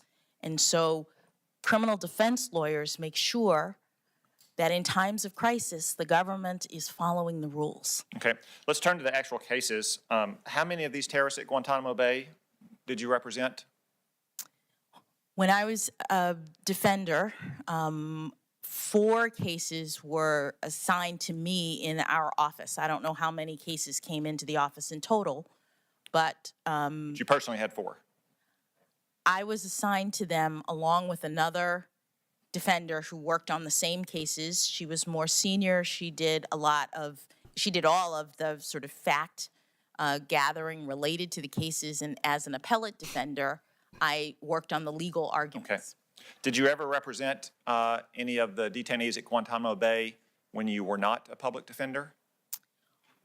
One of the people who I'd represented while I was in a federal defender, his case got spun off and taken up by a law firm. Law firms around the country were also engaged in this work. I'm well at the aware of what time. law firms were doing at the time. Yes, and I left the federal public defender's office. I joined a law firm, and one of the people that I had represented was now at that law firm. They had him as a client. That's Mr. Al-Salwam. Al-Qahtani Al-Qahtani was the one. was the one who Just coincidentally, both he and you went to Morrison and Foerster. Yes, Senator. Uh-oh. What about Mr. Al-Salwam? I don't know what happened to Mr. Al-Salwam. You were listed as counsel for 2 years during your time at Morrison and Foerster. What happens is when you leave from any place, firms or government service, you have to let the court know, or their records reflect where you are in the system, and not so much the case in terms of your address. So to go back to Mr. Al-Qahtani, Yes. He just coincidentally, it's a small world, went to Morrison and Foerster at the same time you did, and then you represented him, and you did file multiple motions on his behalf. So I don't know if it was at the same time. I'm not sure. But you did file multiple motions for him, I only 2008 and 2009. I don't recall whether it was multiple, but he was still at the habeas stage of the process. And I don't know when he came, because the partners who picked up the case were in Los Angeles. I was in Washington, D.C. They contacted me to say, oh, we see on the docket that you had previously represented him and now you're with our firm. Will you assist us with looking at these briefs, working on these briefs? There were many lawyers who were working on the filings that you're talking about. After you left the public defender's office, did you continue in your representation of any other client you had at the public defender's office? I didn't continue my representation of any client. I left the federal public defender's office and then picked up Mr. Al-Qahtani through the circumstances that I talked about, and there were no other clients that I represented in that way. I have to say, that sounds like continuation. You represented him at the public defender's office, and then you represented him in private practice as well. And you're telling us that's the only person you represented at both the public defender's office and in private practice? Yes. So you didn't continue to provide any kind of pro bono work for murderers or rapists or anyone else, but you did continue to represent this terrorist at Guantanamo Bay? When I got to the firm and they told me that the case was there and they recognized that I was at the firm and had previously worked on the case, and by they I mean the partners in the firm, they asked me as a member of the Supreme Court and appellate group of the firm, which is what was my practice, if I would help review and work on some of the briefing that they were submitting on his behalf, given my familiarity with the case. Were you representing him pro bono at Morrison and Foerster? The firm takes on pro bono representations, which means that the person isn't paying. And let's turn to your amicus briefs. You had two briefs in Guantanamo cases, one for a think tank, one on behalf of a group of former judges. I think, as anyone who's done amicus work knows, sometimes the client seek out the lawyer, sometimes the lawyer seek out the client. For either of those amicus briefs, were you involved in any way in seeking or recruiting those clients or suggesting the idea for an amicus brief in the first place? No, Senator. Were both of those briefs done on a pro bono basis? Yes, because the Supreme Court and appellate group in a law firm has paid clients and also has pro bono clients. And the briefs that I worked on were on the one brief was 20 former federal judges who wanted to make an argument in the Boumediene case that was in the Supreme Court. And one of them was a partner at my law firm. She was a former federal judge whose idea it was, and she knew the other judges and wanted our group to work on the brief. The other was not just one think tank, it was the Cato Institute, the Rutherford Institute, and the Constitution Project, an ideologically diverse group of nonprofits who wanted to make arguments in another case that the Supreme Court had taken up related to these issues, because all of this was novel and a lot of issues were being evaluated by the Supreme Court regarding the scope of executive authority during this time of crisis. Okay, so you've done pro bono work for or on behalf of detainees at Guantanamo Bay. Have you ever done pro bono work for the victims of terrorism? Senator, I'm not aware of any such cases in that would be a no. In my law firm. I was in a group of lawyers that was often approached. So the answer is no, Ms. Jackson. Would you file a brief for some group? And I'm not aware that any victims of terrorism asked our firm to participate. So we've talked a lot about the people you represent. Let's talk a little bit about the defendants in those cases and how you characterize them. I'll remind you that those were the President, the Secretary of Defense, and active duty Army officers. Senator Graham and Senator Cornyn said that you called them war criminals. You disputed that, and Senator Durbin has repeatedly denied it as well. And I'll concede you didn't use those exact words. You didn't say war criminals. But you did say in multiple court filings that they committed acts that constitute war crimes. I'm sorry, but I got to confess, I don't understand the difference between saying someone is a war criminal and saying they've committed acts that constitute war crimes. So can you explain that difference to me? Yes, I will. Thank you for the opportunity. So when you file a habeas petition under our law, you can't file it against the United States because of sovereign immunity. The way our law works, you have to file it against individual officers in their official capacity. That's the way in which you're able to file a habeas petition. So whoever is the executive at the time becomes the named party in the brief. And a habeas petition is like a complaint in a civil case. It's making allegations to begin the litigation about the person's detention. But Judge, official capacity, personal capacity, all that is just a bunch of procedural gobbledygook. These are the people that you said committed acts that constitute war crimes. With respect, Senator, I just don't understand the difference between calling someone a war criminal and saying they committed acts that constitute war crimes. with respect, Senator, they were not sued in their individual capacity. We weren't making allegations about those individuals. And in fact, over the course of the case, the names changed. So later on, the habeas petition became against President Obama because he then became the executive for the purpose of the habeas petition. I'm well aware the name changed. It probably changed from Bob Gates or from Don Rumsfeld to Bob Gates as well. But they were not the ones in office. They were not the ones who were overseeing the government when you filed these suits and you said they committed acts that constitute war crimes. I don't understand how you expect this committee to believe that there's a difference between saying someone's a war criminal and saying they committed war crimes. Thank you for the opportunity to explain, Senator. One of the allegations that had been publicly reported with respect to the group of people who were in Guantanamo Bay was an allegation concerning the use of torture. And when you make that allegation, you bring it under laws that themselves constitute crimes of war. That's the way in which the law works. So if you're writing a habeas petition and you say, upon information and belief, Mr. Al-Qahtani was tortured, that allegation is made under a law that says that there was a war crime that occurred as a result of that torture, and you're making that allegation against the United States, but because you can't sue the United States, the actual petition is named in the name of whoever's leading the United States at the time. So later in the course of this, it moved from President Bush, Donald Rumsfeld to President Obama.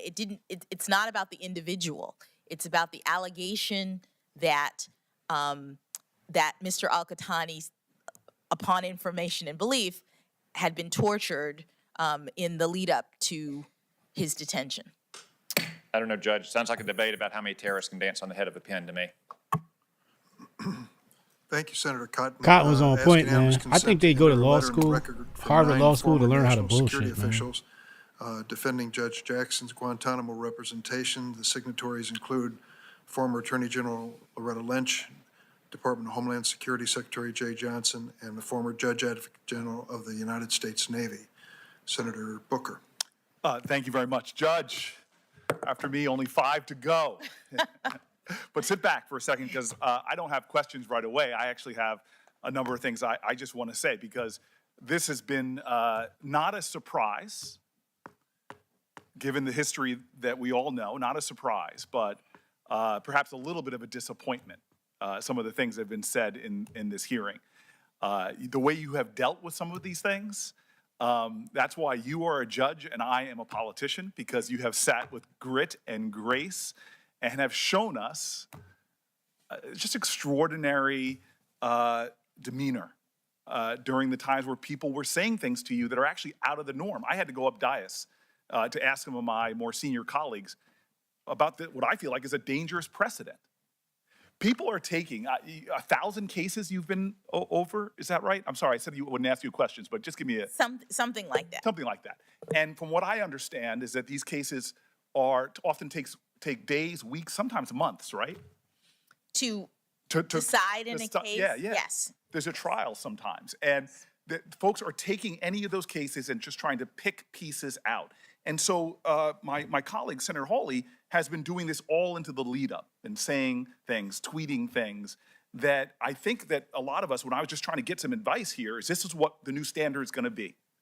That any judge coming before us that has ever chosen outside of the sentencing guidelines, below the sentencing guidelines, we're creating this environment now where I could make myself the hero of people who have been victims of some horrible crime and suddenly put whatever judge I want on the defensive by trying to drag out little bits when they have no context to the case.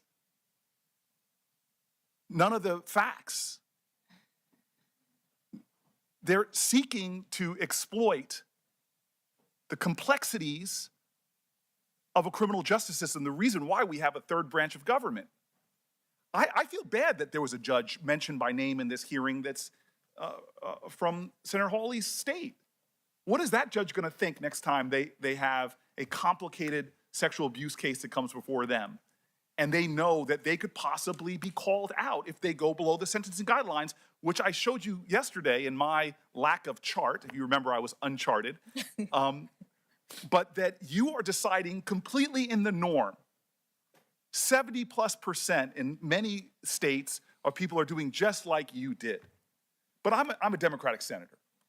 I've never quoted from this very well-respected conservative periodical. This is the National Review. Very well-respected. They're not necessarily something I agree with all the time. But here's what the National Review, this is the title. Senator Hawley's disingenuous attack against Judge Jackson's record on child pornography. I'll just read the first paragraph. I would oppose Judge Ketanji Brown Jackson because of her judicial philosophy for the reasons I outlined last week. I addressed that in a separate post. For now, I want to discuss the claim by Senator Josh Hawley that Judge Jackson is appallingly soft on child pornography offenders. This is the kicker here. The allegations appear meritless to the point of demagoguery.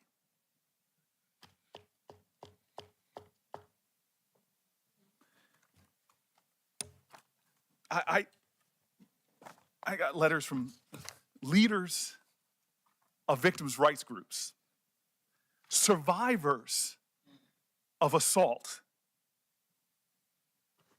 all saying sort of the same thing with the National Review. Feel proud about yourself. You brought together right and left in this calling out of people that will sit up here and try to pull out from cases and try to put themselves in a position where they're the defenders of our children. To a person who has children, to a person whose family goes out in streets and defends children. I mean, this is a new low. And what's especially surprising about this is it didn't happen last year. You were put on a court that I'm told is considered like the second most powerful court in our land. And you were passed with bipartisan support. Nobody brought it up then. Did they not do their homework? Were they lax? Did they make a mistake? I wonder, as they ask you the question, do you regret? I wonder if they regret that they didn't bring that out. No. Why? Because it was an allegation that is meritless to the point of demagoguery. You are, I don't mean this in any way, because if anybody called me average, I would be upset, but you are a mainstream judge. Your sentencing, I've looked at the data, falls in the mainstream on everything from child sexual assault to all the other issues that people are trying to bring up. Some of these things that are being cast at you, that you called George Bush a war criminal, come on, that is painful. Especially because, as you said, the brief change, these are names that you have to put in. And we're talking about a real issue that goes to the core of our values, torture. Barack Obama was named once Bush left office. So Cory Booker's coming up here and absurdity to this that campaigning for her and it is doing her almost work comical for her. if it was not so dangerous. It's not exactly a hearing. Because the next time a judge comes before us on the right or the left that has a body of work like you do, gosh, one of the some performance artists on our side could pull out one of the cases where they were below the sentencing guideline, say, for example, it was on something like as horrific as rape that we all agree is horrific, and they can suddenly put themselves as the defense. How dare we put someone who's soft on crime? Well, are you soft on crime? God bless America. I got this great text. I've become really good friends with the folks at the FOP from my negotiations, and this was my favorite text. You all got to get this. I think my brother Kennedy might get a kick out of this. He goes, things that are uncountable, stars in the sky, grains of sand on the beach, and the number of times Democrats will mention that the FOP endorsed Judge Jackson in this hearing. But let me mention it again. Just in case my people say you're rough on crime folks really want to try to make that stick. You were endorsed by the largest organization of rank and file police officers. You were endorsed by the bosses, the largest organization of chiefs of police. And you were endorsed by Noble, who I hope people find out more about that organization. You got uncles that are officers. You got a brother, not just an officer, who went to serve after 9/11. Your family's not soft on terrorism. He went out there to capture and kill and defend this country from terrorists. I actually sitting back here and finding this astonishing, but then I do my homework. I love that my colleague brought up Constance Baker Motley. You know, when she was getting to the floor of the Senate, they were trying to stop her with outrageous accusations. You know what the accusation was back then? She was a communist. Dragging up stories, trying to throw anything that they might stick. But this is what you and I know. Any one of us senators could yell as loud as we want that Venus can't return a serve. We could yell as loud as we want that Beyonce can't sing. We could yell as much as we want that astronaut Mae Jemison didn't go all that high. But you know what? They got nothing to prove. As it says in the Bible, let the work I've done speak for me. Well, you have spoken. You started speaking as a little girl, watching that man right there try to raise a family and study law while your mama supported everybody. You spoke in high school when you started distinguishing yourself. And you know what you said when they told you you couldn't go to Harvard? Watch me. I went to law school. I didn't serve on the law review. You did. I didn't clerk at every level of the federal court. You clerked for a Supreme Court justice, one widely respected on both sides, which really shaped you. You left there and you went to private practice, and you know what you found? This is what you told me. That you had those tough choices that working moms have to make, the demands of a private law firm, raising your kids. It just didn't add up. You went before this Senate 3 times in a bipartisan manner. God bless America. We don't do that much stuff bipartisan around here. You went to become a public defender because you wanted to understand all aspects of the law. Who does that? We live in a society that's very materialistic sometimes, very, very consumeristic. You went into, do people become public defenders for the money? No. Your family and you speak to service, service, service. And I'm telling you right now, I'm not letting anybody in the Senate steal my joy. I told you this at the beginning. I'm embarrassed. It happened earlier today. I just look at you and I start getting full of emotion. I'm jogging this morning, and I'm at the end of the block I live on. And I get terrified because I put my music on loud when I'm jogging, trying to block out the noise of the heart attack I'm having. And this woman comes up on me, practically tackles me, an African-American woman. And the look on her eyes, she just wanted to touch me because I'm sitting so close to you, and tell me what it meant to her to watch you sitting where you're sitting. And you did not get there because of some left-wing agenda. You didn't get here because of some dark money groups. You got here how every black woman in America who's gotten anywhere has done. All right, that's enough of this guy. Ladies and gentlemen, I'll be back later for the Love and Crypto podcast with Wendy O. I've had enough of this charade of a hearing. Let's move on with our day. Nothing is to be had here. We got some tears and emotionalism and whatnot. And yeah, I'm just not here for it. Yeah, Kamar, it's just pure cap. He's just complaining. He's just campaigning for her, and he's not asking any questions to prove. He's giving us emotional arguments. This is the cucked Cory Booker. Love y'all, Hotep and Bill, man.